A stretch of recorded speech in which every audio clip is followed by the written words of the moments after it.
today's Planning and Highways Committee meeting. I will pass over to Abbey to announce the housekeeping arrangements. Thank you, Chair. In the event of the fire alarm sounding, please take instruction from staff and stewards. The assembly point is at Tudor Square. Please can I request everyone to switch mobile devices to silent mode so as not to disturb the conduct of the meeting. The meeting today will be webcast and the recording will also be available for people to view later through the Council's website. It's also possible that Sheffield Live TV will record and rebroadcast this meeting. While the meeting is open to the public, photography, video and sound recording of the proceedings is permitted. However, the Chair has discretion to withdraw or suspend this permission. For example, if the recording is disrupting the conduct of the meeting or is being undertaken in a manner which could capture personal information, or in the event that a member of the public participating in a meeting objects to being recorded. Thank you, Chair.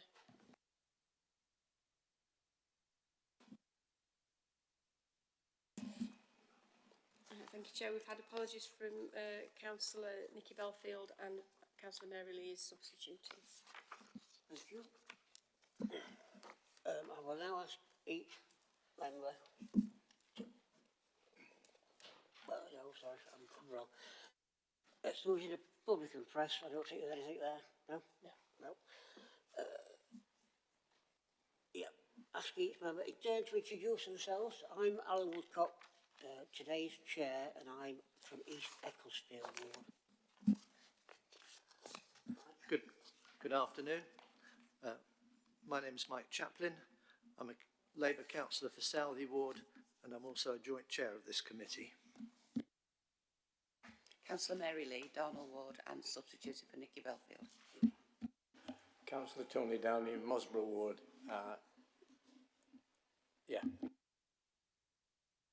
Councillor Mark Whittaker, representing Stocksbridge and Upper Don. Thank you. Councillor Nigat Bashara, Netherage and Sharrow Ward. Hi, I'm Janet Riddler, councillor for Stocksbridge and Upper Don. Good afternoon, everybody. My name is Councillor Gary Weatherall for Shire Green and Brightside Ward. Good afternoon, Marianne Elliott, councillor for Gleadless Valley. Councillor Henry Nottage for Hillsborough Ward. Councillor Dennis Chapman for Mosborough Ward. Good afternoon, I'm Richard Williams. I represent the Stannington Ward. Good afternoon, my name's Cliff Woodcraft and I'm elected member for Forward. Thank you. Do we have any members that have interest to declare? Tony?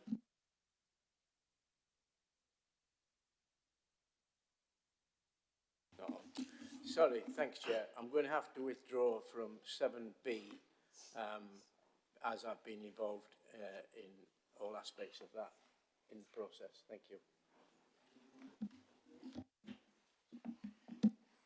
Yes, I'm also going to have to withdraw on 7B because I've had contact with people and residents. Thank you. We'll go to item 5 minutes of previous.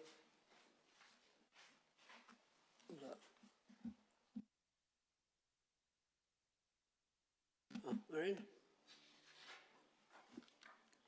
Thanks. It's not a declaration, but just regards to 7A, I received an email from MEC this morning, the community group, but I'm not a member of MEC, but just to let you know.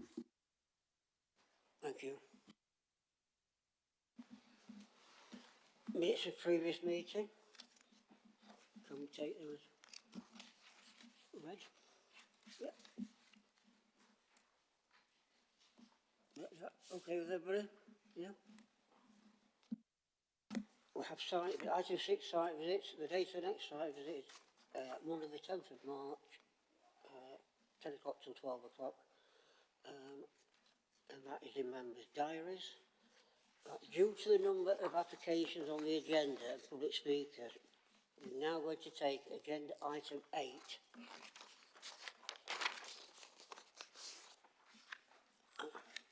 Which is page 167 of the agenda. Could we move forward? Thank you, Chair. Apologies if it comes up as Dino Hope on your tannoy thing. It's me, Khaled. Yeah, so this is a committee report we're doing for progress on all current live enforcement cases where we've served a formal enforcement notice. As you can see, there's a number of live enforcement cases. Hopefully all the current updates are on there. We can go through each individual one, or if you've had a chance, any specific questions you want to ask on any particular cases, I'll see if I can answer them. Richard? Thank you, Chair. I'm concerned about 20/00346/ENBC, which is the Riverland Tufts Lane one, and I know we've had some conversations in the past. It strikes me, it's just the amount of time this is taking. What page? Page 187.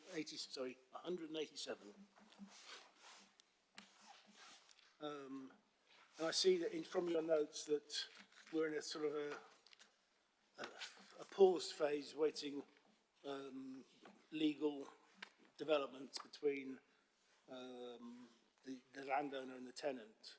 But this has been going on for nearly 3 years, and residents are really beginning to feel that, in their words, not mine, the council is being, what's the word I can diplomatically put, being led along.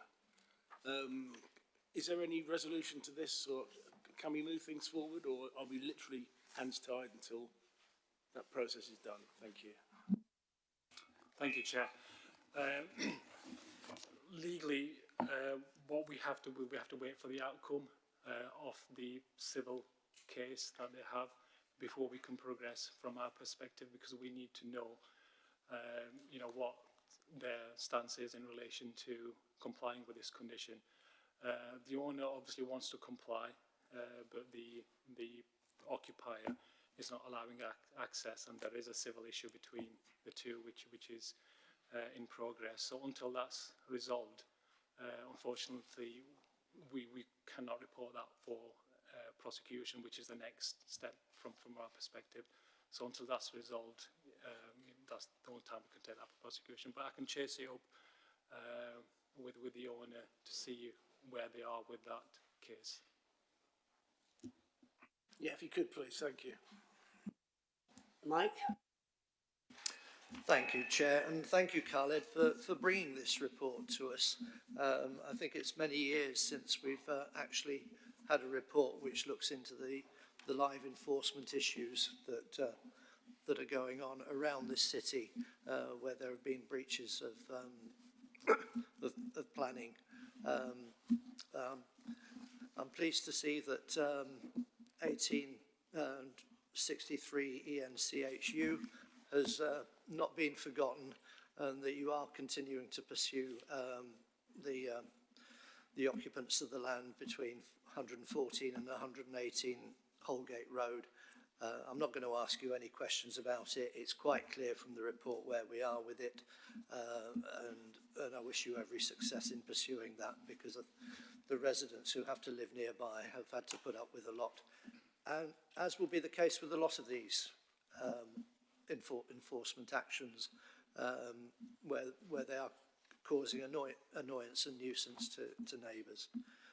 So I really do thank you for that.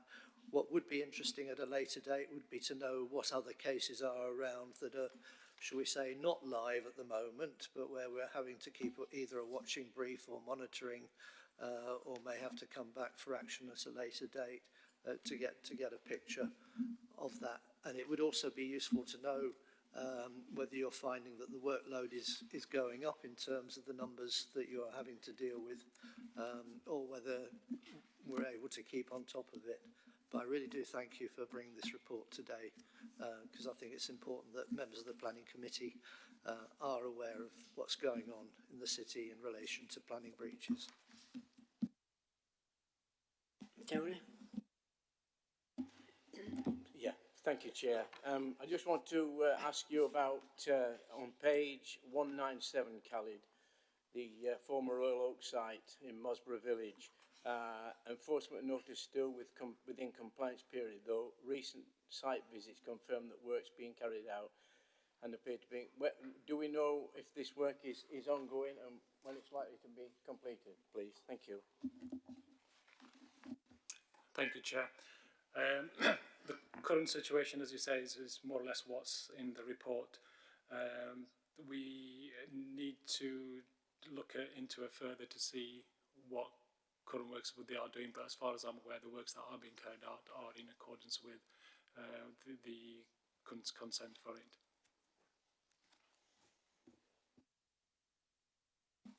No more questions? No. Thank you, Khalid. Thank you, Chair.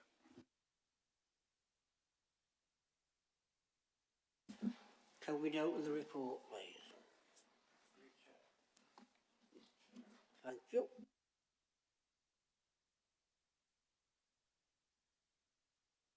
Okay. Item 7, which is application of the various acts and regulations. There's 4 to hear today. Item 7A is the first one, planning application number 23-03-638-4, Steps Rehabilitation Limited, Alexander House, 30 Troutbeck Road, Sheffield, S7, 2QA, page 15 of the agenda. I'll now ask Chris to present his report, please. Thank you, Chair. So the application is for a single-storey extension of the Steps Rehabilitation Facility, which is located off Troutbeck Road. You can see the red line boundary here. The Steps existing building is the larger, darker L-shaped block within the red line. It's a 3-storey building, and this application is for a single-storey extension of it and the retention of a therapy room, which is on the northwest boundary of the site. You can see from that image there and the aerial view that the site adjoins the River Sheaf and its banks to the northwest and northeast of the site. The extension that's proposed, I'll just flick through these images to start with, but this layout shows the site as existing, and the extension that's proposed is the green block there with the red outline, and it's proposed to house a laundry room, office, clinical storage and waste facilities, amongst other things, and some a covered seating area for clients in the northern corner. The intention is to resolve some existing, or the purpose of the extension is to resolve some existing operational issues within the existing building and constraints that has. The therapy room does what it says on the tin effectively. It provides therapy solutions for and therapy sessions for clients within that are at the facility but outside of the building. That's a larger scale plan showing you the location of the proposed extension, which is the green block with the red outline. You'll see some red lines leading towards the building. That's a glazed canopy link between the two. And the therapy room is in the bottom left-hand corner. You might just be able to make out the labelling of that. It's a small rectangular block. As the extensions to an existing established use in a mixed-use area, as per the unitary development plan, there are no land use policy objections to the proposal, and in principle, therefore, it's acceptable. It's a relatively small addition to the building, as you can see from both that footprint there relative to the existing building, and also you'll see that the existing building is quite a large 3-storey block, and this in fact is a small single-storey addition. So it's a relatively small addition to the building, set back from the existing building, and you can see that on these slides. Its position is set back some distance, so it's a subservient addition, doesn't actually feature very much in, I would say, the street scene, but it's more of a kind of a car park access road at that point. The external treatment of the building is rain screen cladding, which will match the rain screen cladding that is on the building, on the main building. The main building has a combination of such cladding and brickwork. As I said, there's a glazed canopy link between the two, which provides some kind of clear detachment. It has a green roof, which that's the extent of the green roof coverage, and more on that later. And also a timber clad element, hit and miss element in the northern portion, which is where the external seating area would be. Overall, the design is considered acceptable for the site. The extension results in the loss of one recently planted tree, which I can show you on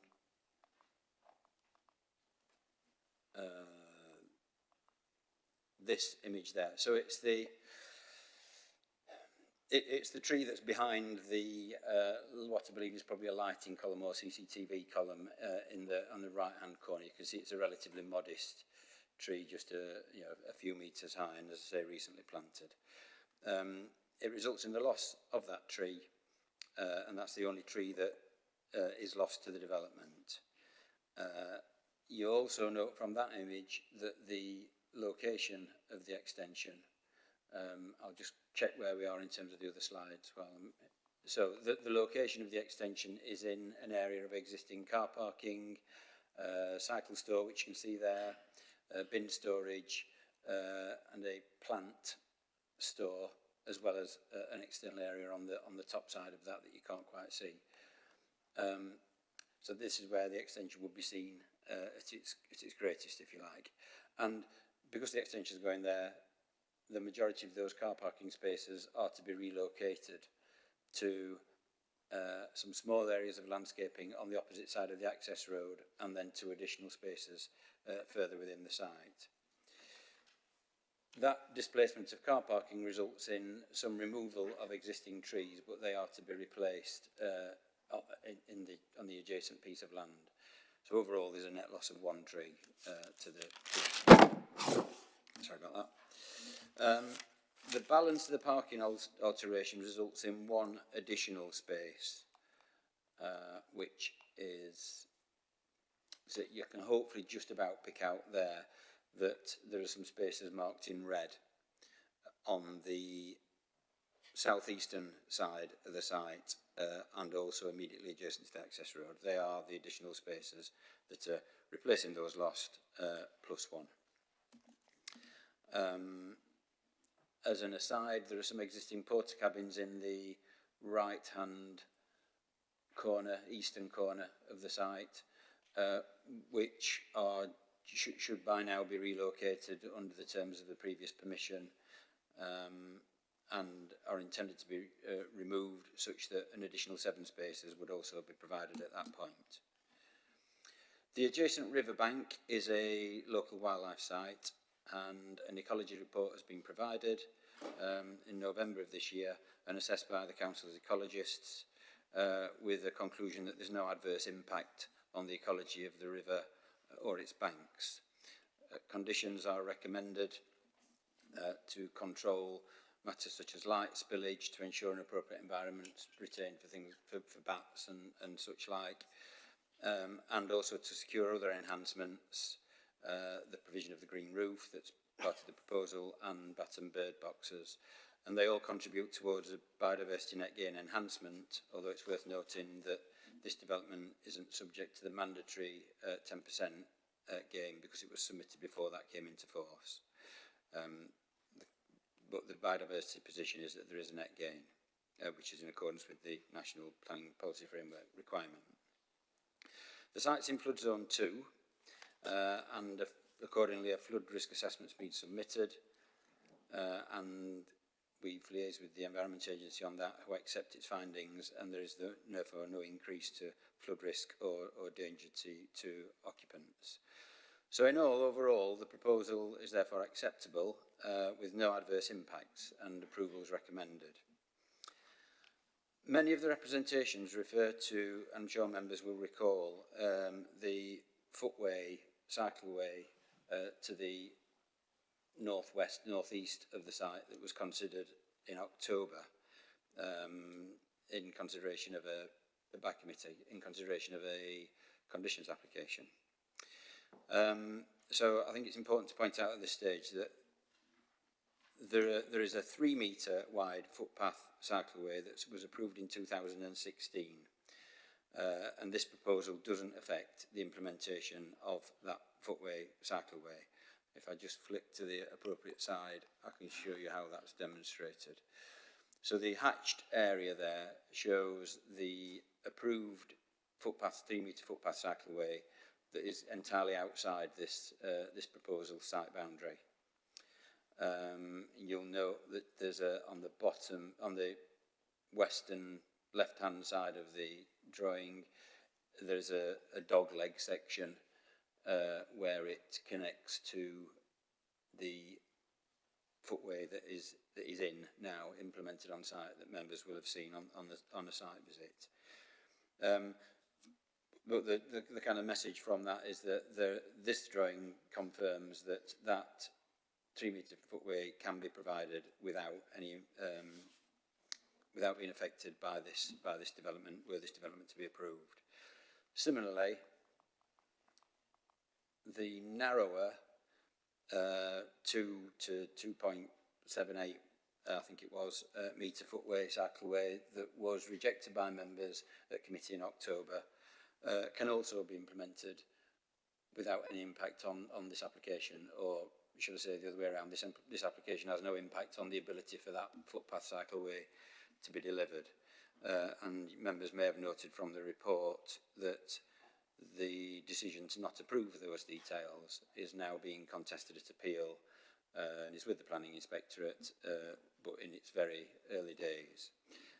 And we expect a decision on that in the coming months. Therefore, the application overall has no bearing on the ability to deliver a footpath and cycleway, and therefore debate and discussion on that topic isn't relevant to the determination of this particular application. There's also been suggestions of it being appropriate to secure provision of the footway by condition on this application, but that's already secured by a condition imposed on the previous consent, and the details of that have been approved. So reopposing that requirement here would be unnecessary, and it wouldn't also be reasonable to do so, as it's not a proportionate proportionate requirement, for development of this scale on that site. Therefore, in our view, imposing a condition would fail the tests set out in paragraph 57 of the MPPF of the use of appropriate conditions, Chair. That's the end of my introduction. Thanks, Chris. We have 4 speakers against the application. So the first one I'd like to invite to the desk is Viv Tom, please.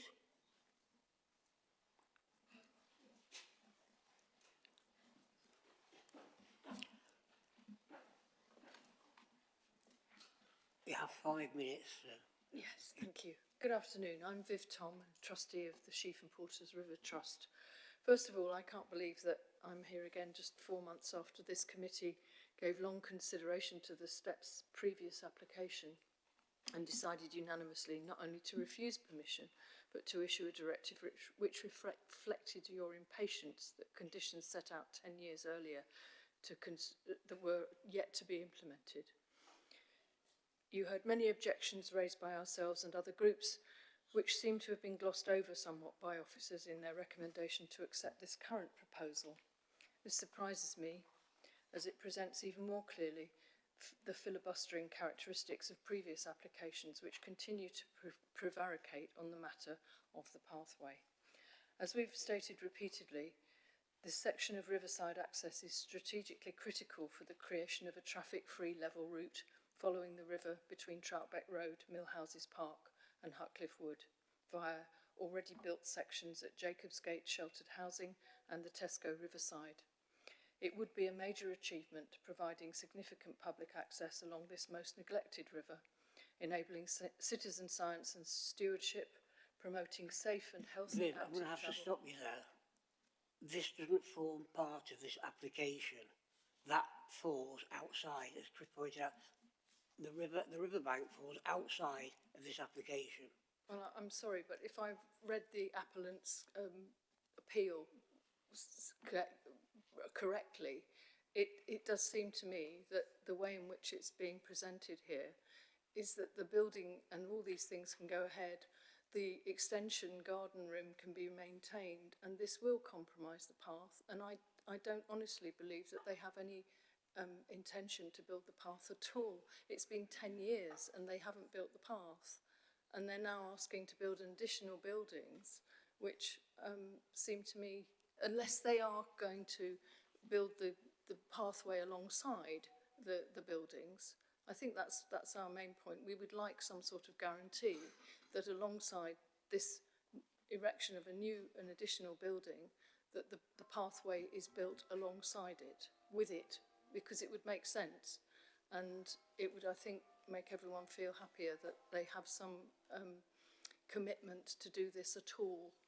And I think our feeling is that from everything we've read from this organisation for the last several years, that doesn't appear to be the case. The appellant's appeal, which I read this morning, makes a great deal of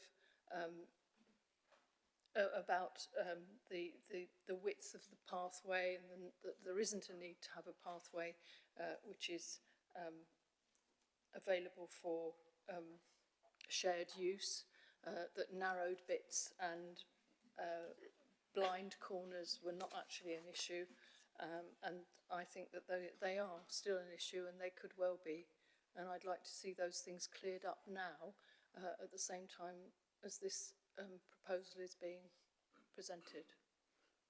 I don't feel I can trust in any way that this is going to be fulfilled, the pathway, and it's really important for the city. It would be an amazing achievement. It would be like the 5 Weirs Walk, and the Sheaf is, after all, the Sheffield River. So I think that's probably me done. Thank you. Thank you.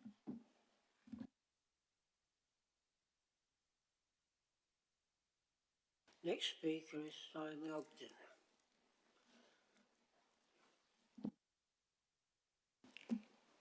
Simon, I need to point out that if you're talking about the riverbank, this doesn't form any part of this application.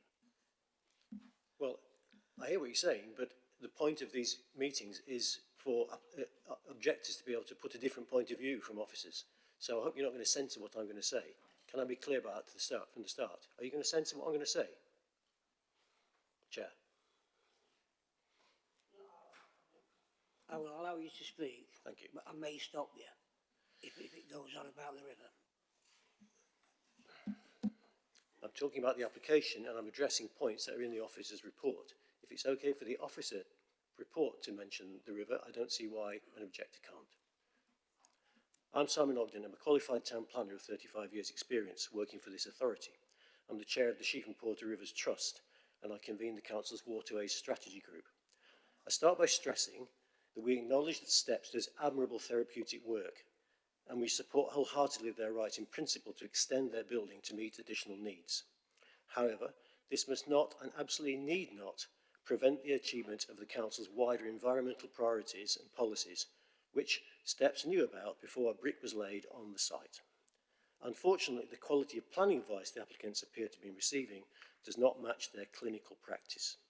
The track record speaks for itself, failing for 10 years to attempt to comply in any way with previous conditions imposed in 2016, erecting a garden room and deck without permission in a location which made achieving those conditions harder, now proposing a second extension which unnecessarily further encroaches on the riverside, making construction of a public access more difficult and less usable, failing to remove temporary accommodation in their car park, as the officer has already mentioned.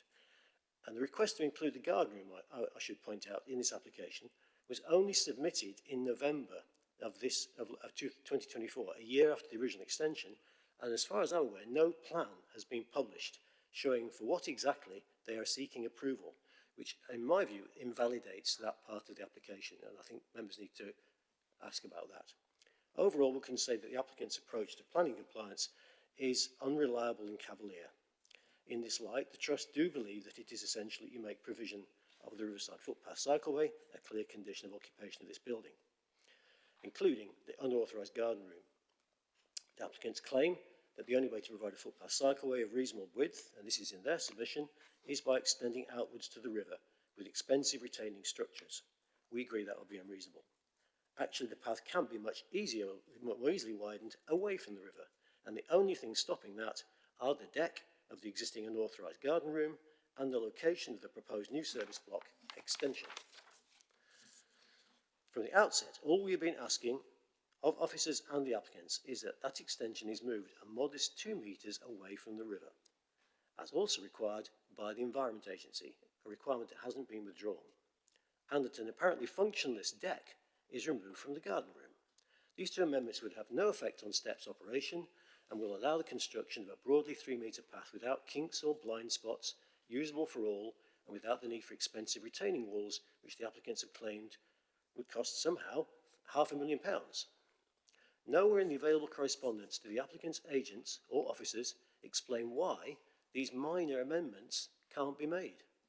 The officer report says there is no need for a condition on the path because the applicants have now submitted a drawing showing a 3 metre riverside path alongside the two buildings as proposed. However, the agent's covering letter clearly says that the plan is without prejudice and for information only. It is therefore not a commitment at all, confirmed by the fact that they've already lodged an appeal against it on the decision by this committee in October to enforce that plan. And they've repeatedly stated in writing that this plan would involve unacceptable costs, loss of trees and bank stability. We have highlighted the contradiction in recent objections, but the officer report doesn't mention this. I'm sure a committee can see how this could turn out. We urge you to recognise that the positioning of these buildings does critically affect the buildability of the Riverside Path, contrary to what officers have said. And failing to include a binding condition to provide it as part of the application gives away the only real leverage the community and the planning authority have, and gives the applicants the opportunity to continue to delay compliance indefinitely. This would set a very poor precedent for the Council's broader policy ambitions of achieving public access to all rivers across the city. The application should therefore be deferred until either the appeal is determined or an agreeable and eminently possible compromise is reached. And I think the absence of a plan for the garden room, which didn't appear on any of the screens at all, is also a serious defect to this proposal and is also a grounds for deferral. Thank you, Chair. Thank you, Simon.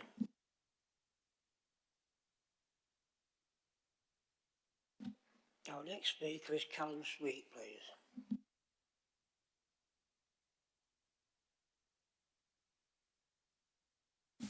Hi, I'm Callum Sweet, a resident of Troutbeck Road. We have a few concerns regarding this planning commission. During the building process, I'm concerned that the limited spaces in the road on Troutbeck Road are not going to be further limited by staff of STEPs parking on the street due to builders and contractors parking around the facility. Excuse me. I question whether there will be enough space to manage both, especially as the extension is on their current car park. Parking limitations have already increased on Troutbeck Road due to work starting on the 24-hour bus lane. On Abbey Road.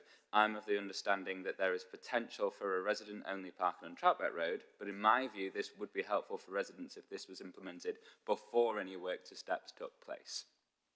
I'm also concerned that the removal of the porta cabins will be further ignored. They've been up for a year longer than that was approved for. I worry that they could be there for even longer and wonder whether there is a possibility for these to be removed before any building works start. This would allow more room for staff and contractors to be at the building without impacting parking on the street for residents. The evidence of steps breaching planning permission is quite clear. not only from the porta cabins but also in terms of parking. When the application for steps was initially made, residents were under the impression that 18 spaces were to be provided within this facility, 1 per household. It never happened, and I can't ever imagine it ever will. My worry is what will they breach this time round? Surely anything they breached the first time should be put right before being granted approval on another planning application. Thank you.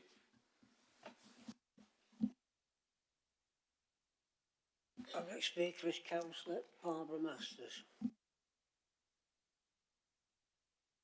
Thank you, Chair. And it is a preamble relating to the footpath, but it's asking for deferment. Right. Last year we argued for a path linking sections of the Riverside Walk along the Sheaf that could be used by walkers, wheelchair users and cyclists alike. Committee members know that Sheffield promotes itself as the outdoor city, that there are significant benefits in being outdoors and spaces free from traffic, that we need to encourage more people to use cycling and walking as their preferred mode of travel, especially for short journeys, and that key to influencing this change is having routes segregating cyclists and walkers from motor traffic. These aspirations are in our draft local plan, measures which are supported by all parties. Steps cannot assume that because it provides therapeutic services, it can ignore planning conditions for years, erect a building which encroaches on what it knew was to be the route for the river walk, and now expects permission for an additional building which would result in a path inadequate for the future needs of Sheffield's residents to be granted. That it has also lodged an appeal against the Planning Committee's decision to enforce the same original approved plans for the path while pursuing a decision on its current application suggests a contempt for the planning process. The Sheaf and Porter Trust have identified significant weaknesses in the arguments put forward by the applicant. These have not been explained in the officer's report. We are expected to take on trust assurances that the additional drawing relating to the current application supplied by the agent show that the proposed extension building can be constructed without conflicting with the path cycleway approved under condition under 13/02019/condition 1. And assurances that scheme under this condition can be implemented without need for further approval, and that there are not grounds to resist the current application based on issues relating to conflict between the extension outbuilding and the provision of an adjacent adequate path cycle. Unfortunately, trust is in very short supply, given the history of non-compliance and failure to adequately justify the estimated costs associated with creating a cycle path of the suitable width, and the failure to remove porta cabins has frequently been referred to. Will the committee defer the decision until either the outcome of the appeal is known and its implications on this application are better understood, or the applicant can demonstrate to the committee using markers on the ground to indicating the outline of the proposed building that the proposals will allow the construction of the path as claimed? This would necessitate the need for another site visit, but also for the presence of a member from the trust to avoid any dispute over the placing of the markers. Or the applicant agrees to consider implementing the 3 changes proposed by the trust and bring it back to committee once this has been completed.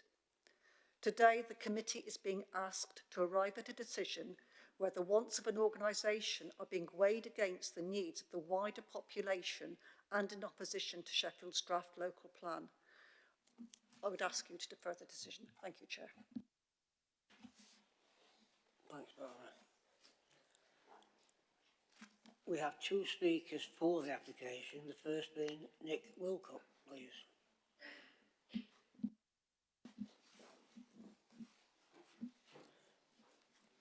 You have 5 minutes, Nick. Thank you. Thank you, Chair. Good afternoon. My name is Nick Willock and I'm the agent for the applicant, and I'm here with the founding director of STEPS, Jules Shield-Bulger.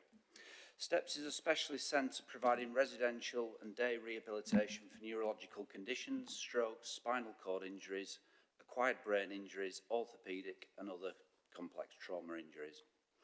The centre provides a unique environment in which patients have access to a wide range of therapies, for example, physio, occupational, speech and language therapies, together with specialist robotic and virtual reality rehabilitation.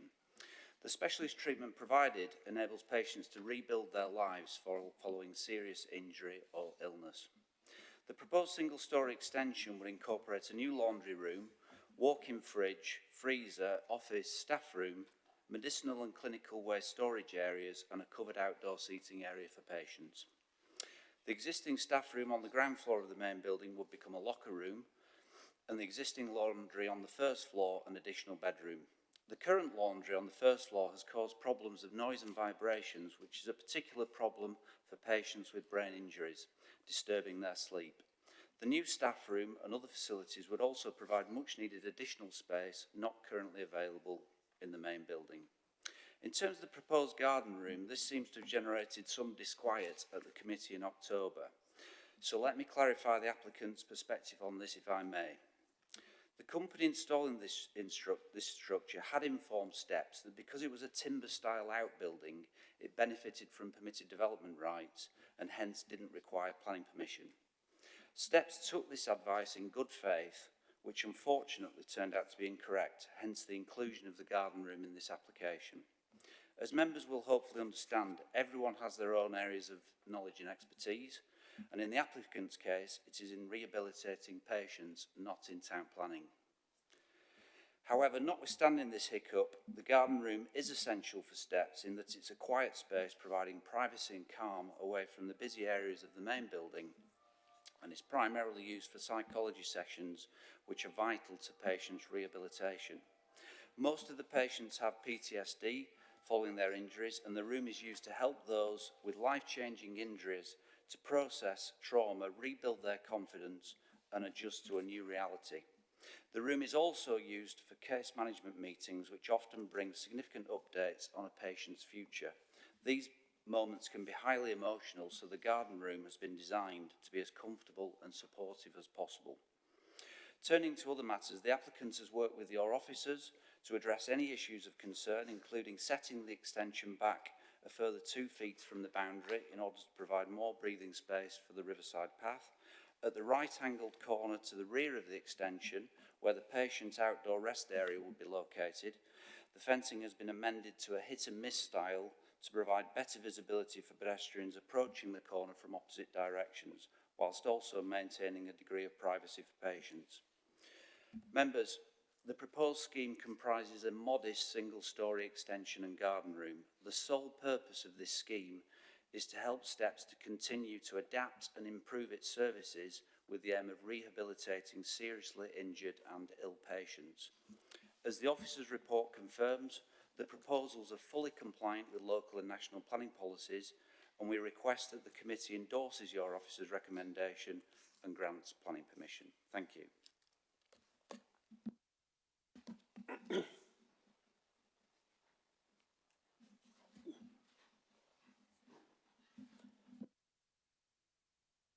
The next speaker we have is Andy Salisbury, please.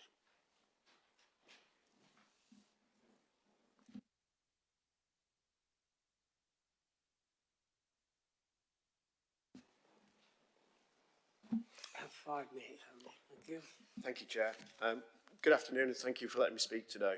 My name is Andy Salisbury and I'm a business advisor working under the direction of Sheffield Council's business arm, Business Sheffield, and funded via Simca.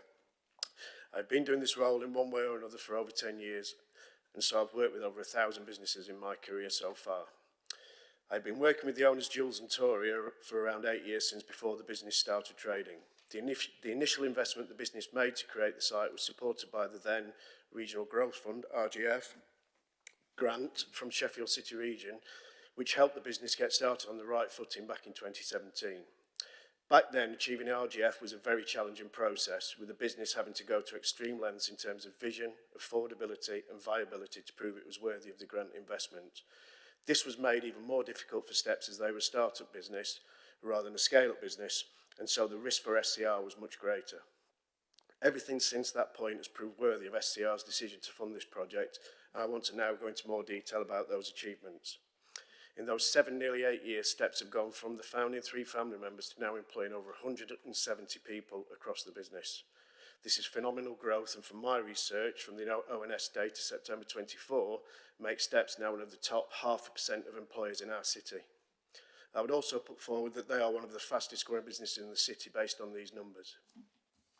They set out to become one of the top providers in the north in what they do.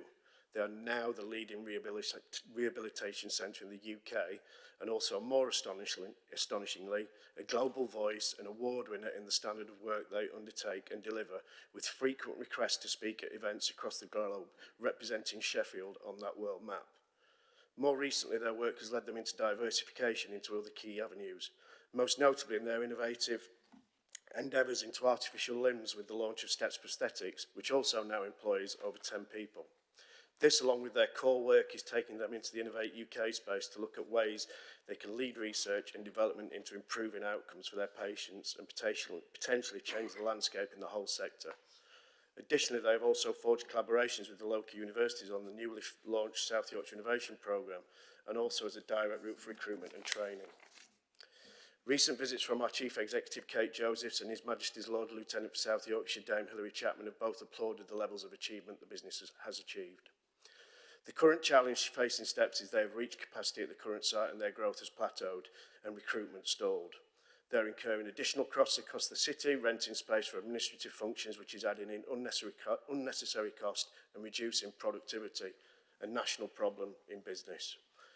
This extension will rekindle that growth and allow the business to increase capacity, a fundamental step in their journey. This extension will also allow Steps to be able to provide even more patients with the exceptional levels of rehabilitation they need. This extension will also pave the way for additional recruitment in the city. This extension will also allow them to look at further developing their charitable offer to enable their services to become much more widely available for people who have suffered horrific life-changing injuries.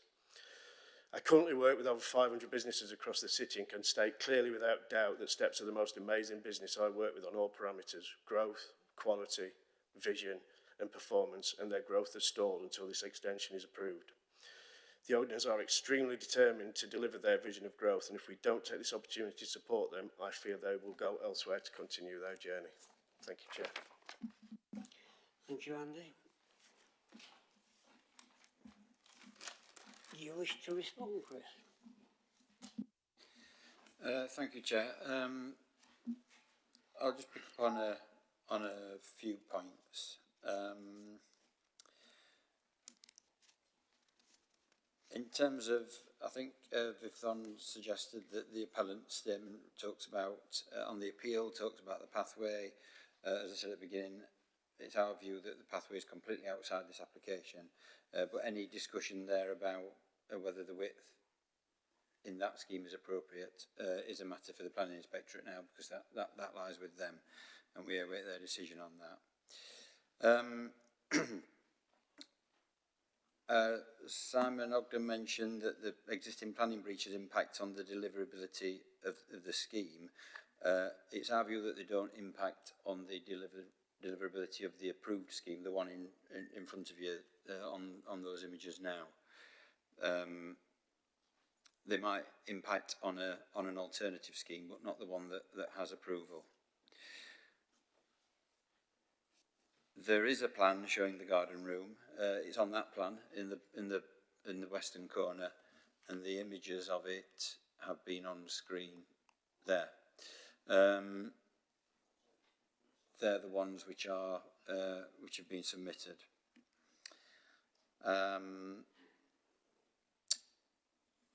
In terms of sort of explaining in the report why certain alterations and provision of a better footway can't be achieved, that's not really the purpose of the application or the report, Chair.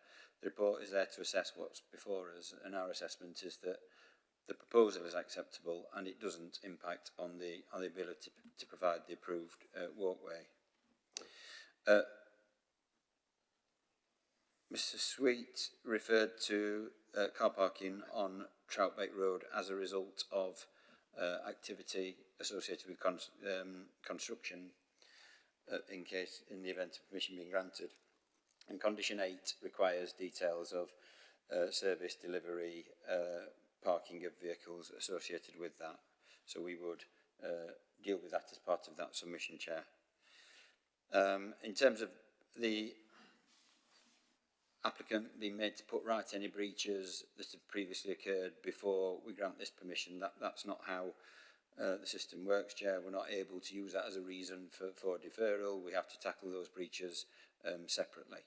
The porta cabins were referenced, and just for clarity, I have noticed a slight typing error in the report. It suggests that they should have been removed by February 2022. That's not correct. It's February 2024. So, yes, coming up for a year overdue, but that's now an enforcement matter, Chair.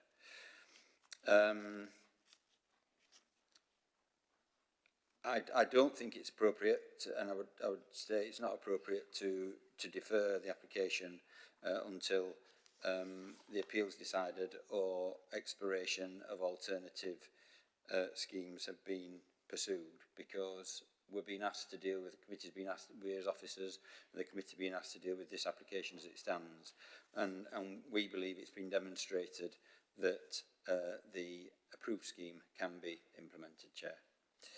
I think that is all I wanted to say in response.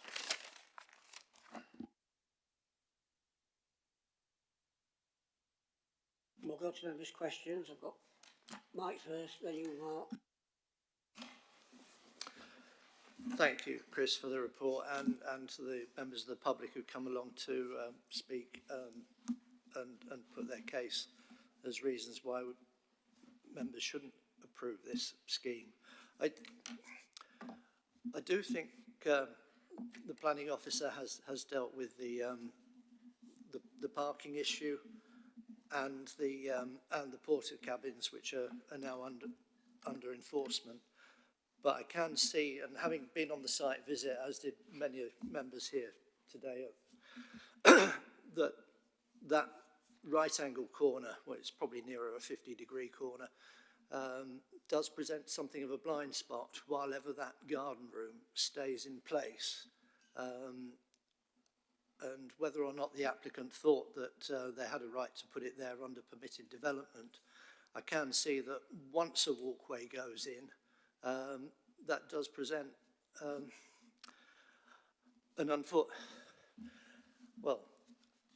it presents an awkward position, given that you would expect bicycles and pedestrians to be able to use the walkway when it comes in.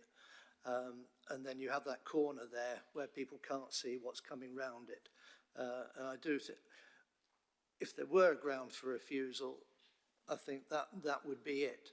But I can't see it on the porta cabins and the other ones. So I'd ask Chris to address the issue of the blind corner and whether or not that garden room, given that in many other respects it is a legitimate application, whether the garden room could be moved so as to create better visibility for whichever pathway was agreed to, 3 metres or 2 to 2.8. And the other question I have as to why the laundry room hasn't been soundproofed, so that people living in the development are not disturbed. Their sleep patterns aren't disturbed, because that would seem to me to be a very sensible measure to implement, and it would save the need to move the laundry to outside the main building. Thank you. I'll take the last one first, Chair, I think. Why the laundry room hasn't been soundproof, that's an internal management of the facility matter rather than a planning matter. It's not like it, for example, I know we often cover or require sound attenuation in mixed commercial residential situations. You probably got applications before you today where that's the case. But that's because there are separate commercial activities and someone's permanent living accommodation above there. This is one facility on its own, so we wouldn't seek to attempt to manage that as part of that. In terms of the garden room causing a blind spot in the event of a walkway being provided, I don't think that's the case, and I might need to get up, Chair, to try and demonstrate this, but the line of the walkway coming from the west, if you follow that line, it runs. Oh, I've got an assistant. It runs. You can see straight ahead with the garden room to the right of it, and the kink that occurs in the footway occurs as a result of the presence of a low boundary wall, not the garden room itself. So I don't think visibility is particularly affected by that. The presence of the forward visibility is affected by the presence of the garden room. I don't know if Helen's got a view on that, but it's probably unfair as Helen's probably not seen that aspect of the site, Chair, so I might retract that suggestion. And, I'm at fault. It's not the garden room, is it? It's further up where the river bends at a near right angle degree. And is there a building there? Sorry, Chair, you mean the extension? You mean the extension, Councillor Chaplin means the extension. Probably the most helpful way of showing this is by going to some of these images. So that is the structure as proposed on that corner. It has the solidity that's provided in that image is the screening. Gary, we can't accept that.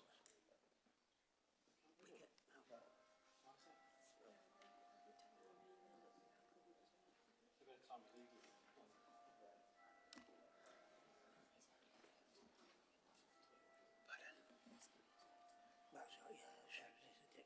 Yeah, it is. It's the same as the one that we've got here. No, it's different. That's different to that. That's not the same.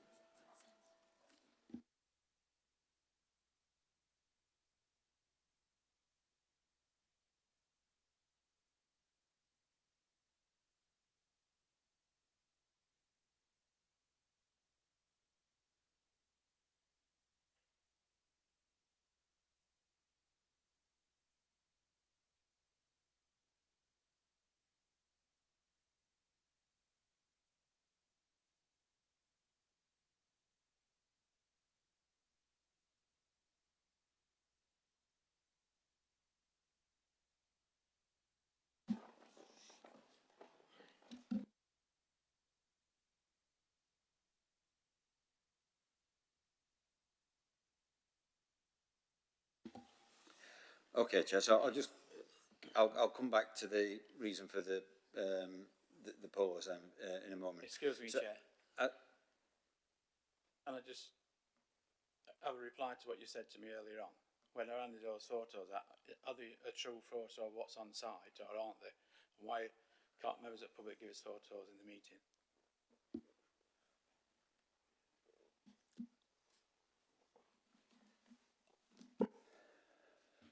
Thank you, Chair. Ordinarily, where additional material is presented at the committee, it's difficult to determine whether or not it's an accurate depiction of whatever is purported to be shown.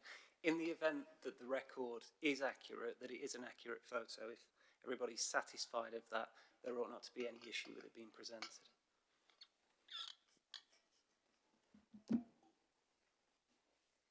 That's your answer. So it was all right to hand out then, was it? That's what I'm asking.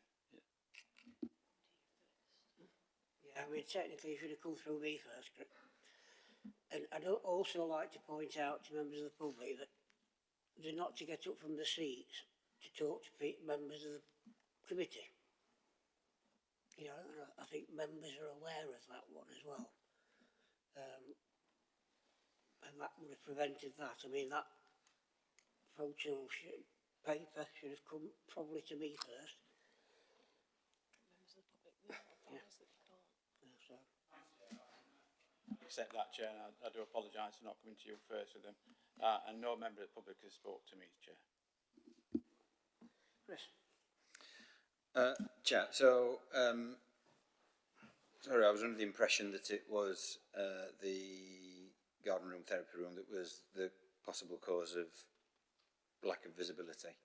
But I think what Councillor Chapman is referring to is this part of the proposal here, which is the section. I'll go right back to the section there in the northern corner, the kind of the bit that's got a little bit missing out of it in the top corner there, and that is what is an image.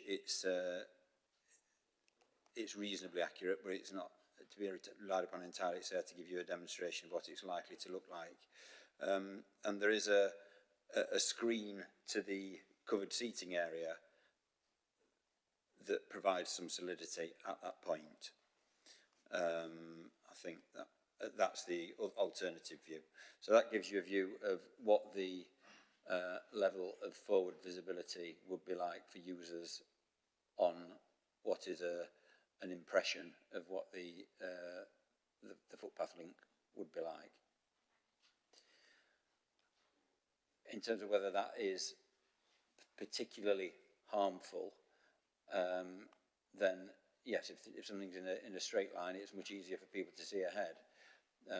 But there are lots of areas of similar walkways in and around the city where that situation occurs, Chair, and I don't think that is a reason of itself to limit supporting the application. And we also have to bear in mind that things such as 2 metre high boundary treatment and what have you could be put there without the need for any permission that might have a similar effect. So in my view, that wouldn't be a strong reason to resist the application. In terms of the image that's been circulated, what that is showing is the end of the existing route that has been put in on what's referred to as the Adlington development. And you can see that the therapy room itself is, if you like, in line with the inner boundary of that. That's all, Chair, in response. Mark, please.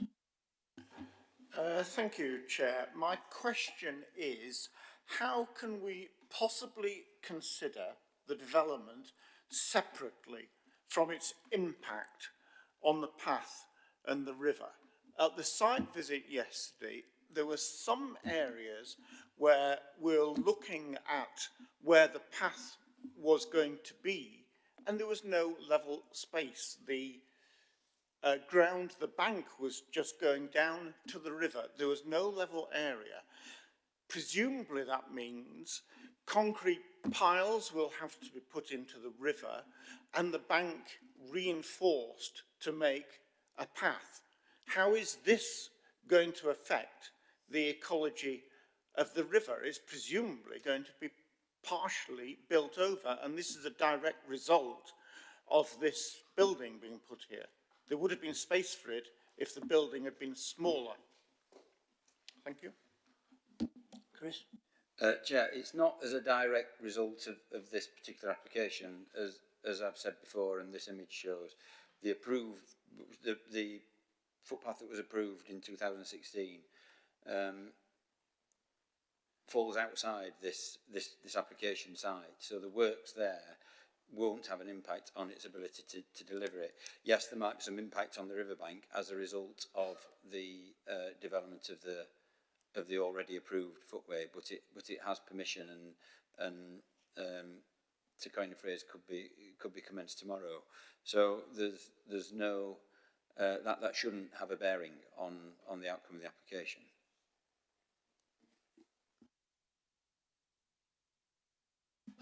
Marianne. Thank you, Chair. Firstly, I want to say that the staff at Steps do incredible work, and that is not in doubt. I just want to ask about the extension and also the garden room. So, with regards to the extension, in principle, that seems fine to expand capacity in the main building. It's when we looked yesterday, you know, we determined that it's pretty much an add-on structure. It's been referred to as a small addition. So, my question for the planning officers is, in light of the Environment Agency and the Rivers Trust recommendations, are there any material reasons from a construction perspective to prevent it being sited, say 2 metres further away from the riparian zone, like to the south, into the car park? Chris? No construction reasons why it, to my knowledge, as to why it couldn't be relocated. I think that was the question. Yeah, that was the question, thank you. And then onto the garden room. So firstly, just want to establish the current status with this is that it's an unauthorised building. The applicant is asking us today for permission retrospectively to approve the building as well as the extension, is that right?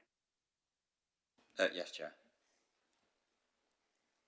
So, I mean, I got to note that the committee doesn't have much information about this unauthorised building. We've got sort of one paragraph describing it on page 33, and then there's a drawing, which I don't think is in the pack. I think that's on the website.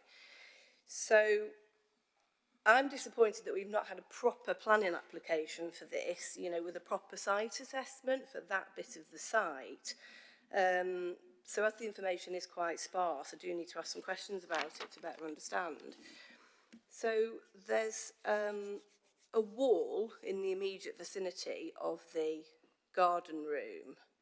So was that wall in situ prior to this therapy room being built?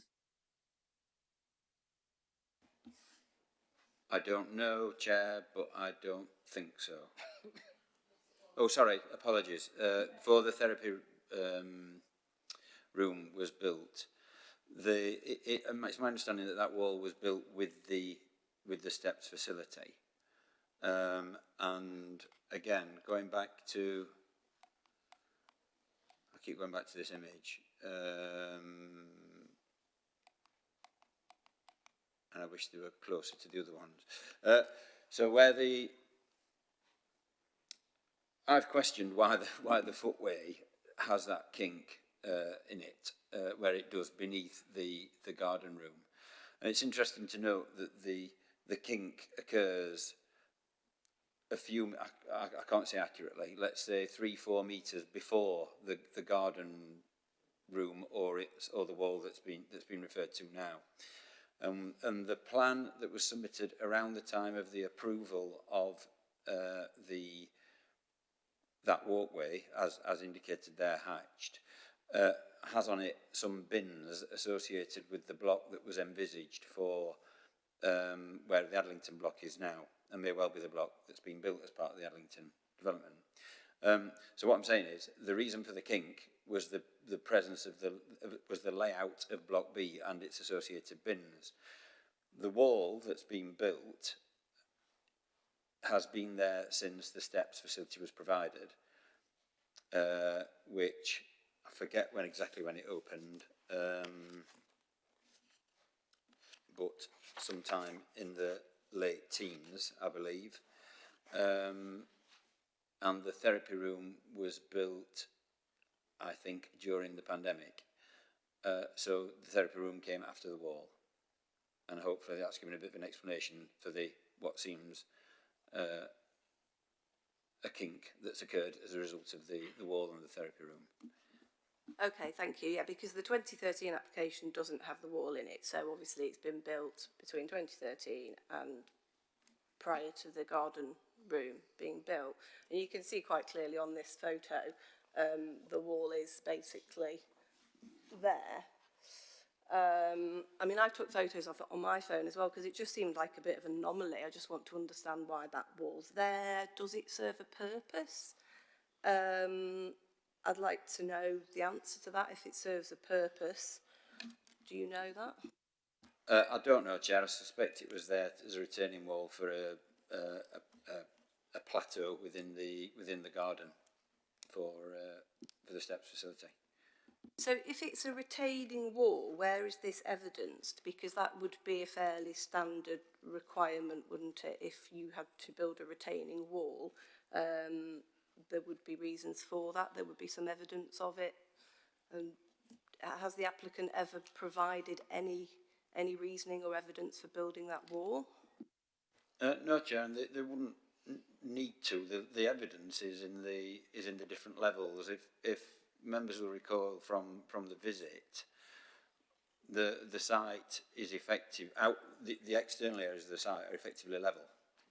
So as you just on the image that was circulated, this image, where the shadow is in this corner, is a covered walkway to the front car park, and that's on the same level all the way through up to the retaining wall. I suspect it was put there because that was achieving a level for the rear garden area, the sensory garden for the clients, and there was a need to retain that adjacent to the riverbank. Otherwise, there are problems associated with the relationship of that and the riverbank. But that's not. Doesn't need to be evidenced as such, the requirement for it. Excuse me, if we don't have any evidence of why the wall's there, how can we determine whether or not it needs to be knocked down or not, which seems like a fairly obvious solution to this problem?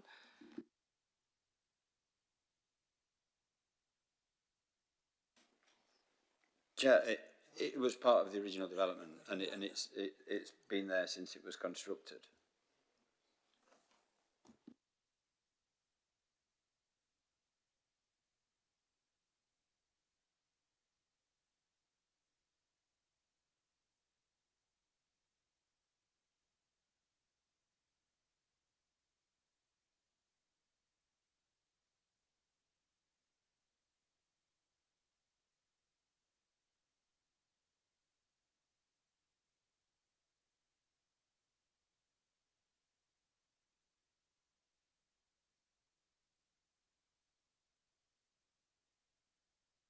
Does that answer, Marianne? Well, no, not really, because I think that wall is really, really relevant, and to understand its purpose is really important, because had this application been brought as a proper application prior to the building being erected, then these are the questions we would have asked, and that's what the committee would have been asking. So we need to know now why that wall is there, and if there's no reason for the wall to be there, then it can be knocked down to provide a better path. That seems fairly obvious, and that's something I would have asked had it come in the proper way. Chair, I think the only thing I can say to that is that the wall isn't affecting the provision of the approved. I'm beginning to sound like a broken record here. The wall isn't affecting the ability to provide the approved footpath cycleway. The removal of the wall, if indeed that's possible, might provide a better footpath cycleway. But from our perspective, we have one that's approved, and this application wouldn't be the vehicle for trying to secure an improved footpath cycleway at that point.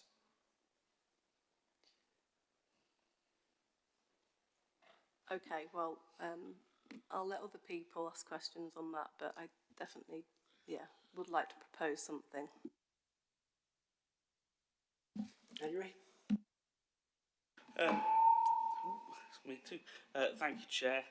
I'm just going to my notes.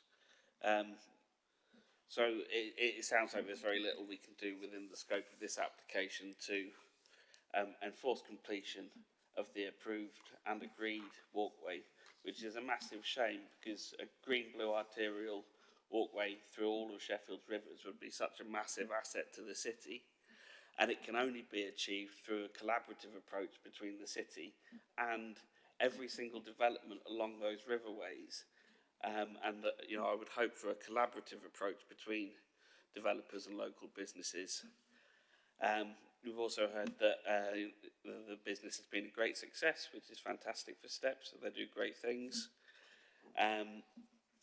And then to be informed that if they don't get their way at a planning committee, they may relocate, doesn't nod towards a collaborative approach with the authority, which I'm You're slightly right, disheartened by. Do you have a question? Yes, I'm getting there.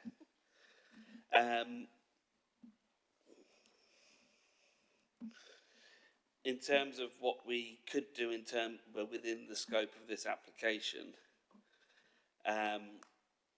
it would be unfeasible, am I right in thinking, to defer until the completion of the appeal so that we're better informed about whether or not the walkway will be completed, which is relevant to the wall behind the garden room, because aesthetically, having visited the site, although the dogleg on the approved one is off the property, it makes common sense that the path, if it was going to continue down, would take a straight line through that retaining wall, which sounds like it's of little value.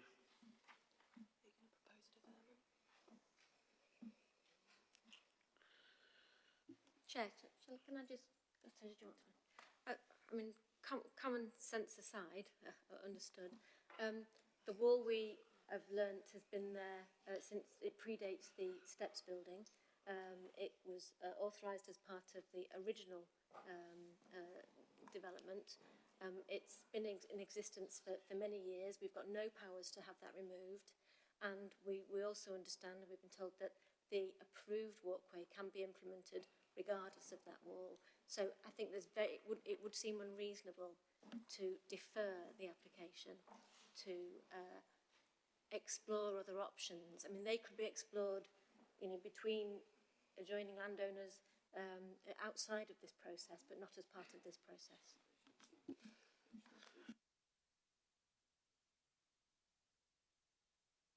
Mary?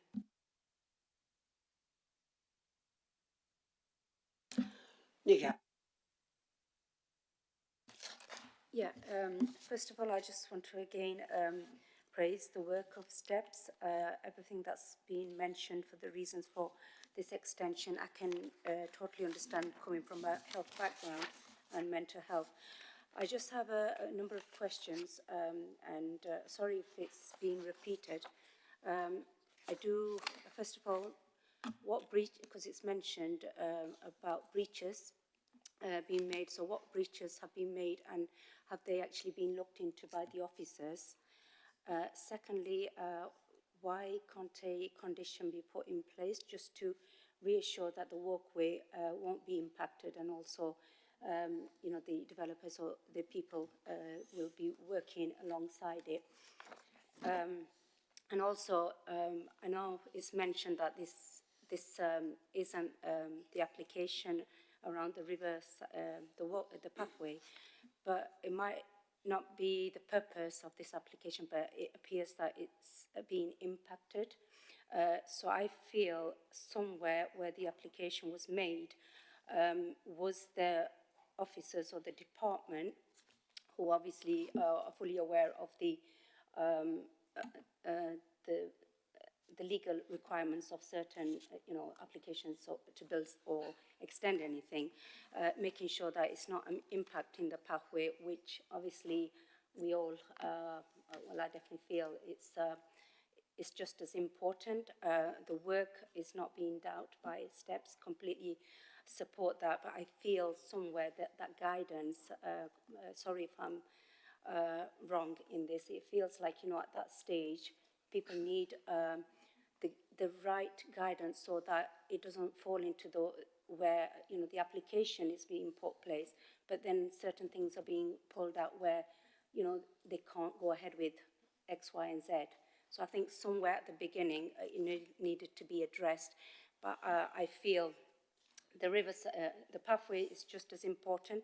We all know the walking pathways are very important for our well-being, and obviously the service that's being provided. Yeah, I'm going to have to ask you, do you have a question, please? Those two questions, the breaches, whether they're being looked into, what they were, and I think the other one was about the condition, if that can be put in place. Thank you.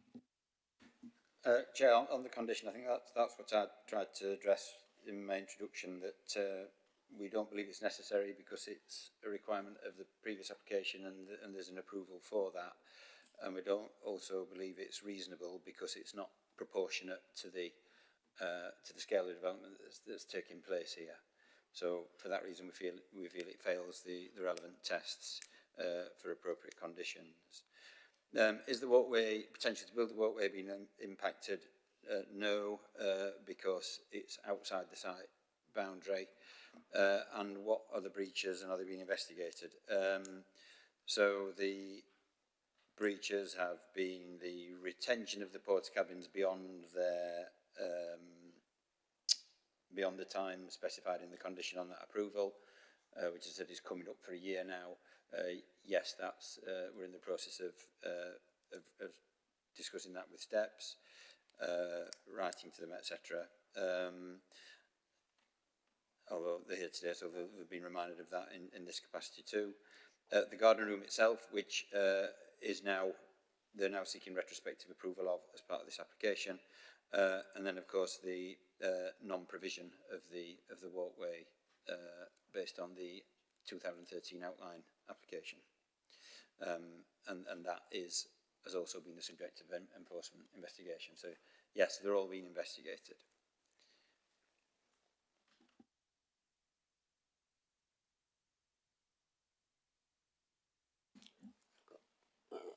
Mayor next, please.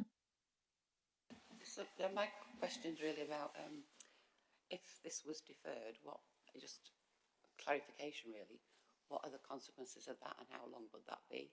And could that, all these issues that people have raised, be clarified and resolved if in a period of deferment before it came back here?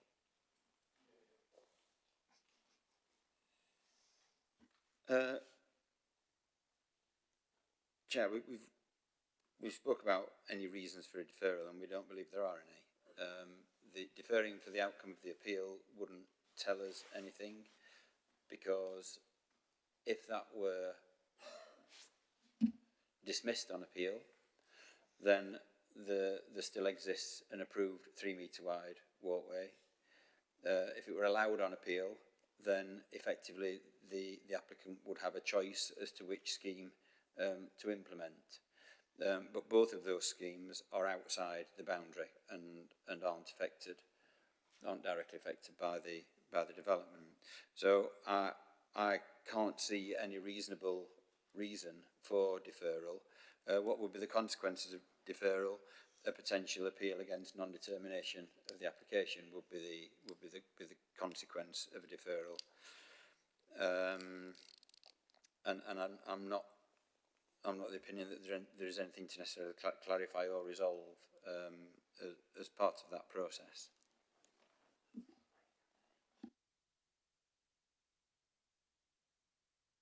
Tony? Yeah, thank you, Chair. And it's commendable what steps have been doing down there, and I can only say that. But there's a couple of issues I want to raise with the officer on some of the representations. The one from Millhouse, Ecclesall and Cottonwood Community Group.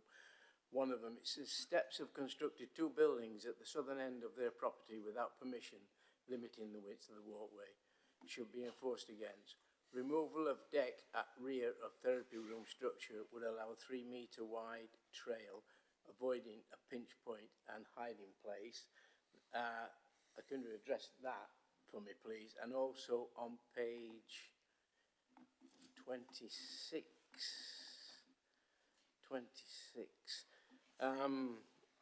about 1, 2, 3, 4, 5 bullet points down. A planning statement claims Riverside Walk would be provided with a 3-metre, but drawings show a 2-metre maximum width. Drawing also shows, and this is the bit I'm concerned about mainly, shows a solid fence to the riverside, preventing enjoyment and providing a confined space. Open ball post railings should be supplied and should have lighting and sealed surface and be publicly accessible and maintained by steps. Thank you. Chair, the two buildings and the deck that are referred to by the community group is the therapy room. I'm not quite sure which the other building that's referenced on the southern side is, because there aren't any other buildings on that southern side, and the members who've been on a visit will recall there's just the one therapy room there, and that is now part of this application. And we've spent quite a few minutes over the last few questions talking about whether that should or shouldn't be adjusted. In terms of the comments by the Sheep and Porter Trust, as you say, fourth point down, it's my view that that refers to a time when this application was in alongside the previous conditions application that came to committee in October, and some of the comments were duplicated on each. And at that time, the fencing proposal for the walkway was different to what we ended up with and brought to committee, and it did include things like solid fencing, but that was negotiated and resolved through our discussions, albeit ultimately the scheme was rejected at committee. Mike?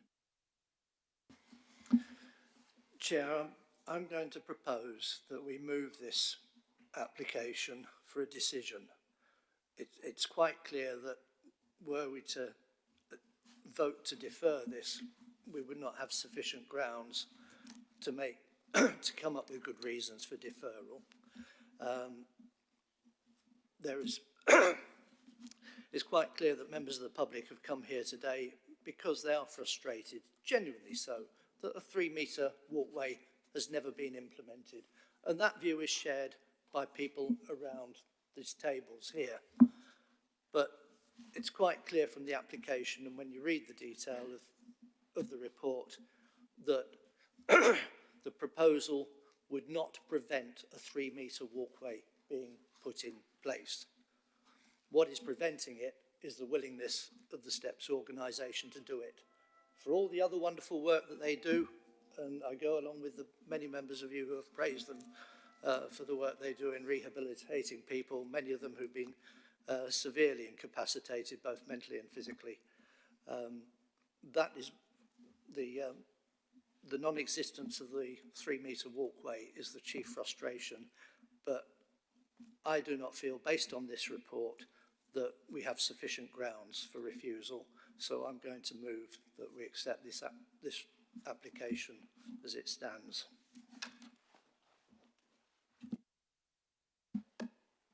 We'll have a second. Tony?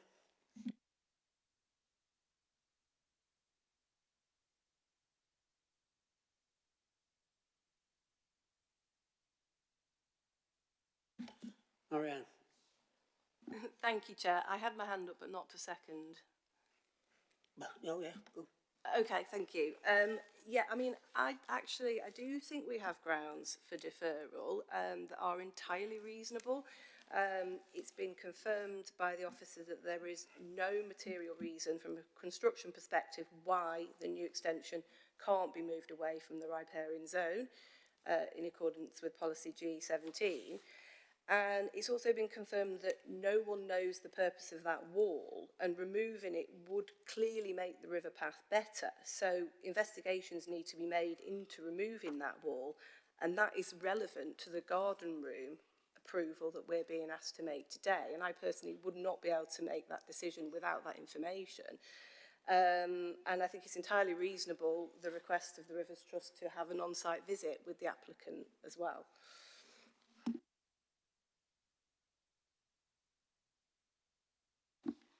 Therefore, I'm minded to propose that we do defer today on those grounds. Thank you, Chair.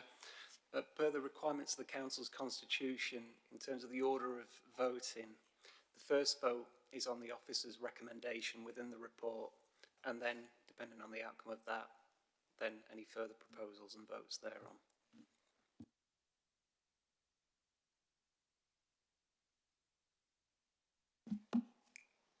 So we have a proposal at the moment to move to a vote on this, and it's been seconded. So, Chair, it's not seconded, so it falls, so it's up to other people to... Oh, yes, you, Tony. Tony Thank you. seconded.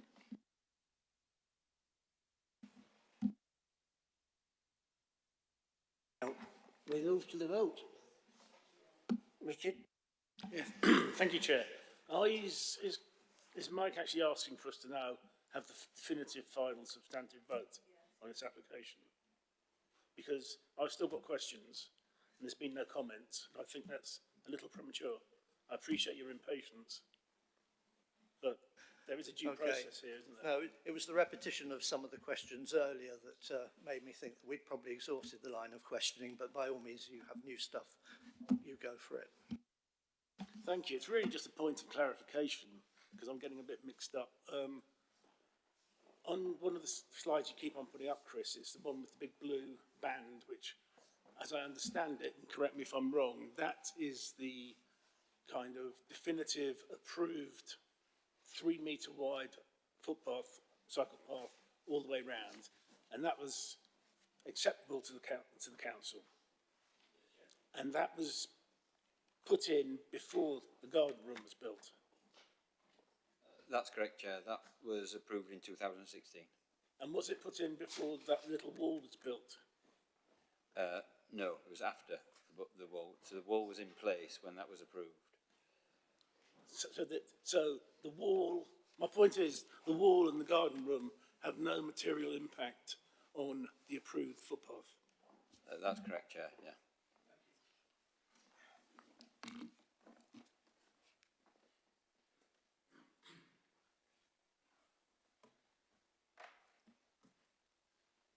So we're going to move to the vote. Comments? Well, comments. Thank you, Chair.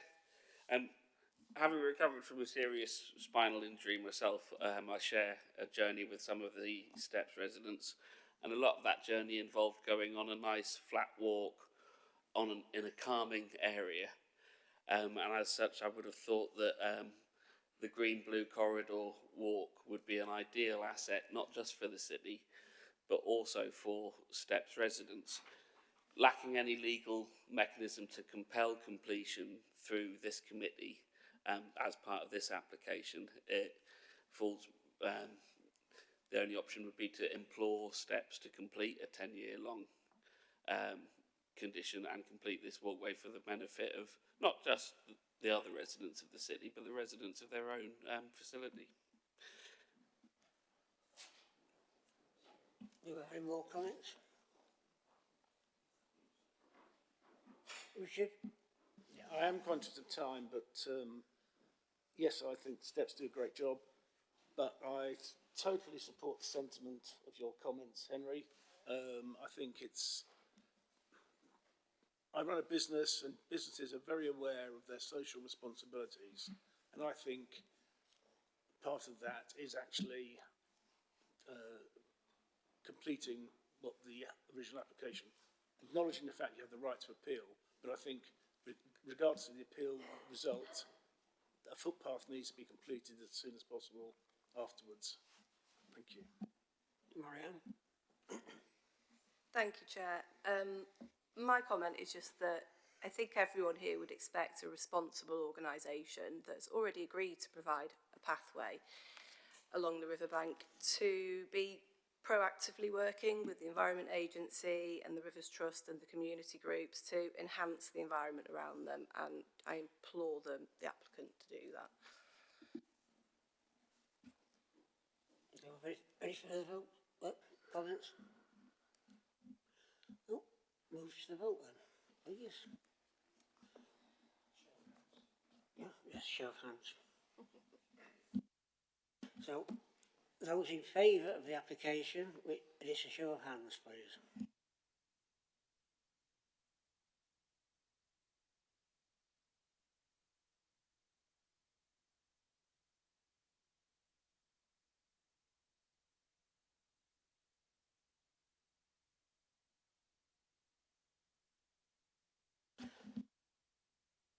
Against?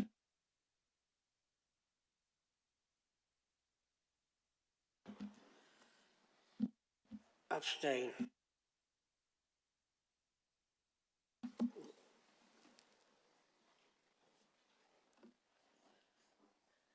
That's everybody. So it's passed. That's 7 for the application, 5 against, no abstentions, so that is passed. Thank you very much. We're going to go for a break. Could you be back just after 10 past, please? I'll give you 10, 15 minutes. 10-2. Move to item 7B, which is planning application number 24/03 490 FUL, Abbey Glen, 10 Carley Drive, Sheffield, S20 8NQ, which is on page 39 of the agenda. Over to you, Michael. Thank you, Chair.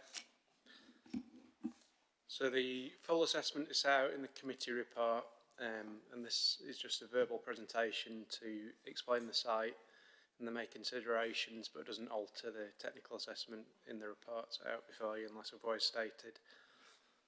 So the application is an application made under Section 73 of the Town and Country Planning Act, and as you'll be aware, such applications are usually made to vary conditions attached to previous planning consents. In this case, the two relevant conditions the applicant wishes to change are Condition 3, which controls delivery hours, and Condition 8, which controls external storage. So I'll briefly go through the site, briefly give a bit of background on the application, and then just go through the assessment again briefly. So the site is at 10 Carley Drive, Carley Drive being a small business park set partly within a residential area, which is close to but separate from the Holbrook Industrial Estate, with the Holbrook Industrial Estate being designed for general industrial and warehousing uses, and this small business park being designed for lighter industrial uses. So the site is the largest unit on the Carley Drive Business Park, and is occupied by a company called Abbey Glen, who provide linen and laundry services to the hospitality industry. So they effectively rent out linen to hotels, etc. That linen then comes back to them, they deliver that, take it back, wash it, and then send the cleaned and folded product back out again. So the site, as you can see, is so it has housing on 3 sides, with the northern side separated by a relatively wide road, Althorpe Greenway, and then housing to the west and south, with housing to the south separated by effectively a landscape berm, and the housing to the west separated by a kind of a small footpath. And then the rest of the industrial estate is to the east. And this is a photo of the site access. So the site is accessed off Carley Drive.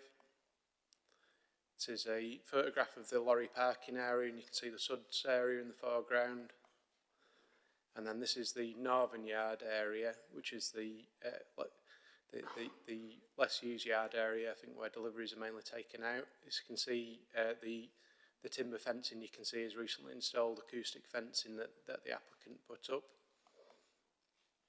And this is the front yard, which is part of the parking. You can also see a storage tank. And then this is the southern yard, which is where the applicant wishes to do the external storage. So this is where most of the linen comes in. There's also steam generators that you can see in the background. And then this is a recently installed loading ramp that the applicant's also installed to attempt to reduce the noise associated with deliveries. One of the noise associated deliveries was effectively the tail lift for the wagons being lowered, they put out and lowered. So this was designed to reduce that. Another view of the loading ramp, and you can see the inside of the warehouse here.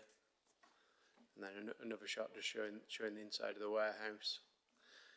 So the background behind the application is there was a similar proposal put before the committee back in 2022.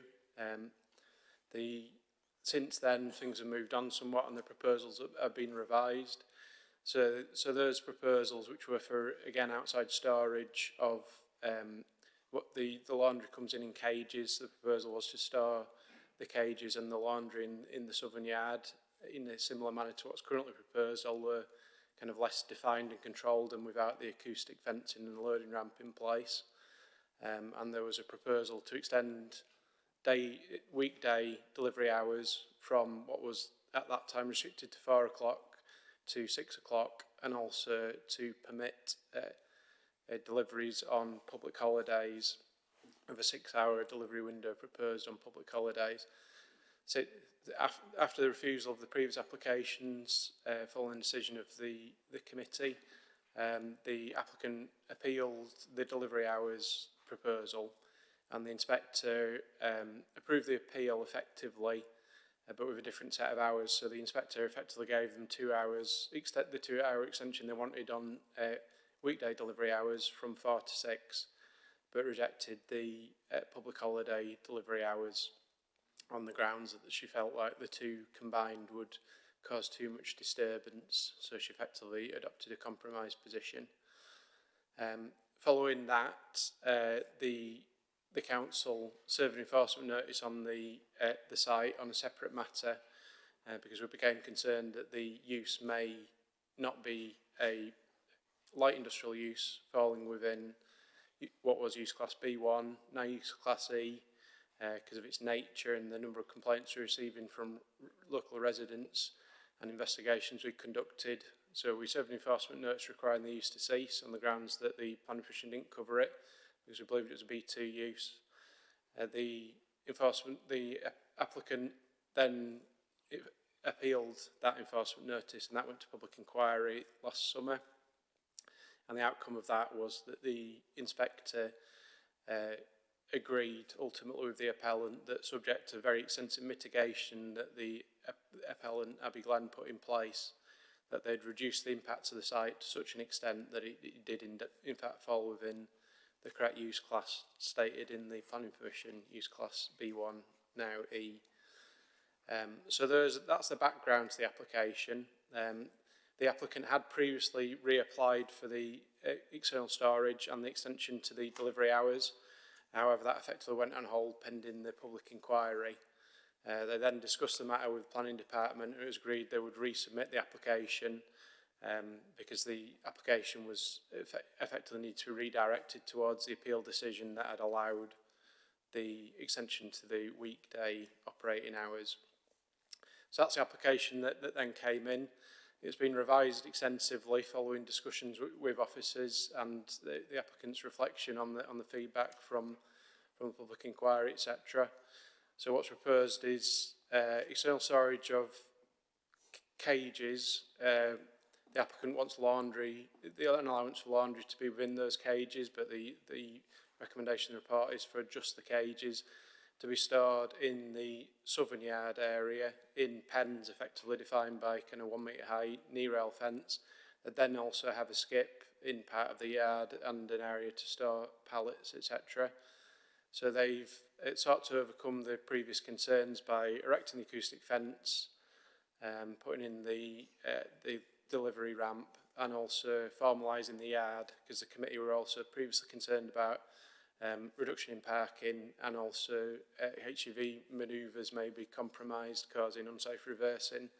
So effectively, the plan that you can see before you, that you won't be able to read in much detail because of the scale and the distance from you, but it effectively shows 2 hatched areas adjacent to either yard where HGVs can turn. That loses 2 space in the car park, so that goes down to 47 from 49. And then it should, so that's achieved by hatching out those areas, realigning curbing and moving a smoking shelter effectively. You can then see the hatched areas in southern yard where the applicant wishes to store the laundry cages, and then in blue you can see the areas where the applicant's delivery vehicles would be parked. So 11 in the eastern yard area, which is effectively the HGV parking area, which they can stack because effectively they just use whichever vehicle is available next. then they can leave 1 in the southern yard and 2 in the northern yard, and that basically counts for delivery vehicles. An objector, a local resident, pointed out that they actually have panel vans in addition to these 14 what you'd think of as trucks. So that's been explored recently with the applicant, and the supplementary information before you gives an assessment of that issue. So following the writing of the report, it's come out that effectively the applicant has 8 panel vans. They're going down to 6 and selling 2 of them, but those panel vans are effectively stationed at employees' houses. So they don't actually park at the site at peak times. They're effectively, the employees take them home, bring them, come to work in them during the day, collect the laundry, take it out to the to wherever they're delivering to, and then that's how they operate those vans. So effectively, the applicant makes the point that that those vans wouldn't compete with the trucks for parking because they'd be in and out at different times of day. And we've looked at that and also looked at what the consequence of having those 6-panel vans on site would be in terms of how much parking that would leave, which is obviously a very limited surplus, and the effect it would have on potential have on Carley Drive if there was on overspill parking. And the assessment set out in supplementary information is that that wouldn't alter the recommendation in the report that the application is acceptable on highways grounds, because there wouldn't, in officers' view, be a significant highway safety issue even if there was some overspill onto Carley Drive. So in terms of that's the recommendation effectively for approval of the external storage, but officers' view is that the case isn't proven that it would be environmentally acceptable to store effectively the dirty linen within the cages, which the applicant wants flexibility to do that. So effectively, if they're running at peak capacity, they can just leave the cages in the yard. Officers' view is that that's unreasonable because effectively you'd be allowing the storage of dirty linen in the yard area. The applicant views that as relatively benign because effectively the majority of it would be sheets that probably have only been used once, stored in bags, which wouldn't cause an issue in the applicant's view. But officers recommend that there's provision within the amended conditions to exclude laundry from external storage. We feel that's a reasonable compromise position. So the other restrictions that officers recommending are effectively a noise management plan, which would require the applicant to fasten the trolleys when. So there'd be a restriction on only moving the trolleys during the delivery hours. In officers' view, that would be unlikely to be perceptibly different to the deliveries that take place and any consequent impacts from those. There's a concern from residents that the trolleys may rattle at night when left, so there's a requirement in the revised noise management plan condition for them to specify how they would fix the trolleys to make sure that they couldn't move when in the pens overnight. And then just confirmation that the loading ramp would be used and that they'd only be stored within the designated areas. There's a slight amendment to the noise management plan condition, which is condition 4 in the supplementary information, because the applicants pointed out that they couldn't always use the delivery ramp because the panel vans that are discussed, effectively they aren't compatible with the loading dock due to the height and they don't have a tail lift. And also they do take delivery of stock, so that would be pallets of detergent in IBCs, which again you couldn't use a loading ramp for because it's designed for wheeled trolleys. So that's the slight adjustment to condition 4. In terms of the hours, so that leads to the recommendation report that the external storage should effectively be approved, but subject to those restrictions in terms of the hours when the trolleys can be moved. That laundry couldn't be stored in the trolleys and that they have to be controlled through the noise management plan. In terms of the hours of operation, hours of delivery, what's effectively proposed now is a reduction in the applicant scale back what they want in terms of public holiday delivery hours to a 2-hour window in the early afternoon between 1 and 3. And they want that on 5 of the 8 public holidays within the year, excluding Christmas, etc. So officers' view is that is quite a limited amount of impact. given that it's a 2-hour window when the site would be operating. There's no restriction on when the site can operate, just when deliveries can take place, and that would only be on 5 additional days of the year. So officers' view is that doesn't sufficiently remove respite for the residents to make it unacceptable in planning terms, given that the evidence points towards the impact of deliveries being relatively limited.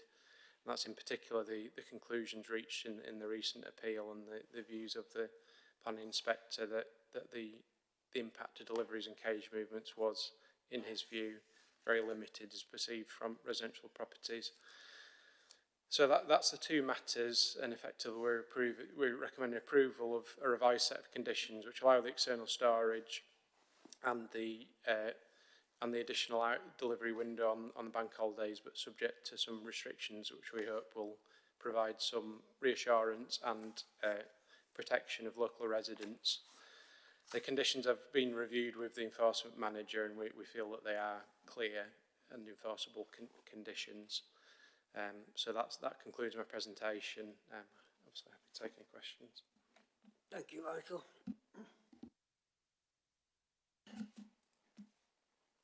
We have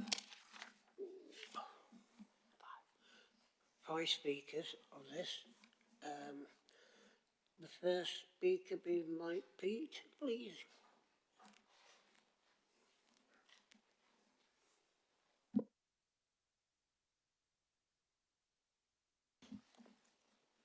You have 5 minutes, Mike. Thanks, Chair. Don't need all this time. It's freezing cold in here, isn't it? And you know that. Thank you for your patience, councillors. I know you're sitting here like me and cold. You might wonder why me, bought a house anywhere near Carley Drive. And I have to say, some of you remember Councillor Sam Wall and Councillor Bill Mickey a long time ago. In 1975, actually, I was told by my family that we ought to move to this new development. It was a new place then, Mosby Townships they were called. And I said, it'll cost £11,500 in those days, and it needed to be justified. So we went to see the solicitor, and he said, well, you might be able to get a mortgage on this, but you need to find out what's happening in the area. So I said, well, I think I know somebody who was on planning. Sam Wall was on planning at that time. Anyway, he said, I can't tell you what's happening in the area, but you need to read the Culpin plan. I'll not bore you with it, but there's 2 volumes of it, and it's in there, and it's very heavy. And it had got all sorts of ideas, like there would be a district centre, now called Crystal Peaks, and various other things. But Carley Drive, a little bit of a road that we could see very easily, it led up to the farm where someone sitting behind me, Sean, lives now, but it was the lane up to the farm, and it had been tarmacked, etc. So the solicitor had to do searches for the Halifax Building Society, came back with all sorts of stuff about the coal, etc. But said, he said to me, I can't find anything out about Carley Drive, and you need to find out about it. Sam Wall arranged for me to come in here, sat down with Bill Mickey somewhere around here. There's a library, I've forgotten where it is, it's behind us.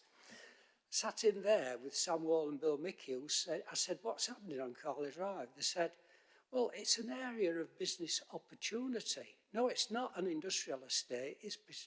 I said, what's that mean? He said, well, if you were making tricycles or something in your garage and you needed a bigger space, you'd build it on Carley Drive. Getting the point, Lovely School Trends occupied a factory unit on Carley Drive. They outgrew the place and they built the lovely place that's now occupied by Abbey Glen. And we were quite pleased, and School Trends thrived, employed people in the community, etc. Lovely building, and we had no bother. Occasionally the vandal would get over the fence, and I, as a litter picker, would go and pick the litter up, and they said, oh, throw it over the fence, and we'll put it in Housekeeping. We got along lovely. Then, unfortunately, School Trends went out of business for reasons that I'm not bore you with, but the place stood empty for a while, and then a company moved in, Abbey Glen. And I think they said to somebody, well, we're only going to do a bit of laundry, and it won't be a problem. And unfortunately, it's turned out to be a big problem. I saw one of your lovely plans on the screens where we live. And I can tell you, we're the nearest people on the south-easterly edge of it. It's not that particular picture. It's there. We live on the southern, southeast edge. And the description of acoustic fencing on page 50 is actually a bit of an exaggeration because it's wooden fencing. It makes no difference whatsoever to the noise that the cages make, the full cages, when they're being loaded into the back of the building, which is on the southeast corner. And it seriously disturbs the benefit, the comfort that we enjoyed in our garden. And I know that various things have been done, including building ramps and whatnot, but I walked past the place yesterday morning, actually, at 9 o'clock. Well, I wondered why it was so noisy, and I walked round, and they were loading, actually, on the Althorpe Greenway side of the building, and the clattering and noise and the blokes and the up and down of the lifts into the back of the wagons was surprisingly loud. Fortunately, not an outside of the building, but I thought, gosh, I'm glad I don't live on Sandy Acres because it's pretty bad. We have the problem of the sound from the trolleys, despite acoustic, big, quite my question mark fencing. Right, you had... I've had 5 minutes. Yes, you had 5 Chair, minutes. I think you've got the point. We're here again. Things haven't improved. Next speaker is Sean Corey, please.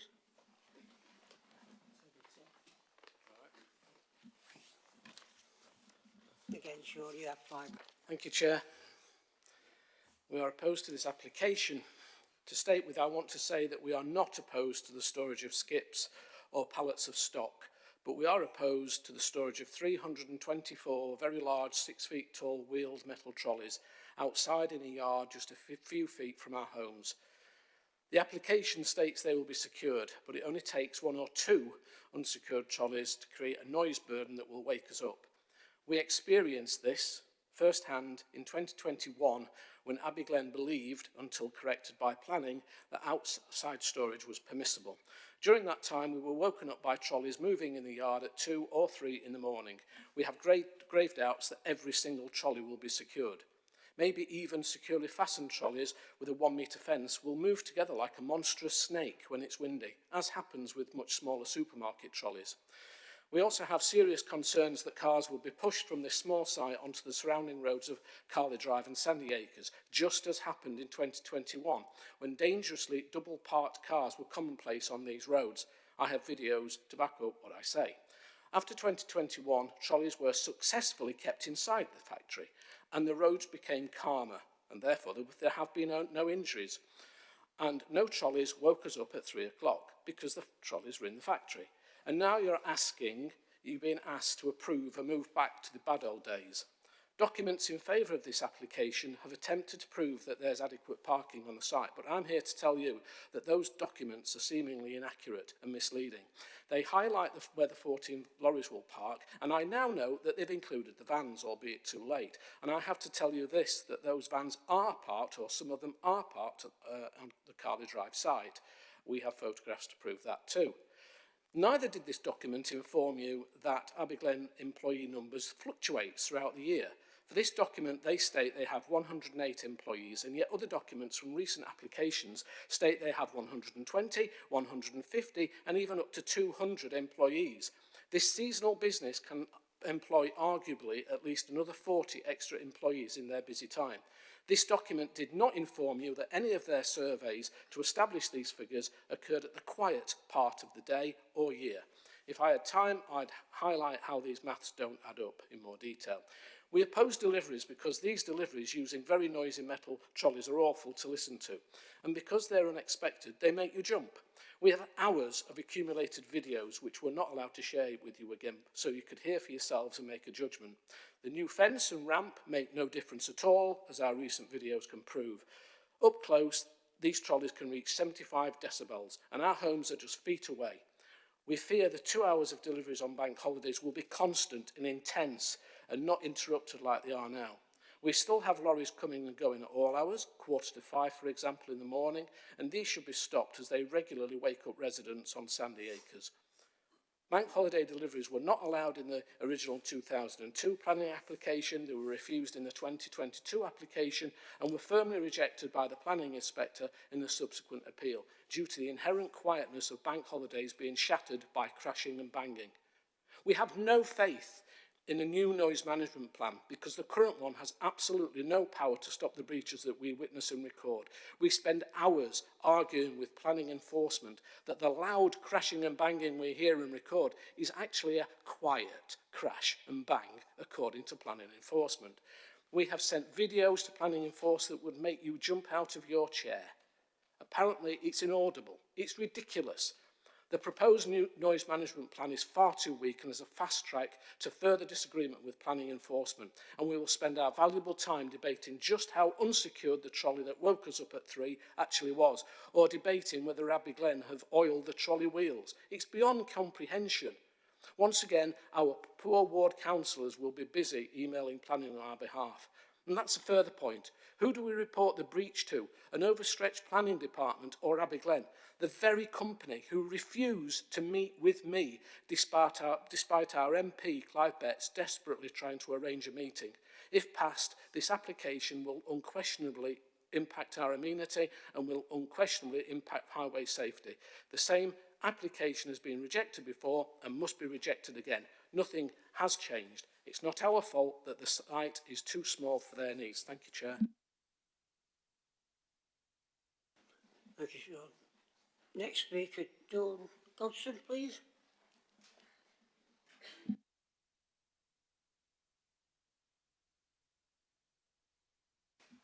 You have 5 minutes. Yeah, thank you, Chair. Here we are again, another application. How many more do we have to go through, having to use our holiday days, take unpaid leave, all at our expense?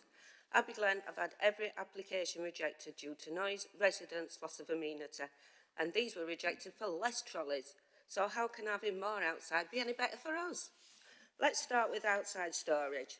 For 324 trolleys they want, where are the lorries and vans going to park while waiting to be unloaded? As only one can be unloaded at a time. As they say, they use the ramp. Well, that's not true. They don't always use the ramp, and we have video evidence proving this. As they have to use the ramp all the time with no exceptions, as where they park the vans and lorries now is where the lorries are going to be stored. So this means they are going to push more lorries and vans onto the road while waiting to be unloaded. And as we know, Carley Drive is a business area, not industrial. They say the trolleys will be secured, but it only takes one to make a noise. The high winds we have had recently, what's going to stop the trolleys moving?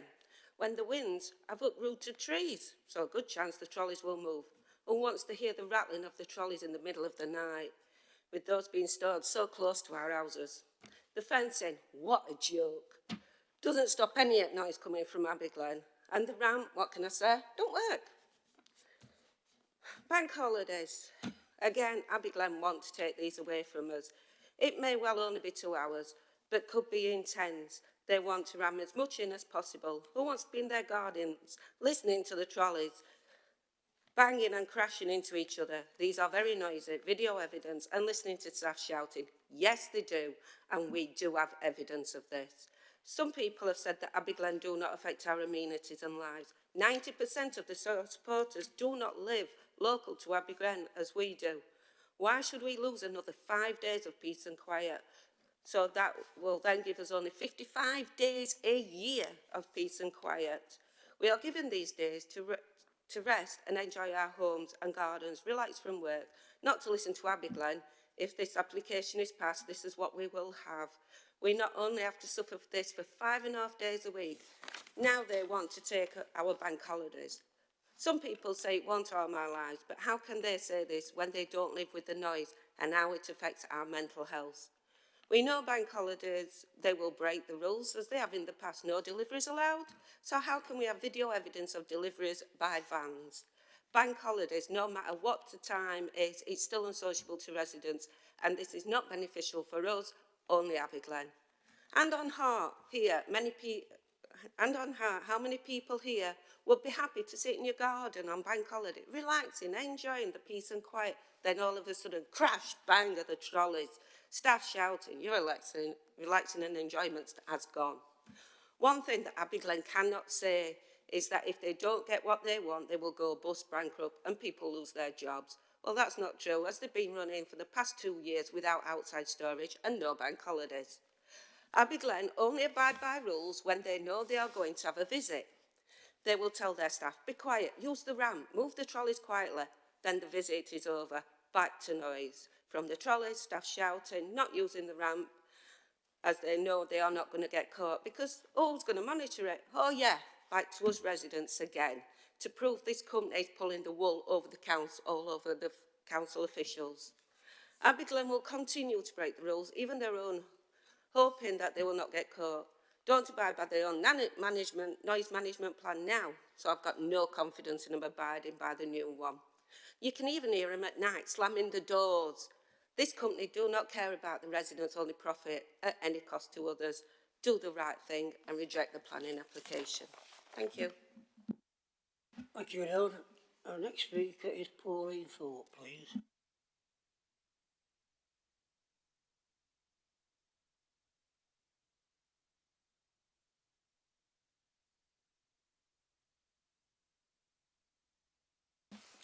Thank you, Chair. I'd like to quote a few details from Abbey Glen's technical details on their the appeal against your last decision. They state they have 37 cages per lorry. That's 37 in, 37 out, 74. Rattling metal cages, every single lorry. They also state that at busy times, they can deal with 6 lorries per hour, 444 rattling metal cages. They also state that they can only process 35 to 40 cages per hour, which leaves in excess of 180 cages of soiled linen to be dealt with and to be stored somewhere. If they are not storing it in the trolleys in the outside storage that they're requesting, where in heaven's name are they going to store it? Because they won't have room inside to store it. So we are left with the possibility of outside storage of soiled linen from care homes as well as hospitality, and that will attract vermin, flies, rats, which will eventually migrate to our homes and gardens. It's not acceptable, so totally unacceptable. We've suffered this for years now, and it is really destroying our homes and our peace. I'd like to quote verbatim. This is their statement of their technical details. It must be noted that the activity on the site is not solely related to office or business park use, so they are fully aware they are not a suitable business for that site. They bought it obviously because it was cheap and totally unsuitable for their use. And as for them abiding by the rules, I have passed their business on sunny Sunday afternoons when all their vans are out, despite the fact that they are not supposed to work Sundays. They will totally ignore any permissions you give them. They will do just as they please, and we are the ones that are suffering from it, week after week, month after month, year after year. So please, I ask you, do not accept this. Thank you, Chair. Thank you, Pauline. Our next speaker is Councillor Glenys Chapman.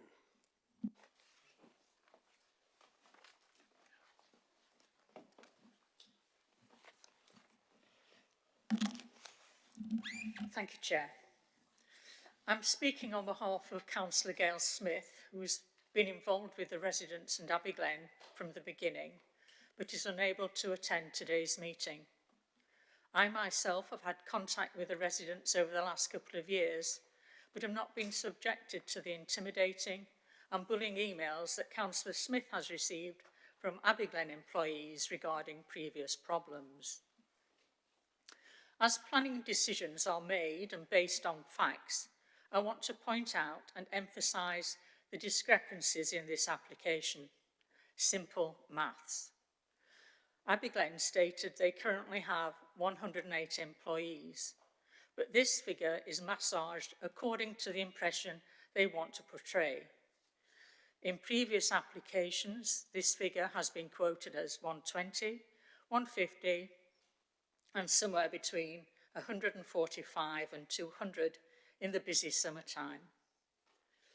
Abbey Glen say these numbers are split into 3 shifts, with the maximum number of employees on site being 71, which includes office staff during the normal office hours, 9 to 5. Even if only 55% of employees travel by car, they would need 39 spaces. So 47 spaces less 39 for cars, and 4 plus for the vans that Abbey Glen forgot to include in the number of company vehicles. This leaves less than 4 spaces for the next arriving shift or visitors. I find it hard to believe that Highways Department have passed these plans, but perhaps they visited on a quiet time. I believe busiest time is between 4 and 6. When approving planning applications for larger concerns, you don't say you don't need all that car park, it's empty all night, and not used fully early or late. You have to accommodate all possible vehicles at the busiest time. Parking on Carley Drive is not an alternative. This small road is used by other companies. Why should these companies have to struggle to get deliveries because Abbey Glen employees and lorries are parked on both sides of the road?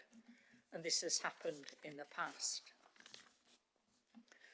At the Planning Tribunal late in 2024, the judgment went in Abbey Glen's favour, but the judge insisted on keeping no deliveries on the bank holidays and a noise management plan for the peace of the area and the residents, giving the residents of this quiet suburb respite on the few bank holidays that we have. Yet Abbey Glen are back within months trying to change this arrangement. Currently, the noise management plan is continually flouted. Residents have kept diaries and notes of incidents, but nothing is done. The Sheffield City Council's planning enforcement team has no teeth and seems to be ineffectual. There is no 3 strikes and you're out. Nothing to stop Abbey Glen continuing to do as they want. In conclusion, poor maths which don't add up, continual breaches of the previous planning decisions, and flouting of the judgment of the tribunal. I therefore ask the Planning Committee to reject this application, if not in full, at least the banning of working on bank holidays and the strengthening of the noise management plan. Thank you. Thanks, Liz. We have 3 speakers for the applications, starting with Michael Edgar, please.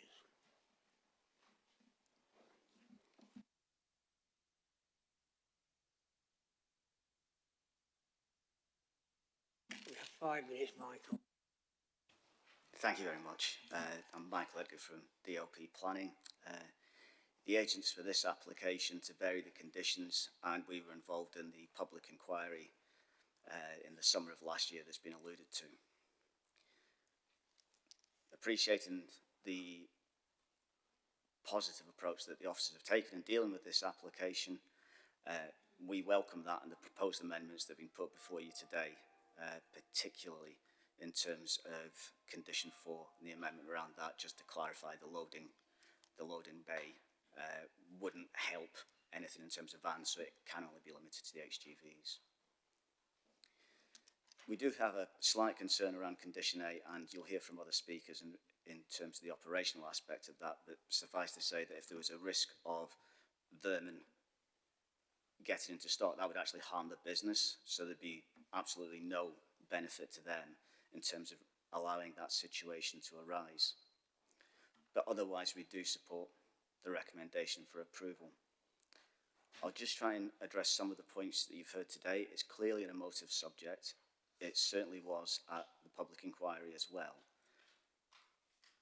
But the planning inspector did consider a number of aspects. Certainly considered the aspects associated with the movement of cages. To quote from his decision letter in paragraph 29, he observed the movement of trolleys from within the site, from which they can be quite loud, up close, as well as the tail lifts being dropped. I heard them from various points outside the site, including adjacent the footpath to the rear. He then goes on to name the streets. However, the noise was barely audible from these locations. Accordingly, I do not find the movement of cages and tail lifts would cause material harm to the amenity of the residential area. His assessment at that time was based on the circumstances around the site as well, with the acoustic fencing, the timber fencing that's been mentioned. That was the inspector's decision on that. It was also clear that the inspector also referenced that an important point, that once the point of annoyance is reached, complaints can come from historic issues, not necessarily reflective of the works that have taken place. And you've heard from officers today, as we would agree, there have been significant changes from 2022, when the first inspector said that bank holiday working was not appropriate because it would harm amenity. Since the 2022 appeal decision, the works to provide the acoustic fencing, the works to provide the loading bay, and the update in terms of vehicle tracking around the yards, and also the management plan that's suggested now to provide further detail in terms of storage of the cages has been set out. The inspector in the 2024 appeal did not have to consider the works around bank holidays. Technically speaking, he didn't get into that stage because he didn't get to the ground day of that appeal. So that was just a clarity on that point. You've heard some comments on the discrepancies around staffing numbers. That is partly due to seasonal work, partly due to how the shift work is calculated, but certainly in the evidence that was relied upon in terms of the economic benefits of Abbey Glen, that is because there's reference to the number of direct jobs, the number of indirect and induced jobs, and then the total operational net. So that was in the socio-economic impact assessment, which formed part of the public inquiry evidence.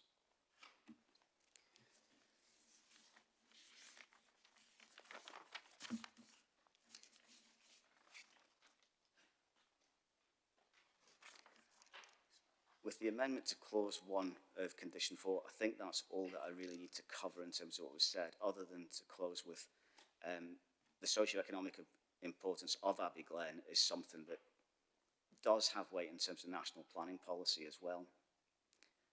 There are direct jobs created, whether that's 119 or 150, depending on the seasonal nature of it. But the estimated net annual GVA, which was not challenged at the appeal, was estimated as being £9 million.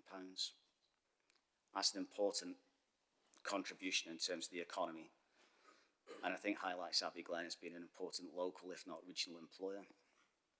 On that basis, paragraph 87 of the National Planning Policy Framework sets out the decision should recognise and address the importance of different sectors, including the expansion or modernisation of industries of local and regional importance. That's your 5 minutes up now, Mike. Thank you. I'll leave it there and thank you for your time.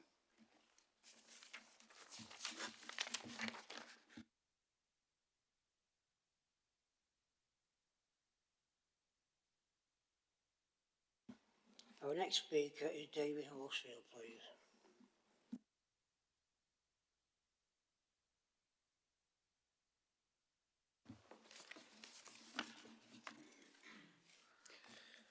Good afternoon, everyone.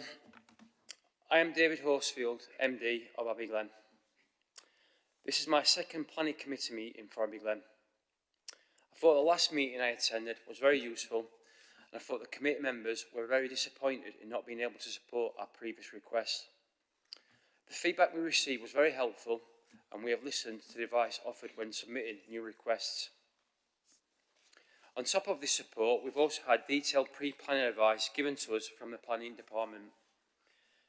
Any previous arguments about Abbey Glen being on site have been answered following a week-long detailed public inquiry. Our operation has planning permission and is proven not to affect the immediacy of the area. What we are asking for is a few minor changes that won't impact on anyone, but will help us immensely. 2 hours just for unloading on bank holidays between 1 and 3. Having listened to the concerns from residents, feedback from the committee last time, and done everything we were told to do following pre-planning advice, we have remedied any potential problems. We're only asking for 2 hours in the middle of the day when there will be numerous noises from roads and surrounding areas. This 2 hour period is not going to wake children and won't disturb anyone. The unloading process was looked at in detail by the planning inspector and has been described as noisy up close but inaudible when off site. This is backed up by a noise expert. We've spent over £75,000 on acoustic fencing, with £57,000 of this specific to helping eliminate delivery noises. We've purchased an unloading ramp that speeds up the unloading process and eliminates the tail lift noises. Our unloading process was reviewed by 2 members of the council's enforcement team, and no areas of concern were identified by them. External storage. Having items stored in our yard when we can't fit them into the factory will help us run better and won't impact on anyone.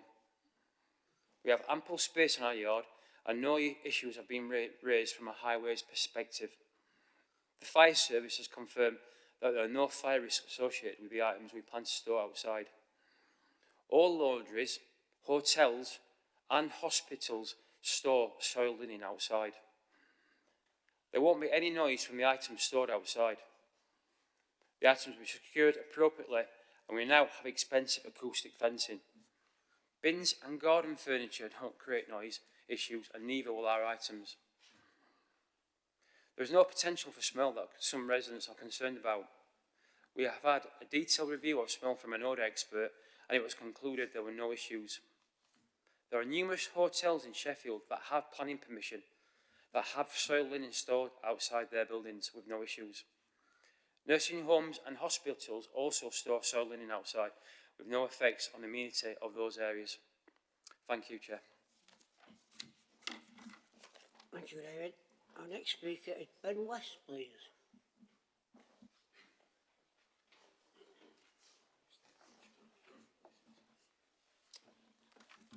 Hi everyone. So I'm Ben West. I'm the Operations Director for Abbey Glen. I have responsibility within our organisation for all elements related to the process of our operations and our factory. I'll not repeat the comments that my MD has made and that Mr Edgar has made, but wish to highlight some operational aspects related to the external storage of soiled linen to allay and address points that have been made through the application process. We as a business, and I as the Operations Director, would benefit from the ability to use some of the external storage areas for soiled linen on the rare occasions when it is required. This invariably would be due to a breakdown in equipment which causes a halt to production. This creates a backlog of work and means that when the wagons return to unload, I can quickly run out of space internally for the soiled stock. Being able to use some of the outside space for soiled stock enables me to empty the wagons so that they can be loaded up to go back out to customers in a timely fashion, meaning that I don't break contractual obligations. To qualify this comment, I've had one instance of a major breakdown in the last 16 months, which happened to be yesterday. As a business, we operate a model where stock that is returned on, for example, a Tuesday afternoon, will be processed this evening, or worst case, first thing on a Wednesday, to go back out to customers. We do not hold large levels of surplus stock on shelves. Therefore, any stock that had to go outside and potentially remain outside overnight would be brought into the factory at 8 AM and processed, as I will require it. I would not want soiled stock outside for any longer than necessary for several reasons. One, as I've just said, I need the stock processed so that I can fulfil orders. Two, stock that is left outside for a long period of time will pick up increased moisture, meaning that it will weigh more than a drier product. As my washers have a weight limit, the wetter the linen, the less products I actually wash per load. This actually reduces my efficiency, my productivity, and as a result, it impacts upon the business. And finally, three, linen is expensive. A duvet cover that we use is around £18 per item. Towels are £7 per item. I don't want our very expensive and valuable assets left outside for longer than is necessary. In addition, the amount of space for soil stock will be relatively limited. My intention is to use a majority of the external storage space for cages that are unrequired at times, for recycling purposes, deliveries of new stock and materials. This means that A, there will be limited space for soil work outside, and B, I will have created space inside the building so that more soiled stock can fit in there. Alongside the points my colleague David has addressed concerning smell, the points I make and highlight should help to relieve concerns that people have. Soiled stock will not detract from the industrial park, and soiled stock will not impact on local residents. Thank you. Thank you, Ed. Michael, would you like to? Thank you, Chair. Just a couple of points. So in terms of employee numbers, I guess the critical point is the number of staff on site at any one time, and that's kind of the staff in operational staff in the shift plus other staff, and that's stated as 71 staff in the transport statement, and I believe that to be consistent, albeit there's some variation with what's been previously stated. So essentially our parking numbers in the plan for business premises are maximum standards. We're then open to an applicant making a case that a different level of parking is appropriate for the site based on the business. So essentially what the applicant's done here is what we'd expect in a transport assessment, which is look at the number of staff on site at any one at a time, look at the modal split, and then calculate the amount of parking. So the numbers, relevant numbers that the committee may want to look at are in the supplementary information on the second page of the supplementary information, and there I've kind of taken a breakdown in the second paragraph down of the number of trucks plus the number of vans and the parking demand for a peak shift pattern, and looked at what the consequence would be if it was at peak demand and potentially the vans were on site at one point in time. So that's information set out there. In terms of the noise management plan and the enforcement of it, then a noise management plan is something that is not uncommon to have for a business premises or industrial premises. So the document is less rigid than a specific planning condition setting out prohibitions. It's effectively a document we ask the operator to produce that says how they can run a site in a considerate and conscientious way. The enforcement of it is then down to the enforcement. If there's a complaint received and someone suspects the management plan isn't being followed, then we investigate, we look at what the actual breach is, we talk to the operator, and we try and deduce whether the management plan is or isn't being followed, and we take action if it wasn't being followed. So in my view, the condition 4 is an enforceable condition, albeit a management plan is different to a set of clearly stated prohibitions. It's more of a management document that we expect the applicant, the operator, to work to, and we have recourse if they're clearly not working to it. In terms of specific fastening of trolleys, it seems to me that there are practical ways of doing that. If they're within pens, then obviously they can be secured. in the event that they were rattling around at night. Presumably that would be a pretty windy day anyway, and it wouldn't be the case that that would be the only noise that would be in the ambient noise environment. So obviously the committee obviously entitled to take your own view on what the level of risk is, but in officers' view, the risk associated with overnight trolleys in that area isn't an unacceptable risk in terms of the relevant planning policies. So I think that those are the points I want to cover in the objections that are verbally stated, just in terms of the points made on the external storage of linen, of soiled linen as it was described. I think we officers just retain the view that without an appropriate means of enclosure, i.e. a building or enclosure of some kinds, our view is that that really isn't good practice for a business park to store soiled stock outside. So it remains our advice to the committee that there should be a specific prohibition on that. So yeah, those are the points that I address. Obviously any other questions I'm happy to take. Thank you, Chair.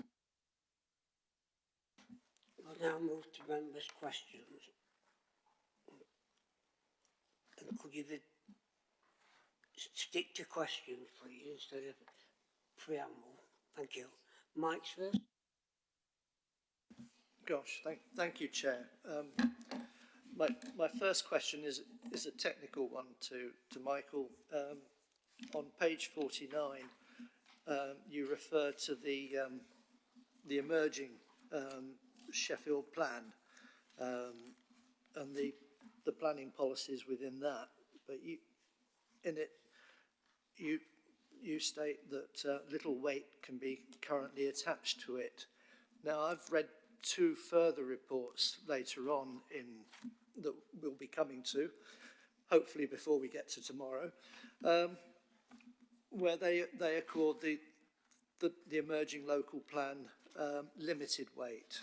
And so the question is why you give it less weight, or appear to be giving it less weight than other officers on their application reports. The second question relates to the four-wheeled cages. There's been a lot said about storage, and given what the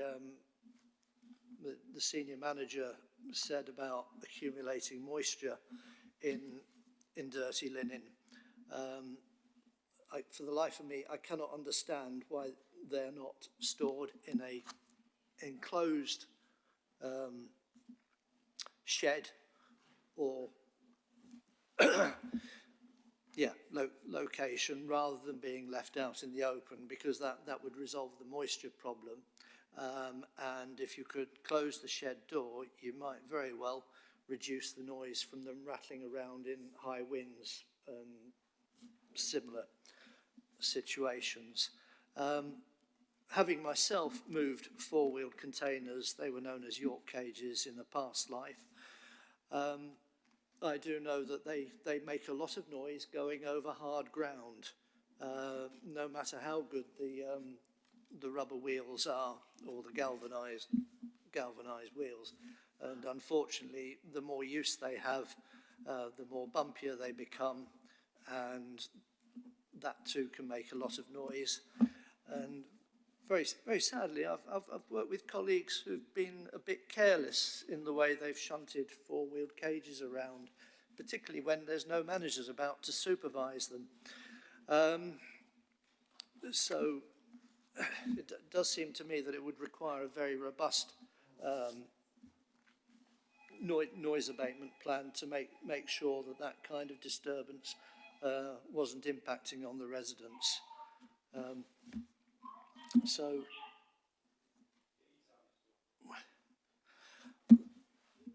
my last point relates to the panel vans, because as I understand it, they do not have. Do they require a forklift when loading and unloading from the panel vans? Because I thought the idea of the metal the ramp into the workplace was to take that out. But that works for the bigger, I don't know if they're 7.5 ton vehicles or a different spec, but it works for them. But I can't see how the ramp would work for the the panel vans. And my very last point relates to that ramp. I've also, in a past life, worked with that kind of ramp, and it's usually there as a temporary facility to last maybe a couple of months, but normally just a few weeks. And if that's going to be a permanent fitting, is that covered by the application, or is that covered by building control or some other process? Thank you. Michael? Thank you, Chair. In terms of I'll deal with the easiest point first. So in terms of the little weight versus limited weight, that was that there is no difference in the weight I was seeking to attach, albeit a slightly loose phraseology. So the draft local plan has been through 2 rounds of hearings. The third round is being awaited. The third round is the one that will cover the development management policies, including the zoning policy, such as the one for Abbey, Glen, for the Carley Drive Business Park, and also the associated noise policies. So that has not been through examination yet. Anyway, long and short of it is limited weight can be attached to the plan. Thank you for clarifying that. In terms of the cages and why they're not in an enclosure, we did discuss that with the applicant at a much earlier stage. They felt that it wasn't possible to erect an enclosure in that southern yard without blocking access to the compressor house, etc. Obviously that would be a preferred approach, but we're assessing the application that's submitted. And we consider external storage without an enclosure to be acceptable in these circumstances for the reasons set out in the report. In terms of them degrading over time, that we hope that's covered in condition 4 as modified in the supplementary information, which I think is set out on the 3rd page, which includes point 4 of condition 4. Looks for maintenance procedures for cages, trolleys to ensure they do not degrade and become noisier over time. So the assumption there is that we would expect the applicant to say how often they would inspect the cages, assume that they would try them to see whether they were rusty or squeaky, and that then would oil or grease them if they were, and obviously replace them if they were damaged. So that's the sort of information we would seek in the noise management plan to provide us reassurance on that point. In terms of them being intrinsically noisy things, that's why we've suggested that they should only be moved during delivery hours. So obviously during delivery hours, cages can be moved within the yard. There's no other way of getting the material into the building, or no way in terms of the way the company currently practice. So the conditions as recommended wouldn't extend the period during which trolley noises would be experienced by residents, other than the proposed 2-hour window on bank holidays. But they would, it would put in place these requirements in condition 4 in terms of maintenance, etc. And fundamentally, officers' view is that given the context and the pronouncements of the previous inspectors, that the impact appears to be relatively low, albeit the concerns of local residents are noted and understood. In terms of how the panel vans are unloaded, I don't actually have any information on that. The submission doesn't explain how those are unloaded. I'm assuming that there probably aren't cages in the panel vans and that it's loose laundry, but I don't know that for a fact. I don't believe that a forklift is used. I haven't seen a forklift on site, but again, I don't know for a fact that there isn't one. In terms of the ramp, so the condition 4 again, requires confirmation, upon point 1 requires confirmation that unloading ramp shall be used for all HV deliveries of laundry. So the ramp has been constructed under permitted development rights, it didn't require consent and they didn't apply for consent for it. If it was removed, it would be a breach of the noise management plan as currently worded. So it doesn't need to be that ramp, but it would need to be a ramp that functioned. Obviously, they couldn't do a full loading dock because the levels just wouldn't work. So I think that answers the questions. Richard? Thank you, Chair.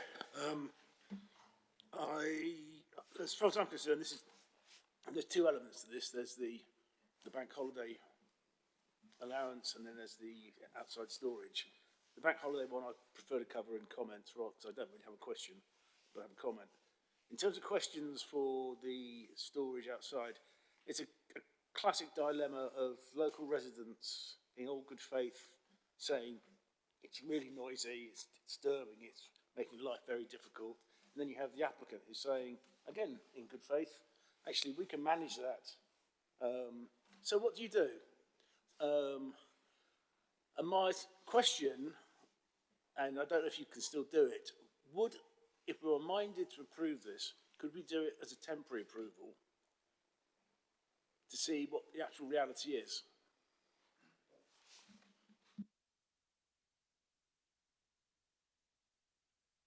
So through your chair, I think that would be very difficult to construct. So a temporary approval, I see what you're saying about a trial run effectively.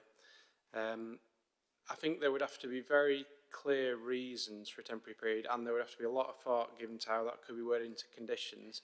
My initial reaction is that would be problematic to achieve through a Section 73 application, because what effectively you got is a business that's operating. You'd be trying to word the conditions in a way where you'd be relaxing business practices and then expect them to go back to original practices after a certain period of time. It seems to me that would be complex and difficult and potentially unreasonable to achieve. I guess unless you felt that the trial run would result in new information coming to light that would be definitive about whether it was acceptable or not, and it wasn't definitive at this point in time, I think it would be difficult to justify that to me. That's my advice as an officer. Richard? Thank you, Chair. I don't have a great deal to add to what the officers just stated, except to say that emphasis should be placed on the reasonableness of the decision. So the factors that he's just highlighted there would be taken into account as part of what's considered reasonable versus not. Okay, thank you. I mean, to me, I take your points. If we don't really know what's going to happen, isn't that well, yeah, I take your point.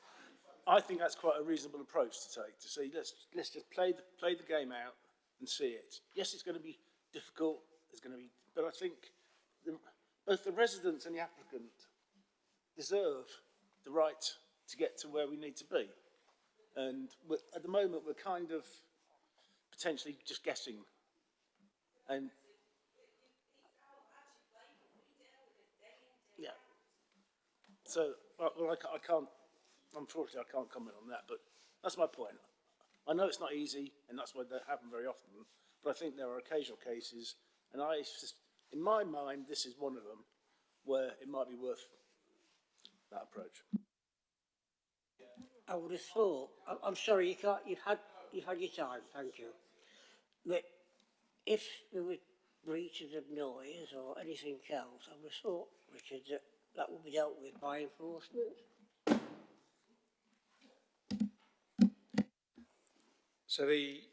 So what would be dealt with by enforcement would be breaches noise management plan. I think one point that we'd say is trial periods are useful if you're gathering data over a certain period of time to then inform us a future decision. I think it would be quite difficult to gather objective data on whether the trial period had been successful or not, because effectively we have continued to receive complaints about the operation of the business. They have been investigated and resolved in the way the enforcement department had considered it appropriate to resolve them.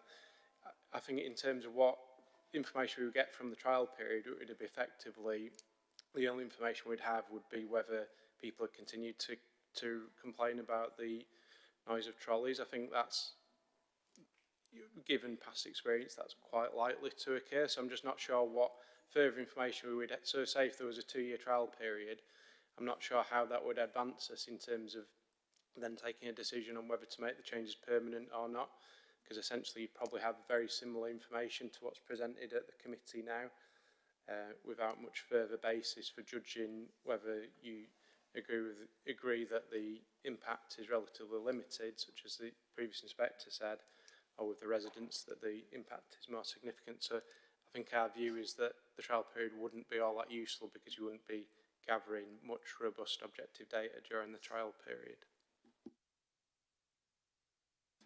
Sorry, I won't labour the point. Yeah, I mean, surely, as the applicant said, it's a benefit, a significant benefit to his business to go down this route. Therefore, it's in the applicant's benefit to work with some independent party to provide genuine data of what actually is happening. And then, with all due respect to the residents, you say, well, actually, this is the levels of noises that is happening. I just can't see why that would be not a useful exercise, but I recognise I might be a single voice in this.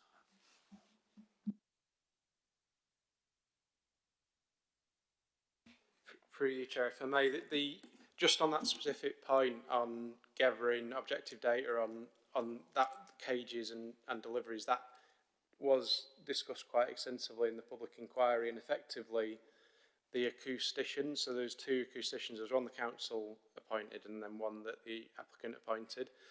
They both agreed that a qualitative approach was the right approach for deliveries and the trolley movements, because effectively the quantitative approach, I'm sorry, I won't get too far down the rabbit hole, but effectively you're averaging out sound levels over a certain period of time, where you have sounds that are kind of rattling, occasional rattling, etc. So that's more useful for process noise, where there's say a hum or some sort of regular noise. For intermittent noises, that's of quite limited usefulness. So if a noise if there was a trial period and then there was a noise assessment required, reflecting observations during that trial period, that would be likely to be qualitative. So it would just be reflections from the acoustician on, well, I mean, it wouldn't really be much more than what they've already put in the noise report, because they've already done that qualitative assessment.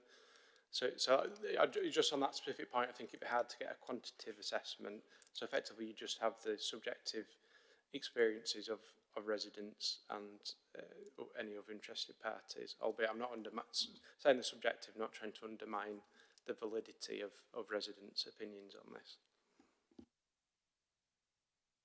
Mark? Thank you, Chair. It was very striking that the residents were mainly concerned about the noise of these cages stroke trolleys. So I was just wondering, I mean, couldn't they be made of a different material? Plastic material stroke cloth, like you get in some hotels, you see them pushing around cloth trolleys. I mean, wouldn't that be a way of solving the noise problem completely? I don't know. Thank you. Thank you, Chair.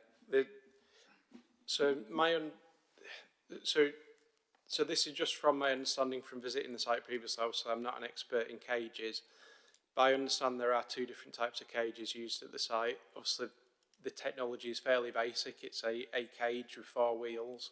There can be differences in the way the wheels are made and the material of the cage. I understand the operator is gradually replacing some of the older cages with new cages which are slightly quieter, and that they demonstrated that to us at some point.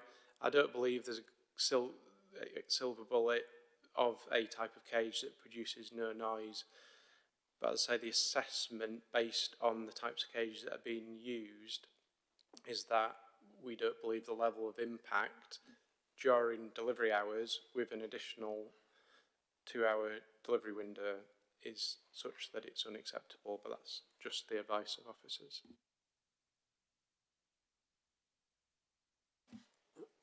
Henry? Thank you, Chair. I think Councillor Williams actually already preempted my line of questioning to the greater part, which will save everyone some time. It seems like we have got quite a big gap between what the residents are experiencing, what the applicant's telling the committee, and what we're hearing from officers. It would be good, you use the word definitive, Michael, it would be good to have a definitive answer, but it sounds like that's already been carried out as part of the public hearing in terms of a sort of longer term acoustic survey of the area.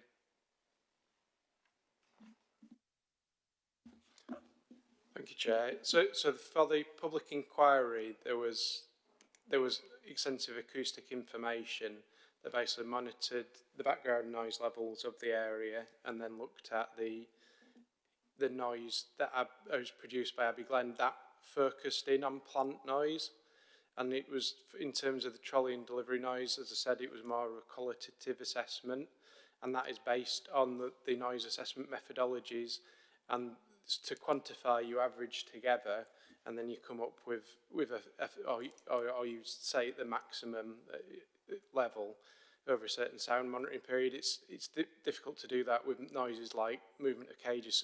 So the definitive assessment of the noise contribution made by Abbey Glen to local environment for the purpose of that public inquiry was presented at public inquiry, and the inspector concluded that gave him comfort that the use was a B2 use. So it's for a different purpose, but that sound survey work has been done, yes, if that was a question. One follow-up question, if I may, Chair. How far away from the threshold of tipping into B1 use would that have been? Was that identified?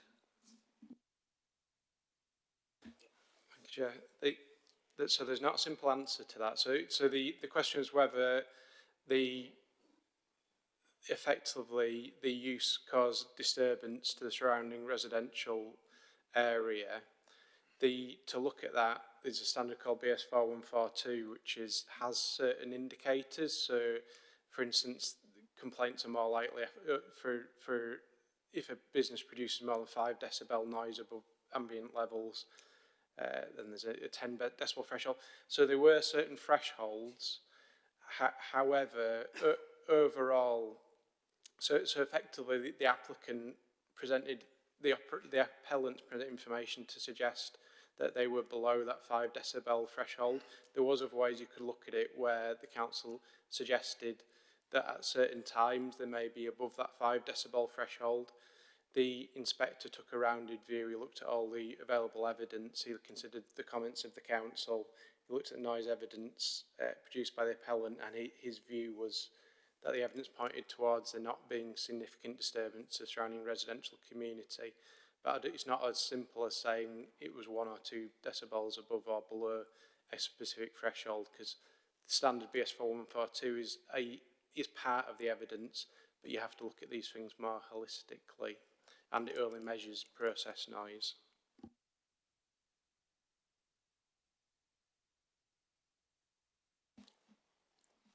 Can we move to comments, please?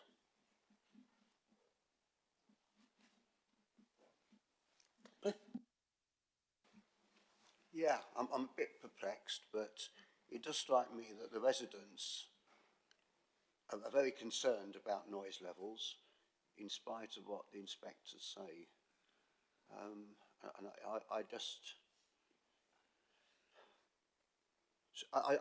I struggle to reconcile them, really. But you know, they're here. They're obviously very upset about what's been carrying on, and yeah, I find it hard to come to any conclusion, to be quite honest. Anyone else with comments? Richard? Thank you, Chair. Yeah, just on the noise issue, I don't quite understand why you average things out, because at the end of the day, if you've got six hours of quiet and one loud bang in the middle of the night, the average will be very low, but that one bang, guess what, will wake you up. And I don't know how you are, but once I'm woken up in the middle of the night, I tend not to go back to sleep, as a comment. The other thing is really about the bank holiday operating. I come back to the comments or findings of the inspectorate when they looked at it. And I think one of the speakers actually, I think, made a very pertinent point, which was it might be a short 2-hour window, but my word, in that time it's going to be very, very busy. So I'm minded, in my own view, to say, if we're going to go and approve this, that element, that condition should not be altered. And so we should, it's 5 days a year, which is, I can't believe the business will live or die on 5 days a year. And I think it will have a big impact on the amenity of the residents.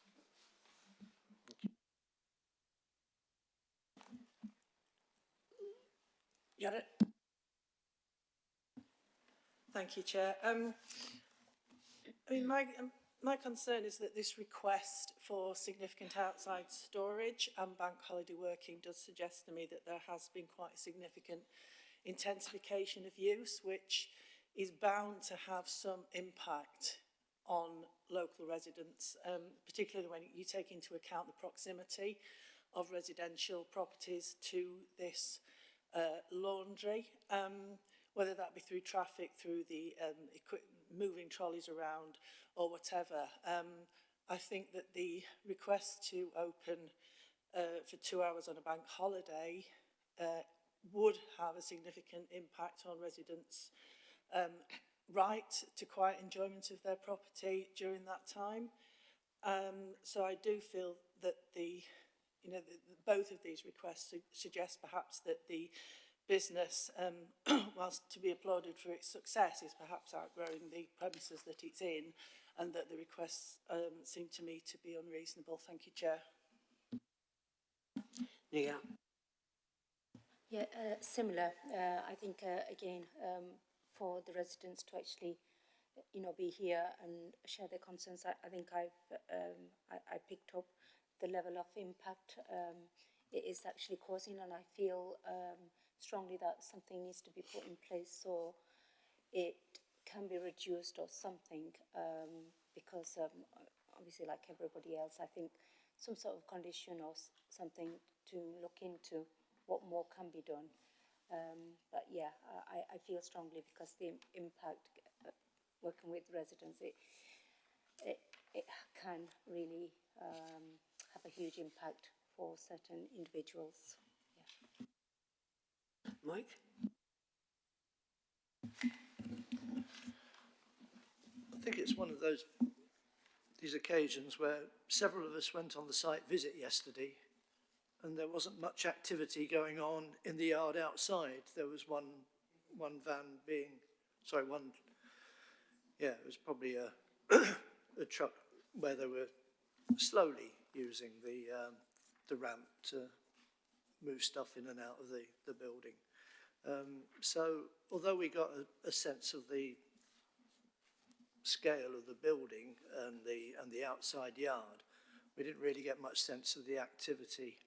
And I have to say I'm rather coming towards the comments that Cliff and Richard and Nigat and Janet have made. I don't think yet the case has been proven that this application is sufficiently sound. Excuse the use of the word sound there. But it does worry me that you have got laundry left outside when you can get some really heavy rain these days coming down, and that really is going to up your moisture content. And I do think that the business might want to have a second look at that aspect. And also where the acoustic fence stopped, that I did notice yesterday. It only went so far around the building, and it could have gone further down to cover that other yard area. It's not up on the, where would it be? It would be off to the left, I think, if you're looking at that map there. and it clearly stopped there, and perhaps if there'd been extended acoustic fencing, I know it would have cost a bit more money to do, but that might also have done more to mitigate the noise for the homes that face that corner. But that's my view. Any more comments? No. We'll move to a vote, please. Mike? We're not doing by show of hands, Chair? Show of hands, I keep forgetting. So, for the application. Sorry, Chair. Thank you, Chair. Just as a point of procedure, where a vote is taken on the officer recommendation to grant with conditions, if anybody is minded to propose additional or alternative conditions, then that is a vote which should be taken before a vote is then taken on whether or not to grant with conditions. If the officer recommendation to grant with conditions, the vote in respect of that fails, then there are then following a couple of potential outcomes. A vote could be taken to decide to defer, or a vote could be taken to refuse. So just to be clear, where a vote's taken on the officer recommendation and it's to grant with conditions, if any of the committee is minded to propose additional or varied conditions, that is a vote which should be taken prior to the vote on the officer's recommendation.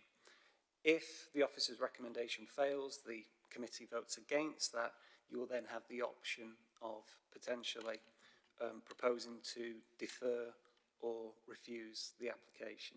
So this is a long way to say, if anybody is going to propose alternative or varied conditions, that is something that they should do before there is a vote on the officer recommendation.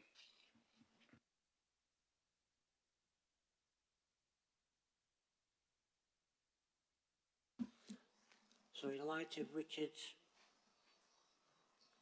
lengthy explanation, does anybody have any different?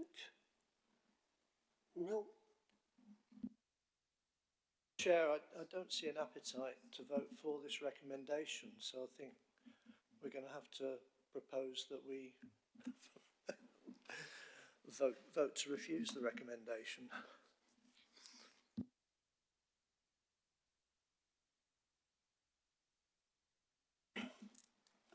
I think we just need to go to the vote. Vote by hand. Sorry, Richard. Well, is it possible, as I said earlier, that if the committee is minded to vote for the application, that we could split it in two, so that the issue of bank holiday working possibly could be, I don't know, I'm not explaining myself very well, that could be seen as one element, and then the outside storage is another. Do we have to throw everything out?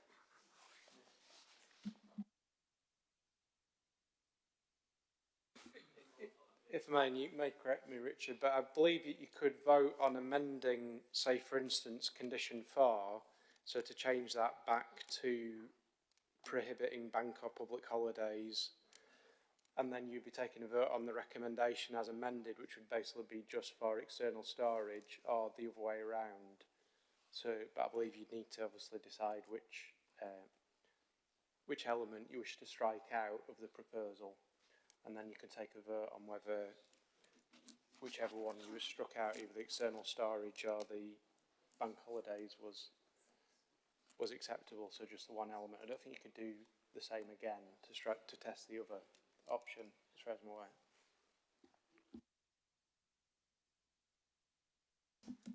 So do you have a proposal, Richard?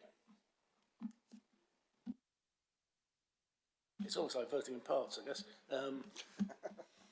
We know where that gets us.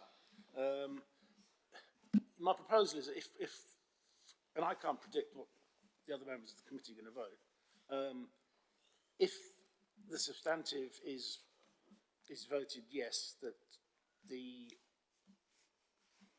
element covering the bank holiday working is not included in that. That we amend that condition to not allow for that, if I can do that, or even propose it. Yeah. Okay. So I took the liberty of preparing some wording to revert the condition back to effectively as it is, but with the prohibition on external movement of cages during the time. So I'll just read it out. So that would be an amendment to condition 3 as set out in the committee report. So the amended condition would to prohibit bank holiday deliveries or movement of cages would read: deliveries to the premises, by which definition includes all associated external loading and unloading activity, shall take place only between 0800 hours and 1800 hours on Mondays to Fridays, between 0800 hours and 1300 hours on Saturdays, and shall not be undertaken at any time on Sundays or on bank or public holidays. External movement of mobile stock containers, including all cages, trolleys, shall take place only between 0800 hours and 1800 hours on Mondays to Fridays, between 0800 hours and 1300 hours on Saturdays, and shall not be undertaken at any time on Sundays or on bank or public holidays.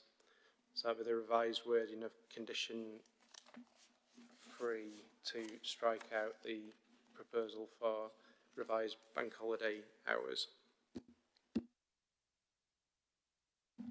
So someone going to propose that? that is the proposal. I'd be happy to propose that. Can I have a seconder, please? Henry? Show of hands?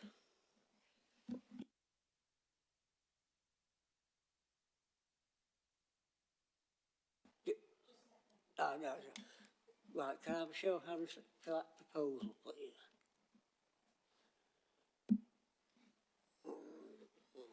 Two, three, 4.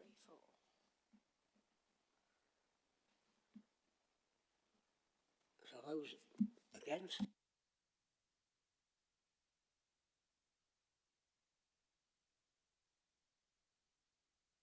An abstention.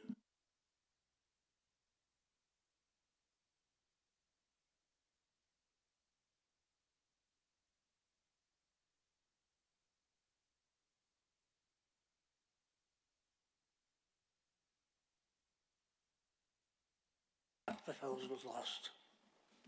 Sorry. So we now need to move to the vote on the original. So to vote with the officer's recommendation. Could I have a show of hands for?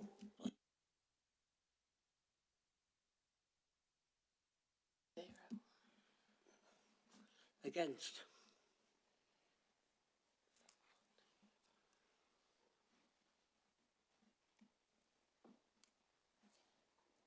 Yeah. Okay. So that's lost. Yeah. Oh, abstention, sorry. Abstention. Okay. It's lost. We need to come up with why we've turned it down. Yeah. So now we need some reasons for refusal. Reason for refusal.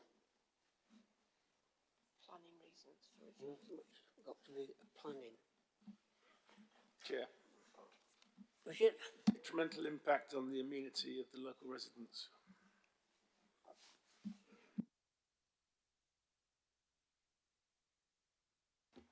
So impact on amenities, obviously a valid material considerations. The relevant policies that you may wish to refer to are set out in the committee report on page, apologies. So the relevant policies are set out on page 52. So there's IB 9B, which UDP policy IB IB 9B, which states that which sets conditions on developments in industry and business areas. It states that in industry and business areas, new development or change of use will be permitted provided it would, amongst other matters, not cause residents or visitors in any hotel, hostel, residence institution or housing suffer from unacceptable living conditions. There's UDP policy G24, which states that development will be permitted only where it would not create noise levels which would cause a nuisance or locate sensitive uses and sources of noise pollution close together. So the first part is more relevant. Then there's 3 relevant paragraphs of the NPPF, which I won't go through, but they're set out, sorry, 4 relevant paragraphs of the NPPF, which essentially talk about quality of life, and then there's a specific noise test at paragraph 198. So it's just a point in those directions if you wanted to expand upon the specific policy conflicts. So could I ask Michael to write that in conjunction with the co-chairs? Please? Richard? Thank you, Chair. Just as a point of procedure, a vote hasn't been taken to refuse yet. So that has to be proposed, voted on, and then we can talk about reasons. So a show of hands to refuse the application, please. Sorry, so you're writing 5, sorry. 5, 7, 8, 9. Yeah. Against. Against? Abstention? Yes, Maria. Yeah. That's refused. Yeah, that's refused, thank you. So now we need reasons. So, Thanks, Chair. The committee can take forward a revised recommendation from the officer. You heard from the officer there is the reasons that were put forward, and then that could be the subject of the vote.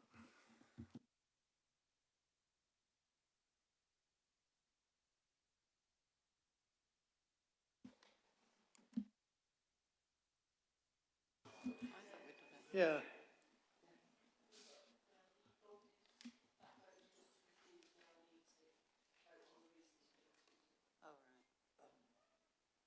so are we happy with the... Well, I thought Richard covered it very well. Yeah.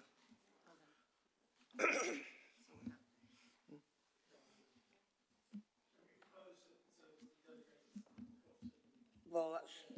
Yeah.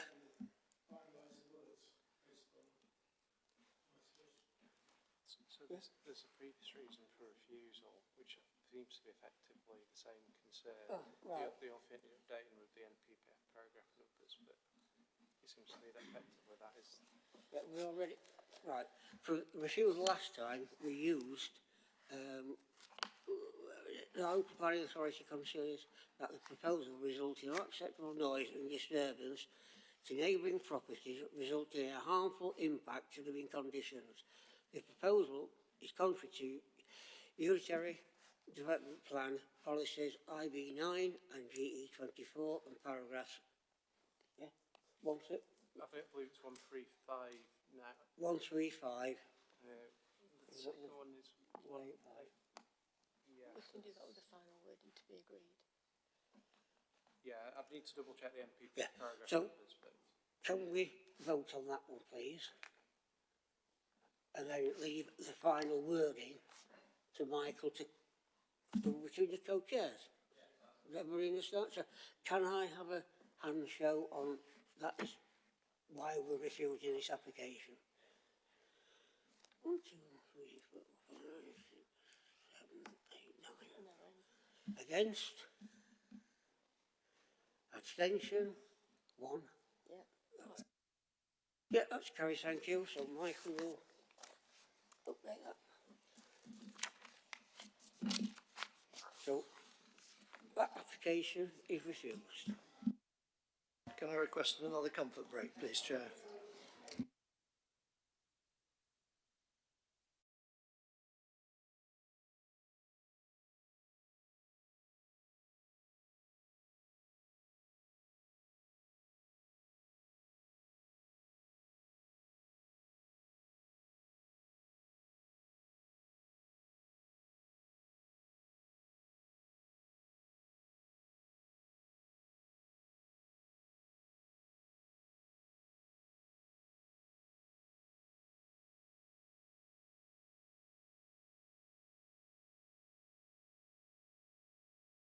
Item 7C, planning application number 24/02184/FUL Forgemasters land between Weir, Carbrook Street and Weedon Street, Sheffield, S9 2FT, page 59 of the agenda. Over to you, please, Jacob.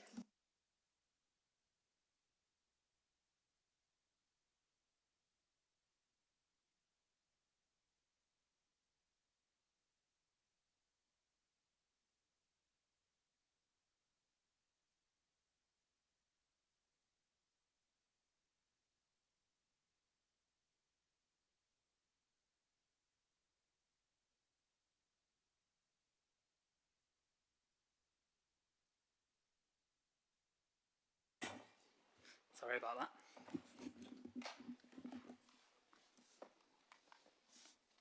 So, this application site comprises around 7.5 hectares of land in the industrial Lower Don Valley, and it's split into two plots. Plot 1 is the larger plot to the south, and Plot 2 sits to the north of Weedon Street. And it's a full planning application seeking planning permission for two large industrial buildings and a small security building on Plot 1, and a staff car park on Plot 2. And associated works would include landscaping and revised access arrangements, including alterations to the adjacent Five Ways Walk. The application is presented to committee due to its scale and strategic significance, but there have also been 9 objections which relate mainly to the Five Ways Walk alterations and the transport strategy. But officers feel those concerns have been adequately addressed, and hence the recommendation is for approval. So the site's located to the east of the River Don, and the Five Ways Walk runs along the river before meeting Carbrook Street at the south of Plot 1. To the north of Plot 1, it runs along Weedon Street before heading north through the woodland towards Meadow Hall, and the Five Ways Walk is part of the Trans-Pennine Trail and the National Cycle Network, and Plot 2 sits just to the east of that sort of northbound spur of the Five Ways Walk. Both sites are formerly industrial and were cleared in the late 20th century. And as you can see, the surrounding area is also largely industrial. The premises to the south of Plot 1 were formerly operated by Gripple, but they've been purchased by Forgemasters to connect to their existing sites to the south and across the River Don. On this aerial image, you can see that Plot 1 has self-vegetated over the years, with a lot of the green areas being a habitat called open mosaic habitat, which is a complex form of habitat which can develop on brownfield sites and provide valuable sort of nesting habitat for invertebrates, basking habitat, and also other biodiversity. But members will recall from the site visit that the vegetation has now been cleared and contractors are on site proceeding with site investigations and enabling works. That work is lawfully proceeding under a previous consent which applies to the site. So outline planning permission was granted in 2010 for a master plan known as the River Don development, which comprised a mix of different kinds of employment development. And reserved matters for industrial and warehousing uses on Plot 1 were approved in 2022, and the relevant pre-commencement conditions relating to Plot 1 have been discharged. So that's how the sort of site clearance and enabling works have proceeded so far. So Sheffield Forgemasters have acquired the site from the previous owner, and they're undertaking those works in accordance with the previous consent. But the actual construction project that they intend to implement is a different development, which they're now seeking planning permission for under this application. So the effect of granting permission for this new development would be to nullify the previous outline consent for the River Don development. So just doing sort of a perimeter walk around the site, this is looking at the southern end of the site from Carbrook Street. And you can see the Gripple building on the left-hand side and the Five Ways Walk archway.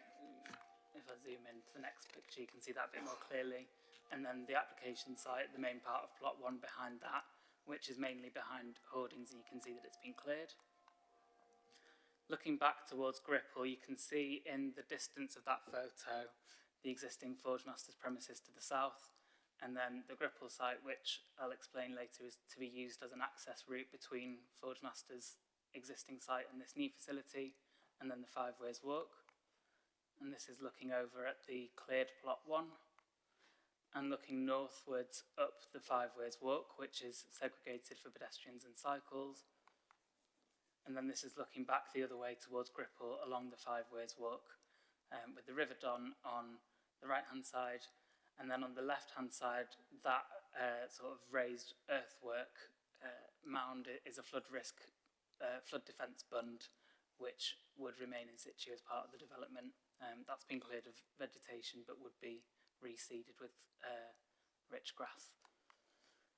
And that's taken from the top of that bund, and you can see Winkerbank in the distance. This is looking further north up the Five Ways Walk, and we're now on Weedon Street. This is looking towards the west at the Weedon Street Bridge, and plot 1 is behind that hoarding on the left-hand side. This is looking west along Weedon Street. To the left-hand side, you've got some woodland, which is part of the local wildlife site that surrounds the disused Lower Don Valley Railway. And this is looking at plot 2, which is to the north of Weedon Street, and you can see that sign there is delineating where the Five Ways Walk crosses Weedon Street to head north towards Meadowhall. And that's the northbound part of the Five Ways Walk, with plot 2 to the right-hand side behind the palisade fence and brick wall. And that's looking into plot 2, which is vacant hard standing. And looking in from Weedon Street over the palisade fence. And this is one of the contractor entrances to plot 1 from Weedon Street. And looking at plot 1 from Weedon Street, which is essentially cleared land and fairly flat in terms of topography, all behind that hoarding. This is the junction of Weedon Street and Carbrook Street. This is looking southwards down Carbrook Street, and there's another site access there, which is being used by contractors, and that's also roughly where the new site access would be when the new facility is operational. This is an existing business on Carbrook Street, which isn't affected by the development, so the site wraps around that business.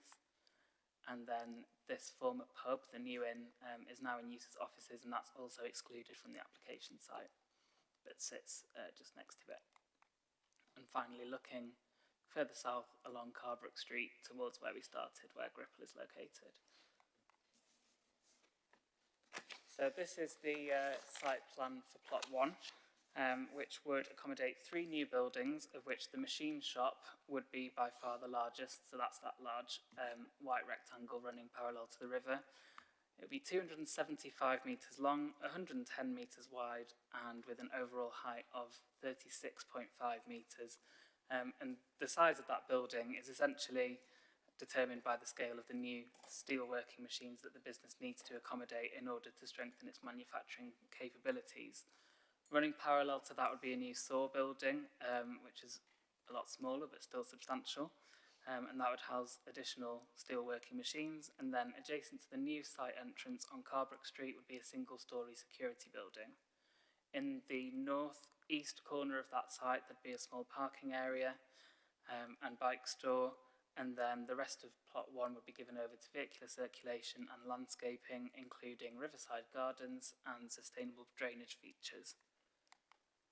This is the site plan for plot 2, where the majority of the staff parking would be accommodated. There'd be 175 parking spaces in there, and then a substation adjacent to Weedon Street, and perimeter landscaping, including new trees. There'd be 2 new crossings at Weedon Street, which would be securing through condition, and they're shown indicatively on the plan in purple. The one to the left-hand side would be a segregated pedestrian and cycle crossing to improve safety and connectivity for users of the Five Ways Walk. And then the other crossing would be a new pedestrian crossing, mainly to be used by staff members moving between the car park and the facilities on plot 1. This site plan at a larger scale shows the interventions that would take place at the south of plot 1. So the business has a need for very heavy and slow moving vehicles called CAMAG vehicles to access the site from the other parts of the Forgemasters estate without using a public highway because of how large and slow those vehicles are. So the solution is to go through the former Gripple site and into plot 1 from the south, but that requires crossing the Five Weirs Walk, and it also requires raising the levels of the Five Weirs Walk at the crossing point, meaning a diversion of around 30 metres to the north to ramp down back to the level of Carbrook Street. So the applicant has stated that all of those crossings would be supervised by a banksman or a member of security staff, and there'd be around 12 crossings within a 24-hour period, and each crossing would take around 2 to 3 minutes. The original proposal for the works to the Five Weirs Walk was to introduce sliding barriers which would physically close off the route during crossings, but the proposal has been amended now so there'd be no physical barriers, and instead pedestrians and cyclists would be warned to stop via signage, flashing lights and sirens. The design's also been amended to introduce a stepped entrance to the Five Weirs Walk, and the entrance archway would be relocated to the top of those steps. And there'd also be a cycle wheel ramp running along those steps, so that provides a more direct route onto the walk for able-bodied pedestrians or cyclists willing to dismount. So it's only cyclists staying on their bikes or wheelchair users or people with prams that would have to use the ramped route, which is a slight diversion to the north. There have been some objections to those changes to the Five Weirs Walk because they would slightly lessen the convenience and usability of the route.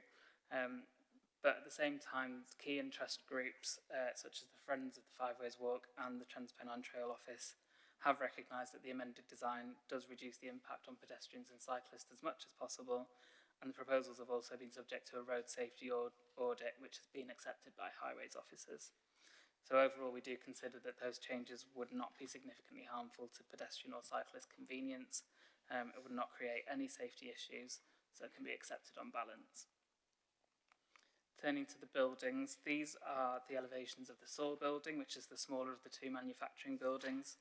So it would be finished mainly in black cladding laid vertically, and then the external stair towers would sort of pop out at the sides as a bit of a feature, and at the gable ends you'd have a contrasting silver cladding, which kind of represents a more machined element and would appear as a contrasting texture. That screen coming back. Then this is the machine shop building, the end elevations of that, which has a similar design approach, but it's much larger. So it's got 3 bays, again with the same architectural approach, which ties into the industrial character of the Lower Don Valley and also the other buildings on the Forgemasters estate. And this is the floor plan for the machine shop, which is essentially taken up by large process machinery with welfare and management hubs dotted around. And then on the higher levels you'd have maintenance gantries to serve those machines. And these are the elevations for the security building, which is single storey and finished in silver cladding with different textures. And the floor plan for the security building, which is a range of spaces for security staff and then a safety induction room within that building as well. These are 2 images from the townscape visual assessment that was submitted. And what they show is the view of the site from 2 key viewpoints. So on the top you've got the view from Winkerbank Hillfoot, and on the bottom you've got the view from Limpsfield Road in Winkerbank, and you can see the sort of grey massing model of how the building would sit in that landscape. And finally just some visualisations of the development. So this is viewed from the north. You can see plot 2, the car park in the foreground, and then the 2 large industrial buildings, and you probably can't quite make out the security building, but it's just to the left of the Saw building on that image. And this is how it would look at night. So the lighting strategy highlights the stair towers and the end gables as features to sort of act as an iconic landmark within the industrial valley. And then this is from the other side with the Five Weirs Walk, and again at night.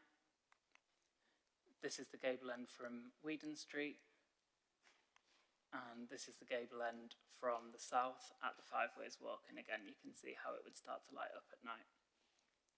So in terms of the key planning issues, the unitary development plan and the core strategy support industrial development in the Lower Don Valley, and plot 2 is allocated for employment development within the draft Sheffield plan, and plot 1 is located in a general employment zone. So in terms of land use, the proposal is in accordance with current policy. Plot 2 would only provide car parking and it is an allocated site, but the car parking is to support an industrial development on neighbouring land and it wouldn't take up the whole of the allocation, so that's not contrary really to the Sheffield plan either, and the Sheffield plan only has limited weight at this stage. In terms of the economic benefits, paragraph 85 of the NPPF states that planning decisions should help to create the conditions in which businesses can invest, expand and adapt, with significant weight being placed upon economic growth and productivity. So this proposal would bring a net increase of 106 jobs and would strengthen the area as a centre for advanced manufacturing. In terms of visual impact, the scale of the buildings would result in change to the townscape of the valley, but it's already an industrial valley and the buildings wouldn't be out of keeping with that character despite being large. The proposal wouldn't directly affect any heritage assets, although it would be visible in views of certain listed buildings, but again, those buildings are already seen in a modern industrial context, and any visual and heritage harm is outweighed by the economic benefits. Just a side point on visual impact, in the supplementary information there's just an additional condition which is proposed to seek details of the substation on Weedon Street, just to ensure that that's of an acceptable appearance. In terms of residential amenity, there are no dwellings in close proximity to the site and there has been a noise assessment accepted by the Environmental Protection Service, which ensures that the impacts on the nearest residents and businesses will be reduced as far as possible. In terms of the ecological impacts, so as I said, the site has already been lawfully cleared, but full ecological surveys were undertaken beforehand and the baseline position is understood. The cleared habitat was of value, and whilst the on-site landscaping is positive, it would only compensate for part of the habitat losses, so a large number of off-site units will need to be purchased from habitat banks to meet 10% BNG, biodiversity net gain. The delivery of that BNG is a legal requirement under the Environment Act, and that's dealt with through a pre-commencement condition rather than an application stage. So the applicant will be expected to submit a biodiversity gain plan once they've got consent, showing how the proposed off-site net gain would meet the trading rules of the metric. And just another point in the supplementary, there's been an amended BNG report since the committee report was published, just to ensure that the Gripple land is included within the assessment. Most of that is sealed surface, so the impact's very small, but there is a line of trees, which means that the baseline hedgerow units would now be 2.92. The baseline hedgerow units would be 3.78, and that results in a requirement for 2.92 units to be delivered off-site. In terms of highway safety, the 5 ways walk crossing would operate safely as amended, and also that's the minor harm to its usability is sort of counterbalanced really by the new crossing that would be delivered at Weedon Street to improve connectivity to the north, with an extended cycle path as well. The amount of car and cycle parking is commensurate to the scale of the development and the established travel patterns amongst existing employees, and a travel plan is recommended for approval as part of the consent, which can encourage staff to use sustainable transport modes. National Highways have reviewed the proposals and they are satisfied that traffic generation wouldn't create highway capacity issues at peak times based on staff shift patterns. In terms of flood risk, the site is mainly in flood zone 2 and partially within flood zone 3. The Environment Agency have agreed to the proposed flood resilience strategy, which would raise levels on plot 1 and create flood storage on plot 2. The drainage strategy would discharge surface water into the River Don with a restricted discharge rate, and the lead local flood authority is satisfied with that approach. The development would utilise solar panels and air source heat pumps to achieve the sustainability standards required by policy, and further intrusive ground contamination investigations can be secured by condition to ensure that the site is made safe for the proposed use, and further archaeological reports can also be secured through condition. So overall, the key technical constraints have been successfully resolved, the proposal is acceptable in principle, and the recommendation is therefore for approval. Thanks, Chair. Thank you, Jacob. We have two speakers on this application, both for the application. The first speaker is Gareth Barker, please. You have 5 minutes, Gareth.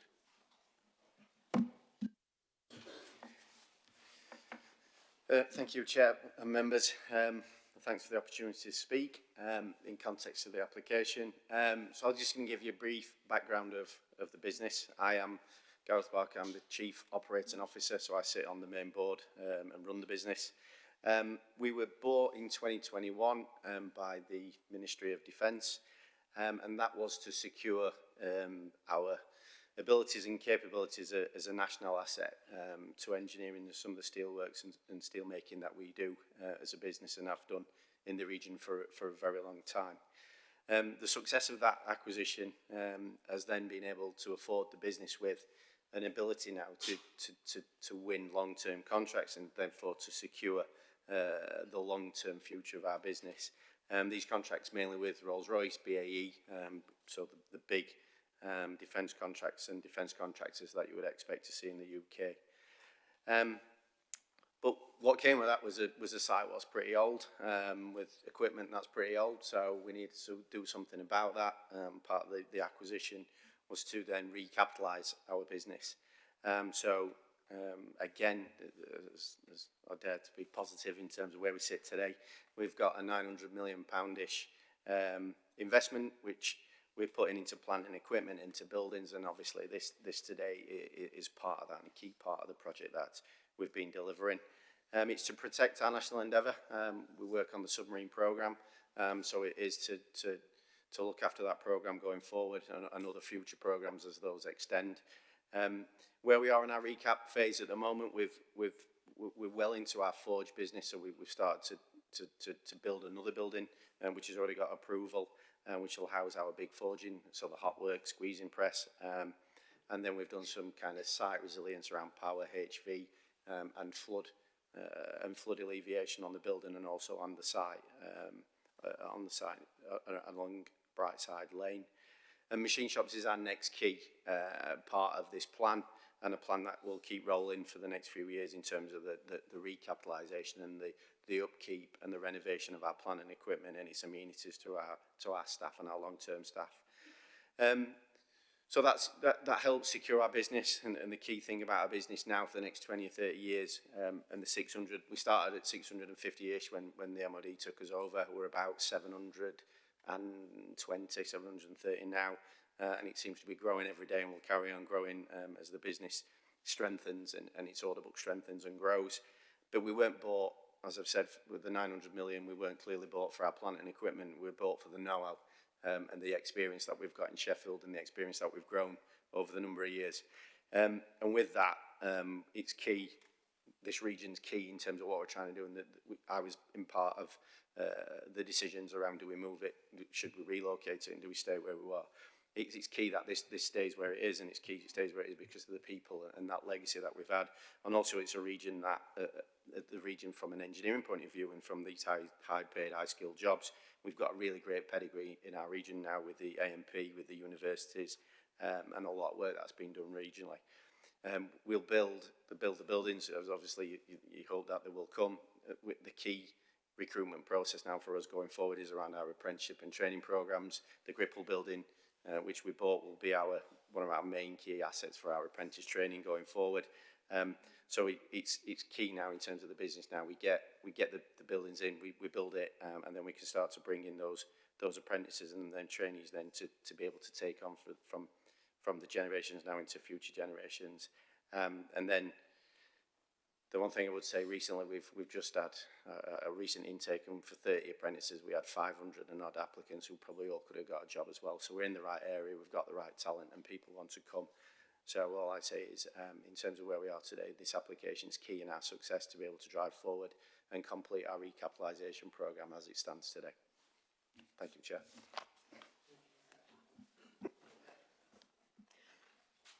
Our next speaker, Keith Jones, please.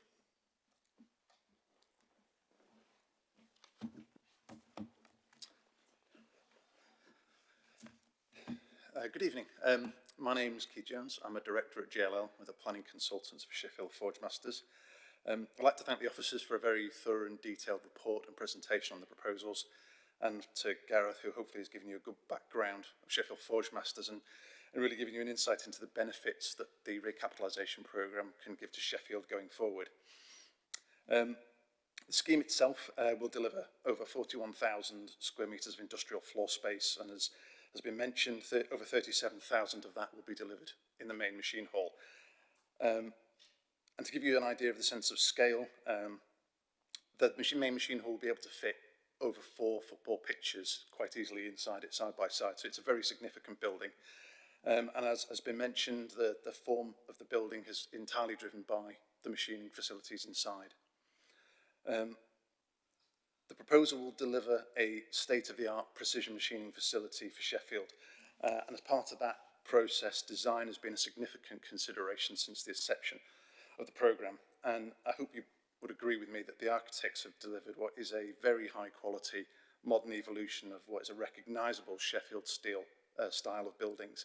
And it really does take the architecture of the area forward, and recognising the sort of the great heritage of the past of Sheffield steel, as well as the bright future that Sheffield steel has.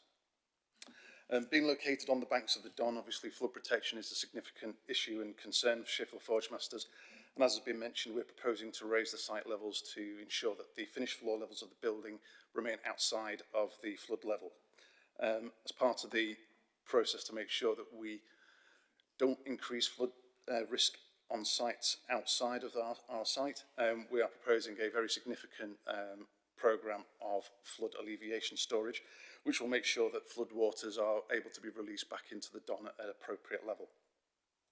But a key part of this site and the scheme is the ability to connect the new machine shop with the wider Forgemasters estate, and that's why we're proposing the super heavy transport route through the Gripple site and over 5 Weirs Walk.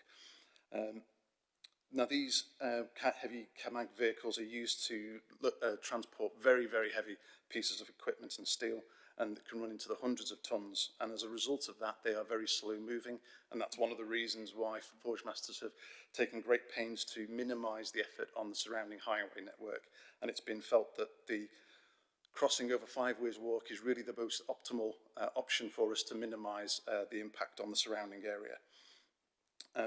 Sheffield Forgemasters already use the CAMAG crossing across Brightside Lane, so if any of you have driven in and around the Sheffield Forgemasters estate, you may have seen the CAMAGs crossing Brightside Lane between the Forge and Foundry to the north and the machine shops to the south. So it's a movement that Sheffield Forgemasters have good experience and they know how to handle it safely.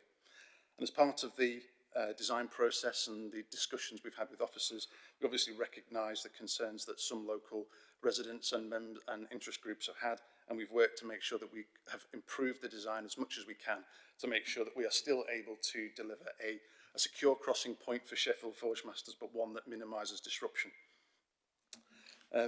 So really what I'd like to do now is highlight some of the benefits that again have been talked about previously of this scheme. It will allow Forgemasters to increase its headcount by over 100 skilled machine shop workers.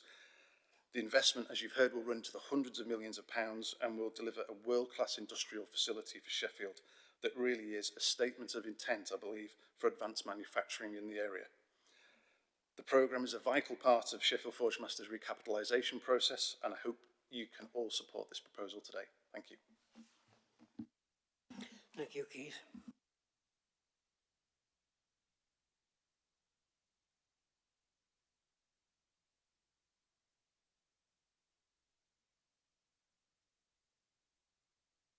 We now move to members' questions.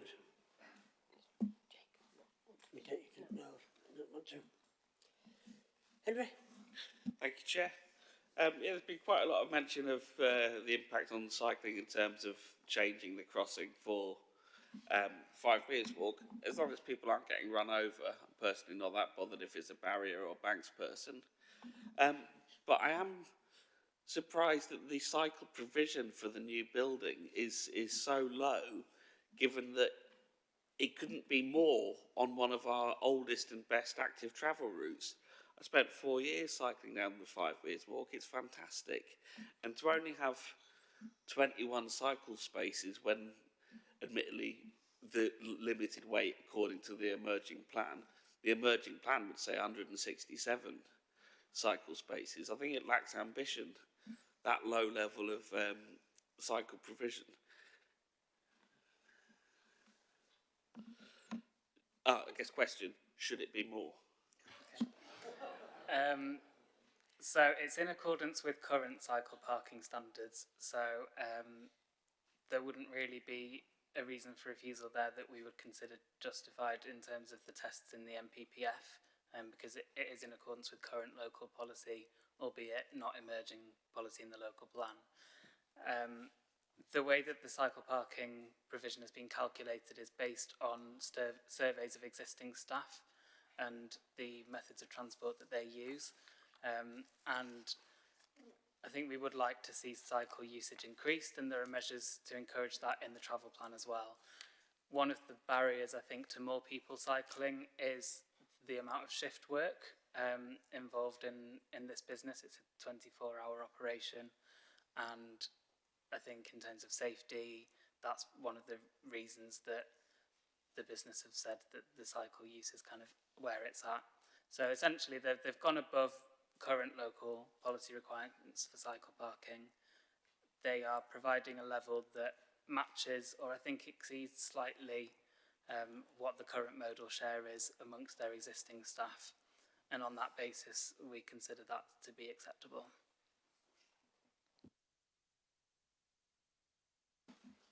Do we have any more questions? Mariam? Thank you, Chair. So, I mean, I can tell that the applicants really engage with the process because of the amount of conditions there are on here. I mean, you know, they all look, you know, very impressive that you've dealt with all the issues. Do want to, you know, sort of back up Henry on that. You know, I think this drive to work narrative is a bit disappointing. You know, it says things like given the relatively small number of cyclists expected, which is not particularly ambitious. But I just wanted to ask about the SIMCA requests, because I was having a look through the conditions to see if all their requests were reflected in the conditions, and it looks like the applicants refused the request to contribute to upgrades to bus stops. Is that right? Yeah, that's right. Again, I think we would have welcomed more ambition on that, but in terms of whether it represents something that would weigh significantly against the development in terms of that overall planning balance, we don't consider that it's a major issue. So I think given the fairly low proportion of bus users amongst the modal share surveys of existing staff, and given that the bus stop that SIMCA requested improvements to isn't the one that's closest to the site, we felt that the reasons for not providing that improvement were justified, and that's why we've accepted that. Okay, thanks. Well, I hope you will consider it. And then just a quick question about BNG. So there's obviously quite a lot of detail about the NG in here, and I was going to ask you, because it references that there's no available units locally on the statutory register, and off-site BNG units are required.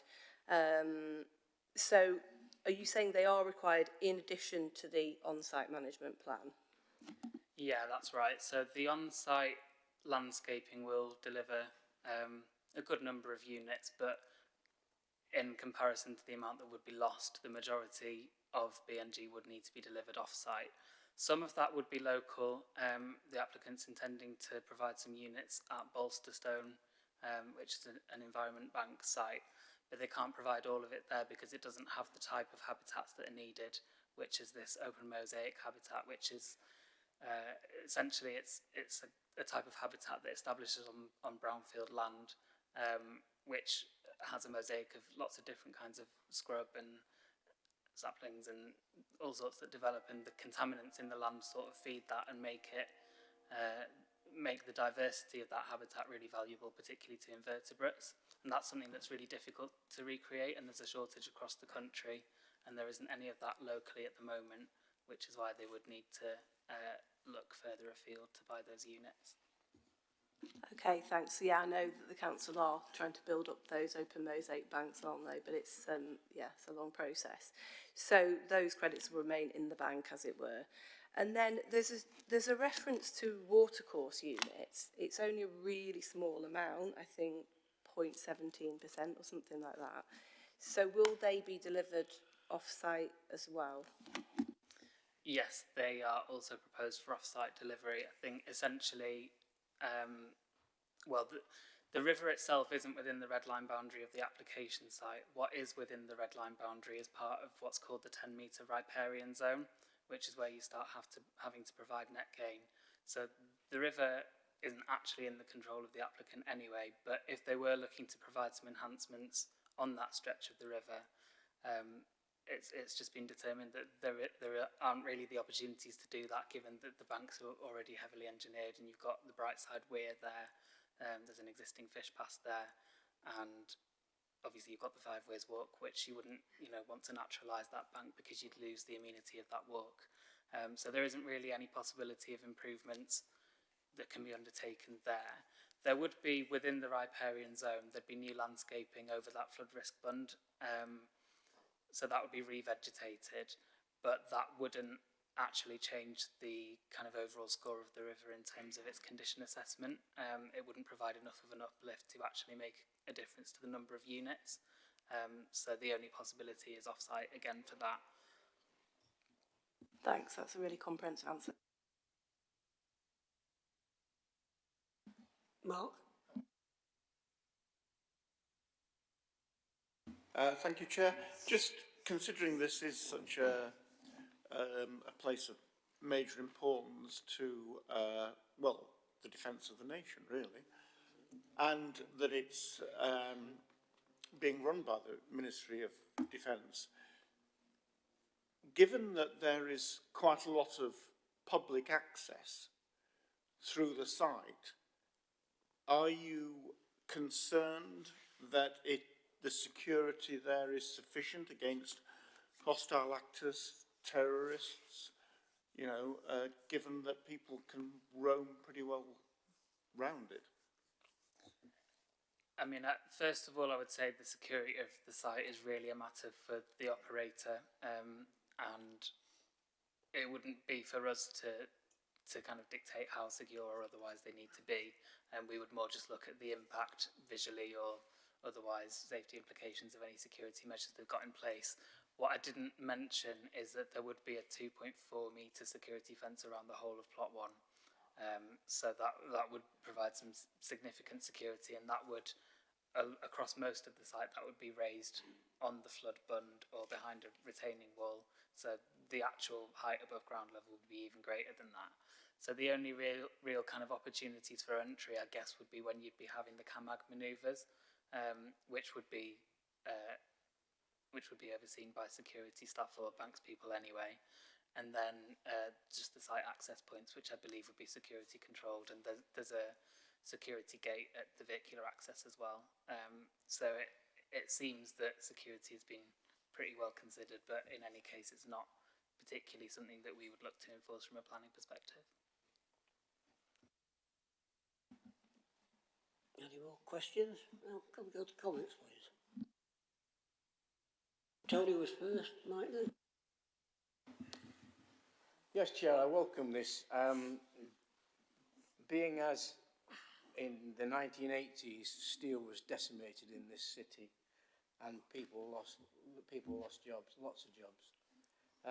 Forgemasters are a valuable asset to the city's economic future. I understand they've just won a massive contract, £61 million from BAE Systems, the same people that are building our famous HMS Sheffield.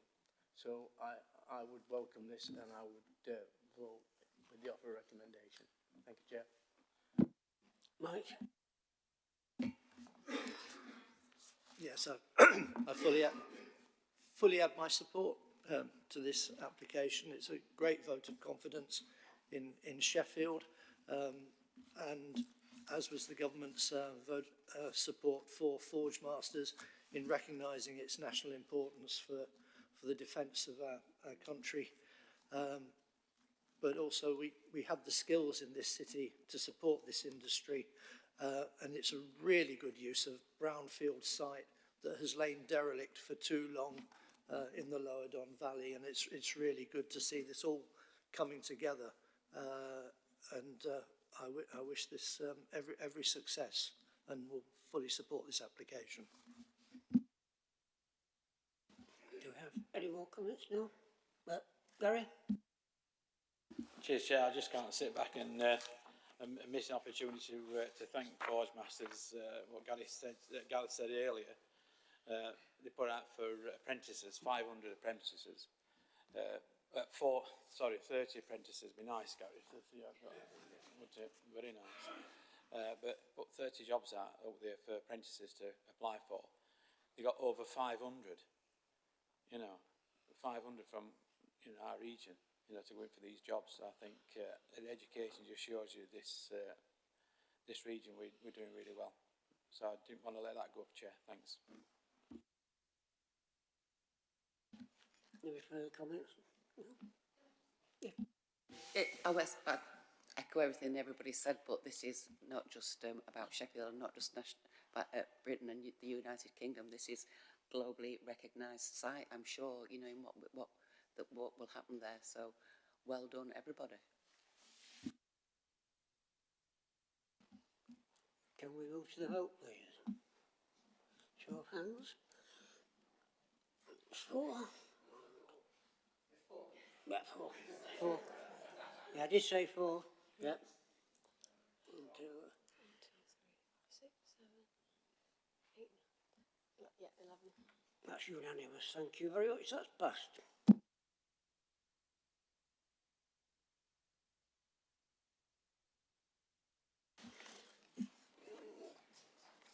We now move to item 7D, planning application number 24/01140/FUL 180 Shalesmoor and land adjacent to 180 Shalesmoor, Sheffield S3 8RG, page 111 of the agenda. Jacob. Thanks, Chair. So this site comprises around 0.27 hectares of land, bound by Cotton Mill Row, Alma Street and the Inner Relief Road, which is known at this point as Shalesmoor or Corporation Street. It's a full application for 118 apartments in 2 buildings of 5 and 7 stories with 3 ground floor commercial units. The application is presented to committee due to significant public interest, and the main area of objection is the impact on daylight and sunlight to residents of the adjacent flats at Cotton Mill to the west, and also some comments about the height and appearance of the development. In the supplementary, I've just noted that there's an additional objection that's come in since the committee report was published.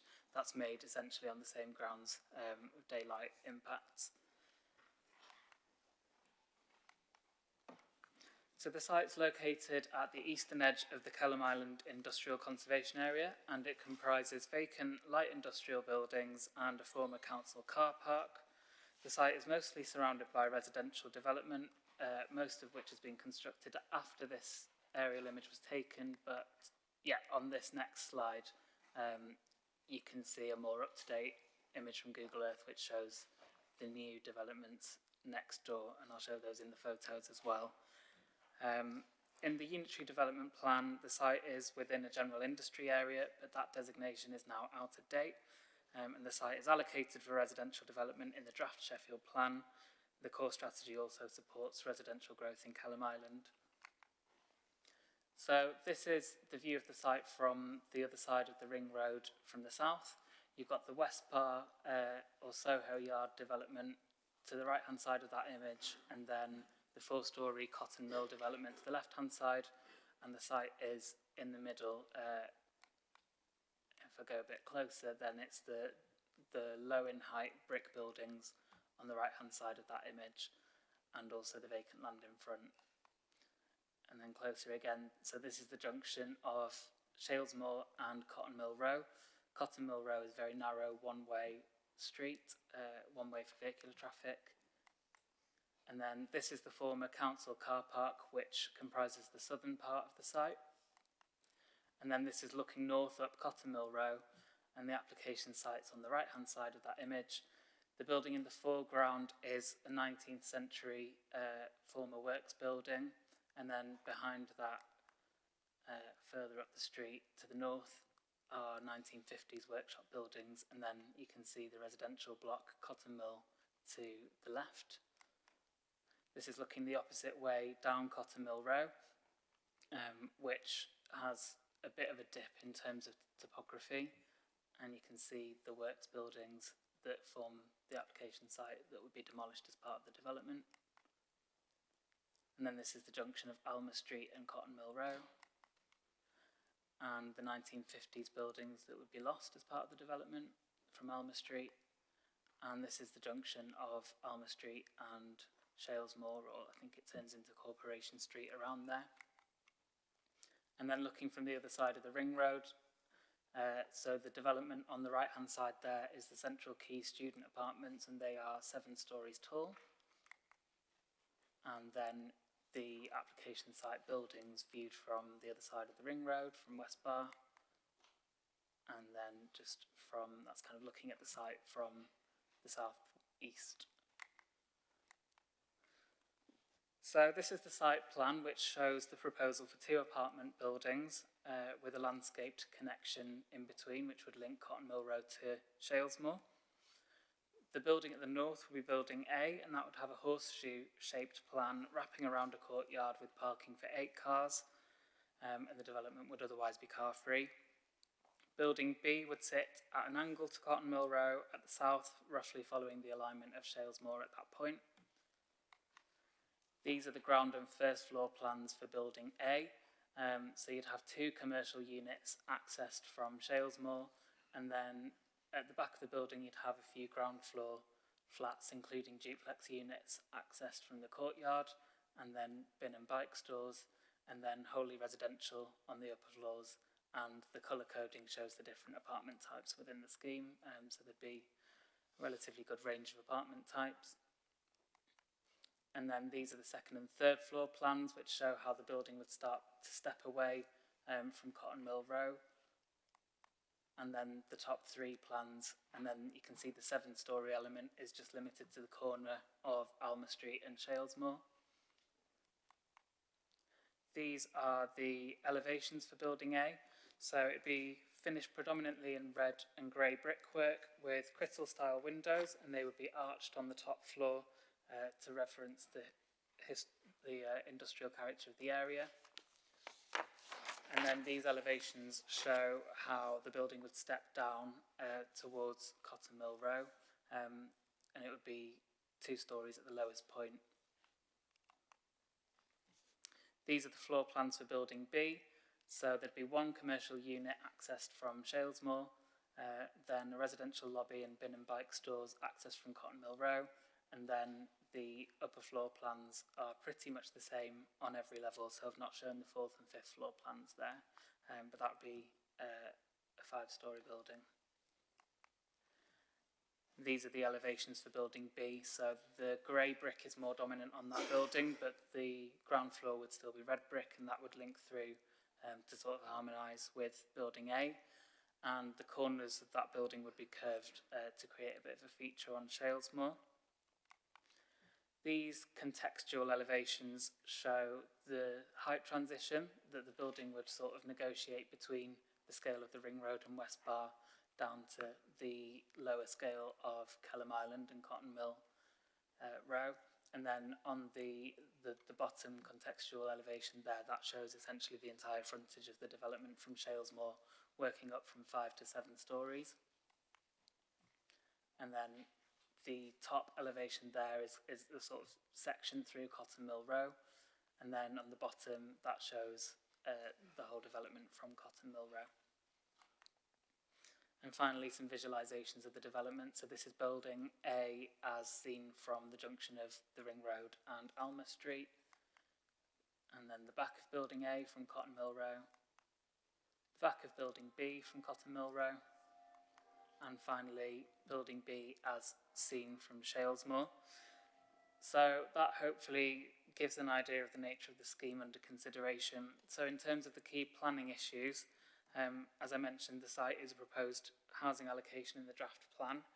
And then also in terms of considering residential proposals, the NPPF sets out a tilted balance in favour of housing development where the local planning authority is unable to demonstrate a 5-year housing land supply, which is the case here. And the NPPF also states that the reuse of brownfield land should be supported unless substantial harm would be caused.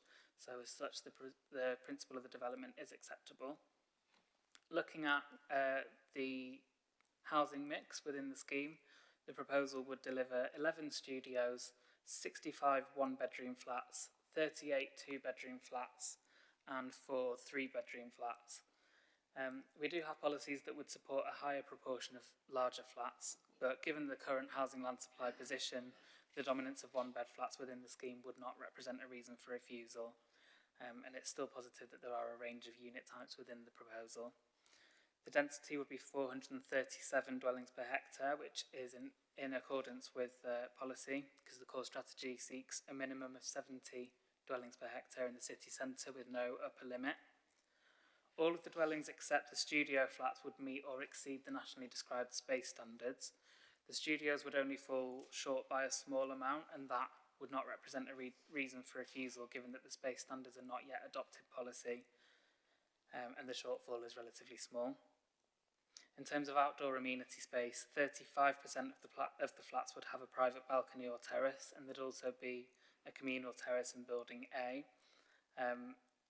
We might have preferred a higher proportion of flats with balconies, but in terms of the characteristics of this site, balconies wouldn't be desirable on the Shalesmoor frontage because of the noise conditions.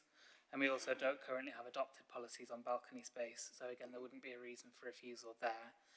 In terms of the noise impact, there would be acoustic glazing secured through condition and associated mechanical ventilation to ensure a closed window acoustic strategy. In terms of the noise impacts on surrounding residents, there would be conditions placed on the commercial units in terms of opening hours and the movement of waste and delivery hours and plant noise. And then for the construction period, there'd be a construction environmental management plan secured through condition as well to protect neighbours from inappropriate noise.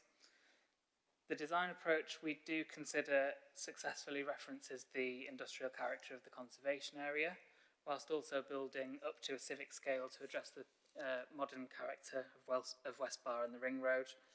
The demolition of the existing buildings would cause some minor harm to the conservation area due to the loss of some 19th century historic fabric, but that would be outweighed by the enhancement that's created by the new scheme. In terms of highway impacts, it's a very sustainable location, so the limited parking is acceptable. Residents would not be entitled to parking permits, so they'd be expected to use sustainable modes of travel.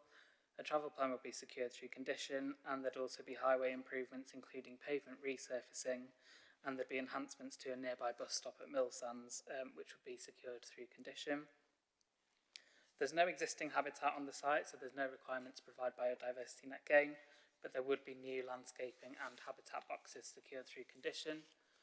The site's in flood zone 2, but the flood risk assessment demonstrates that the ground floor levels would be raised above the critical flood level, and the drainage strategy is acceptable. And other matters such as archaeological reporting, renewable energy, and remediation of land contamination can be secured through condition.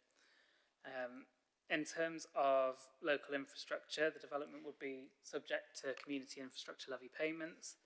It's below the threshold at which education and health contributions can be sought under current policy, and it's also in a 0% affordable housing market area, so there's no requirement to provide affordable housing. So the final matter really to discuss is the impact on daylight and sunlight to neighbouring apartments, which is the main concern raised by objectors. So, as originally submitted, the building to the south, building B, was proposed at 6 stories rather than 5, and the southern wing of building A also didn't step down quite as sharply towards Cotton Mill Row. So a daylight and sunlight assessment was submitted to support the original application, undertaken according to building research establishment guidelines, and that showed that a significant proportion of windows in the Cotton Mill apartments would fail daylight guidelines when assessed against a mirror image baseline. So that's essentially if you recreated the cotton mill flats on the opposite side of the road at the same setback from the highway. So there'd be significant impacts above and beyond that baseline position. So in response to officer feedback, having reviewed the daylight and sunlight assessment, the applicant has now reduced the height of building B as well as the southern wing of building A, because the assessment suggested that those were the parts of the building that were causing the most overshadowing.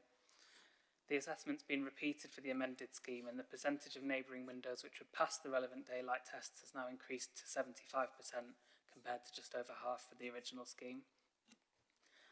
We do acknowledge that means there would still be some windows which would receive a low level of daylight following the development, but while the BRE guidelines are an industry standard, they're not adopted policy, and we do need to consider each site according to its unique characteristics.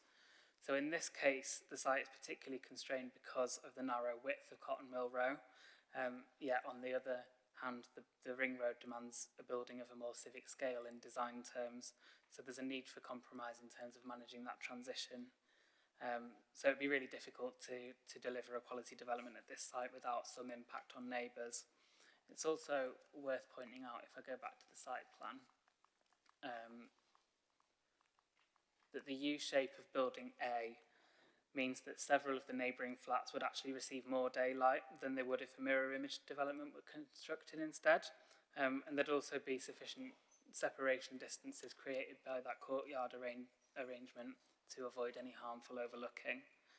Building B would sit a little bit closer, but it would be angled to mitigate overlooking as well. So overall, we do feel that the amended scheme does reduce overlooking and overshadowing as much as reasonably possible. Whilst there would still be some harm to amenity, it wouldn't be substantial, and the benefits in terms of housing delivery and regeneration we consider to outweigh that harm, hence the recommendation for approval. Thanks, Chair. Thank you, Jacob. We have one speaker for the application, which is Charles Dunn.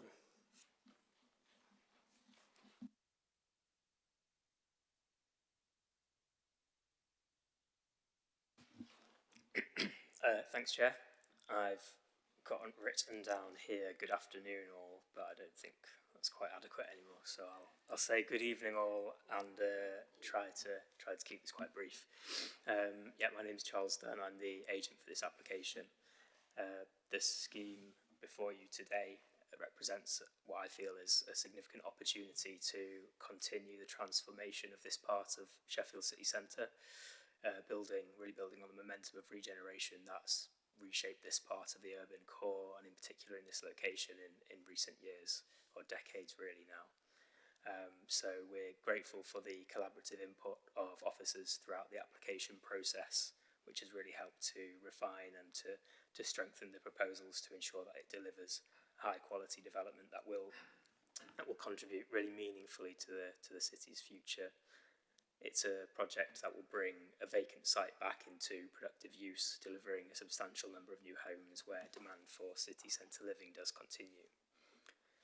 It's not only a residential development in its own right, but it's a scheme that forms an integral part of a broader picture that I know you'll all be familiar with, as it sits at a key location and will play a really important role to reinforce the investment and renewal happening at Westbar Square, just across the road, to better link this with the wider Kelham Island area, which Westbar Square itself is obviously better linking Kelham Island with the city centre and all sort of forming part of that wider regeneration that's really strengthening the northern part of the city centre. So, as you've heard from the officer, the site does have its challenges, as is the case with brownfield sites such as this one, where densities are relatively high and other technical constraints do impose themselves. But these challenges in this case have been embraced, and as a result the scheme makes the best use of the land, respecting its surroundings, responding to those constraints, and therefore we feel delivering an excellent scheme that aligns with the city's aspirations for growth in this location. Approving the application, therefore, in line with the officer's recommendation, will bring real and tangible benefits to the city, providing much needed housing in a highly accessible location, supporting Sheffield's wide wider regeneration ambitions that the council continues to work hard on in partnership with the likes of Homes England and manifesting in the new growth plan that's recently been adopted, I believe. So it represents a substantial investment into the local economy, supporting local jobs and supply chains throughout its construction. Will contribute to the vibrancy and sustainability of the city centre, reinforcing its role as a place where people want to live and work. Perhaps most fundamentally, it's a scheme of really high-end sensitive, is what I would stress, sensitive quality on one of the most prominent remaining sites at an entry point to the success story that is Kelham Island's regeneration. Such a site like this really deserves a scheme of this quality and sensitivity, and this scheme will fulfil its potential, I feel, to help conserve and grow that momentum to just simply make it a better place. Thank you.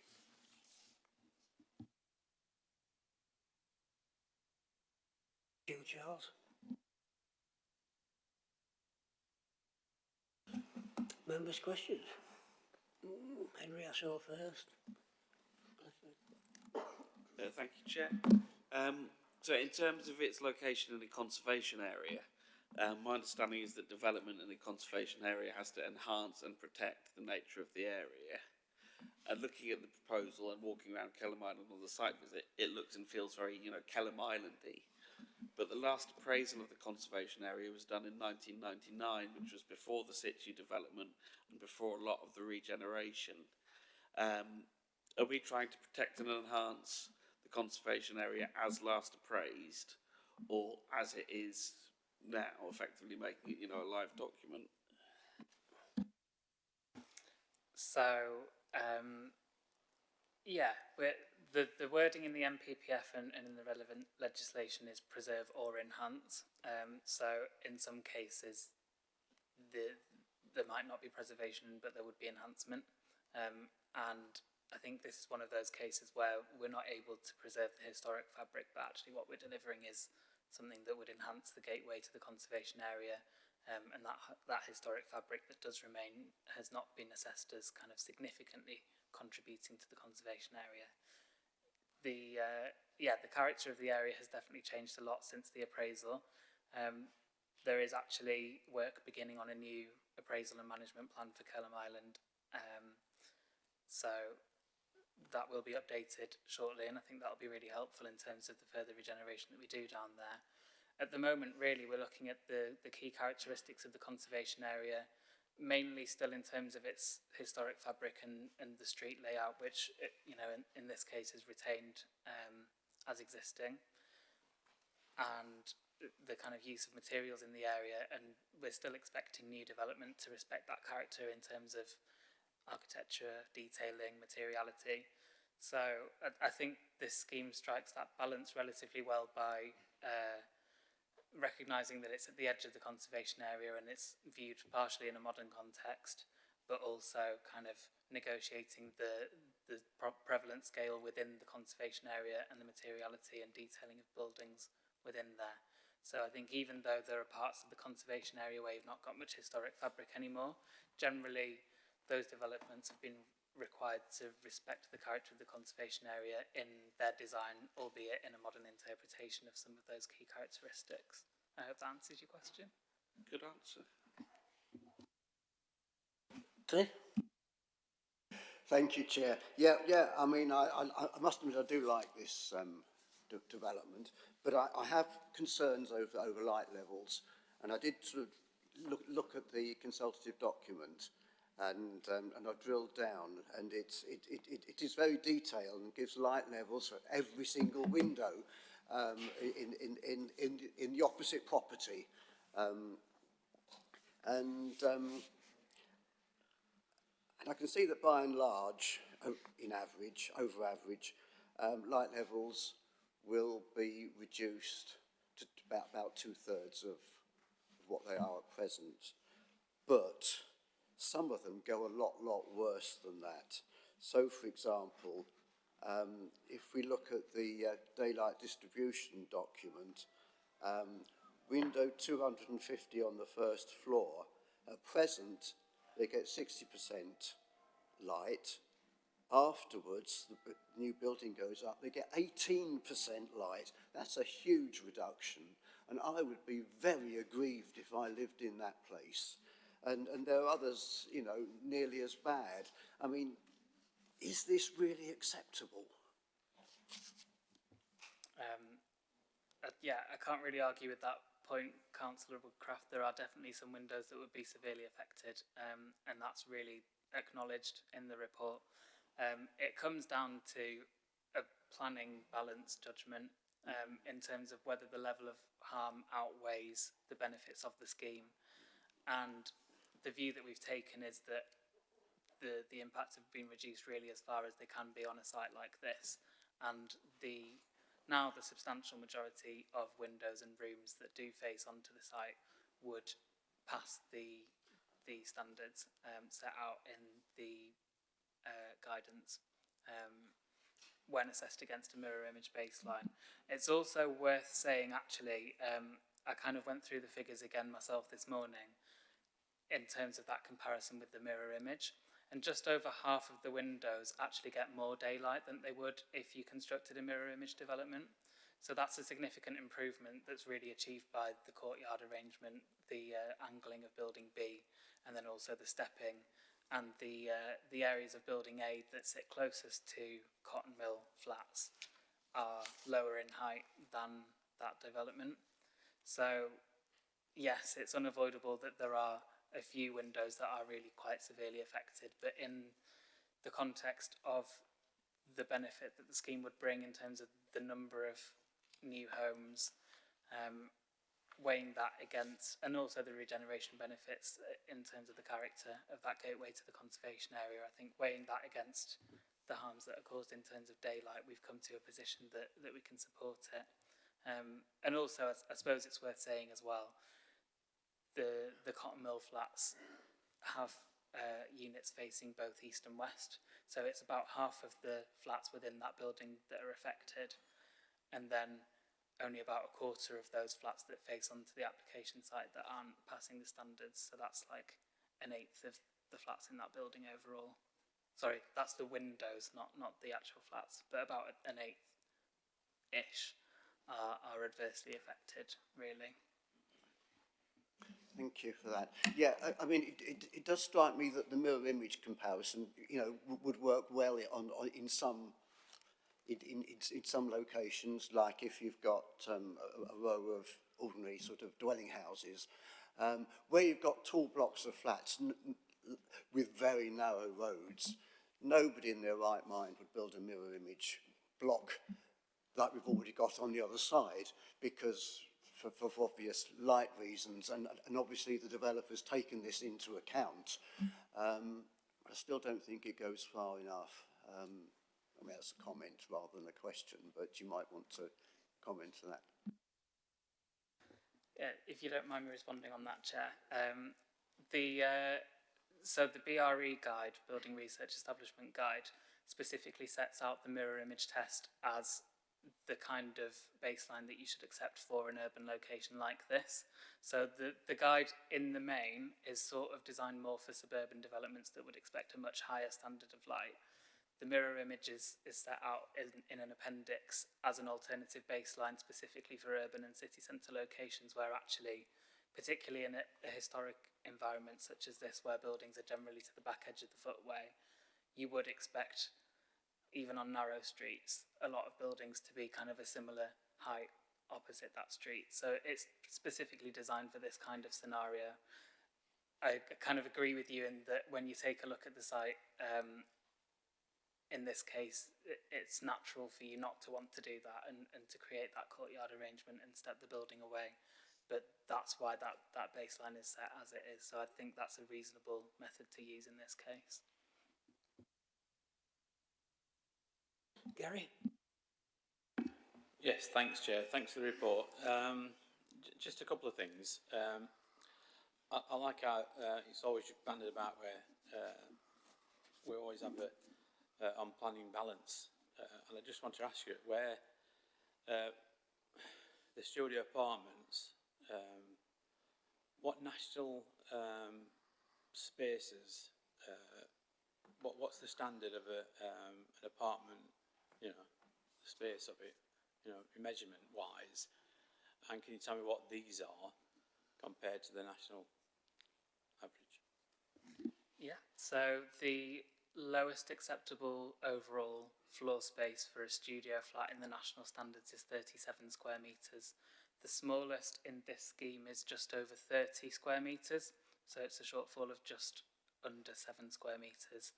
That's the very smallest unit. There are some that have a less of a shortfall, and there are many that exceed that standard as well. It's also worth pointing out, equally this doesn't have any status because it's not adopted either, but the South Yorkshire Residential Design Guide sets its own space standards, and the minimum for a studio in that is 33 square metres.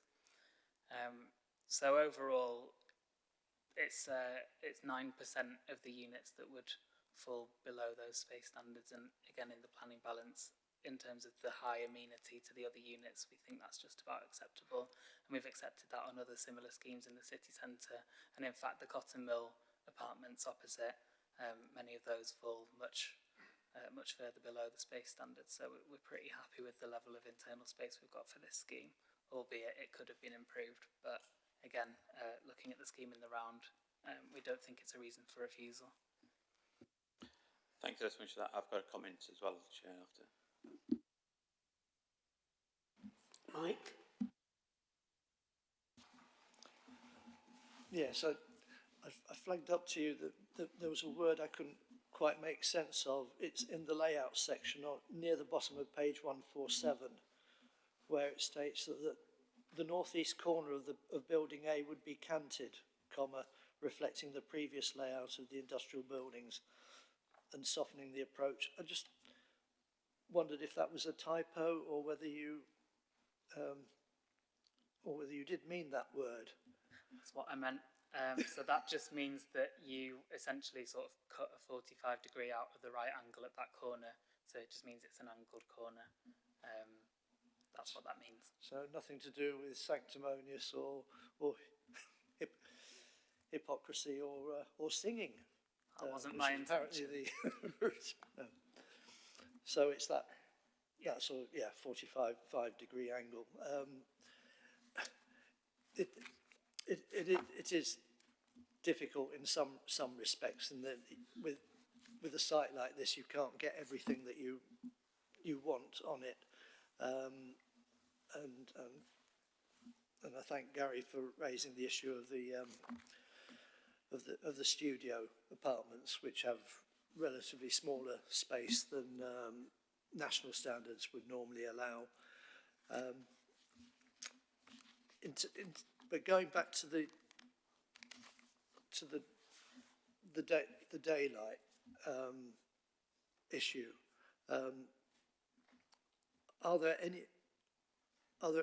how many floors actually back onto Cotton Mill? Is it Cotton Mill Lane? Yeah, the lane. Yes, Cotton Mill Row. And how high do they go up? These are the ones right up against Cotton Mill Row, not the ones on. Sure. Yeah. So if you look at the site plan there, and it sort of includes the roof plan on it, so you can see how the building steps away. So the northernmost wing adjacent to Alma Street, that's 3 stories at the closest point. The next step up is to 5 stories, and then the next step up from that is to 7. Then the southern wing of that same building, the lowest point is 2 stories adjacent to Cotton Mill Row, and then it steps up to 4 and then to 6. And then building B has a consistent height of 5 stories.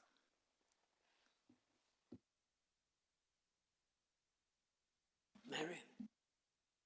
Yeah, mine's more of a general question about daylight, and is the daylight assessment carried out in specific developments, or is it a general assessment? How, and I take your point about you've got 2 rows of terraced houses and they can block each other's sunlight off, can't they? But just how is it?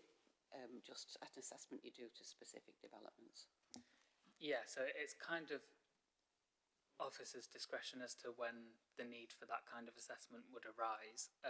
What we would normally do is consult the BRE guide, which is the guidance that's used to undertake that assessment. And the preliminary assessment for daylight affecting existing buildings is the 25-degree rule, which is essentially you plot a 25-degree angle from the horizontal at the centre point of kind of the closest ground floor window, or first floor if there aren't any affected ground floor windows. You draw a line up from there, and if on that section drawing the building breaks that line, then that indicates that there might be an impact, and then it would become necessary to perform a full daylight and sunlight assessment, which goes into more detailed modelling. And it ends up being quite technical, but it's generally done with computer modelling if you go into that full assessment. So is there a level where of sunlight, daylight, where it would be unacceptable to proceed with the development? There isn't anything in policy that says this is the level at which it should be refused. So the policies essentially say that a high standard of amenity should be provided to existing and future users. That's what it says in the MPPF. We've got other local policies that kind of reference daylight and sunlight to some degree, but they don't set any numerical standards for the number of units that can pass or fail, or the extent to which they can pass or fail. So it's really, again, a balanced judgment for each case. Do you have any further questions? Henry? Quick one, thanks, Chair. Given the issues with the lack of light and the overshadowing, the comments from the advisory group saying that it's too tall, and policy B3 of the UDP, which is sort of still relevant, saying that Kelham Island shouldn't have tall buildings, or they didn't define tall. Did we look at having more height knocked off it? I know the developers originally came at us with was it 5 stories without the step down, but could we step it down even further to alleviate some of these issues? So I think the Office of View, and this is shared with the Conservation Officer who's been heavily involved in this project, is that actually in design terms the scale is acceptable in terms of how it manages the transition from Kelham Island to West Bar. In terms of the daylight impact, that's more where we've sought to reduce the height purely for the impact on neighbouring residents, rather than necessarily from a character perspective, although we do actually think that reducing the height of building B has improved the appearance of the scheme as well. There was a process of viability assessment that was undertaken as part of those negotiations. So when we originally asked for the height to be reduced, the applicant said that it wouldn't be viable to do that. The development would no longer be deliverable. So we actually went through the kind of viability assessment that we might more commonly do for something like an affordable housing matter, and asked them to essentially evidence that this argument that the scheme would become undeliverable. And our viability consultant, independent viability consultant, reviewed their assessment and said, well, actually you can reduce it by this much. But it would then, if you were seeking to reduce it further, then there would, I think, you'd get to a point where it'd be difficult to deliver the development. And then there's also, again, returning to that planning balance, the more height you remove, the more units you remove, and the less housing delivery you get, and that is a key benefit of the scheme as well. So I think in balancing the amenity of existing residents, the deliverability of the proposal, the impact on character from both the conservation area and from the ring road, we think it is striking the right balance now. Did you have another question, Gary? No, Chair, I'll wait for comments. Oh, we'll move to comments, so Gary. Thanks, Chair. I've been on this board for a number of years, and you know, we keep saying about you know, the space, and it shocked me in town centre a few weeks, maybe last year, where there was a development going in. I had to vote against that as well, because it's the space. It's just getting smaller and smaller, And now we've got the light issue as well on this one. And that should be voted against it, Chair, on those two things. Thank you. Mike? This application's come to us because there are trade-offs and some balance. We have to balance the pros and cons. This is on a brownfield site. It's being developed for housing with commercial use on the ground floor. So it's the increase in the amount of housing is welcome. It's we have to also take into account the tilted balance. It's still in play until we get that new Sheffield development plan in place, which means that were we to turn down this application, quite likely the inspector would approve it over our heads. I have to say that having myself many years ago lived and had a view out of bedroom window and a kitchen window over the west side of my then hometown, and seen an office block go up blocking out the view.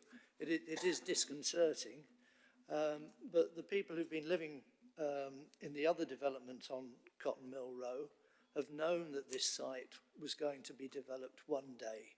It couldn't stay as it was forever.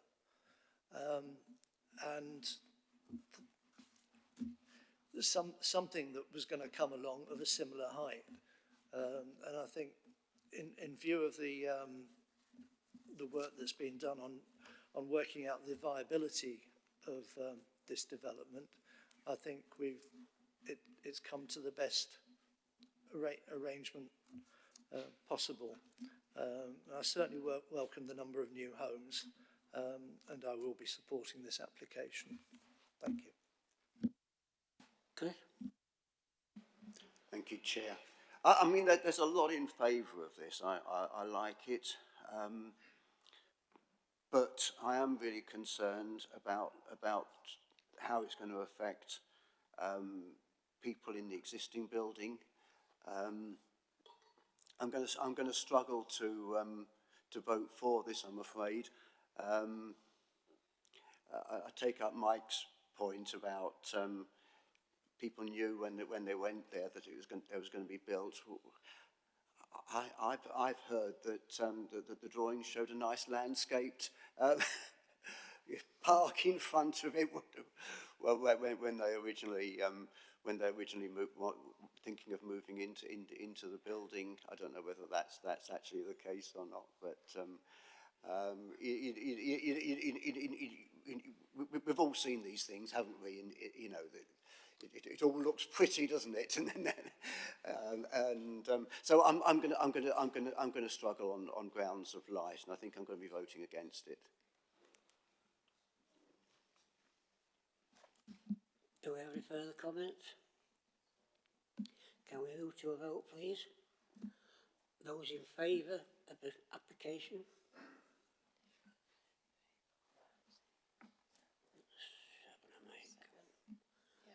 Against? Sorry. And abstain? No one. That is passed, thank you. We move to item 9, record of planning appeals, submission of decisions. To note, nothing there. Just quickly, the officers have scored every one of the appeals. Our officers have won, and I think they're establishing a very good track record, and they deserve our praise.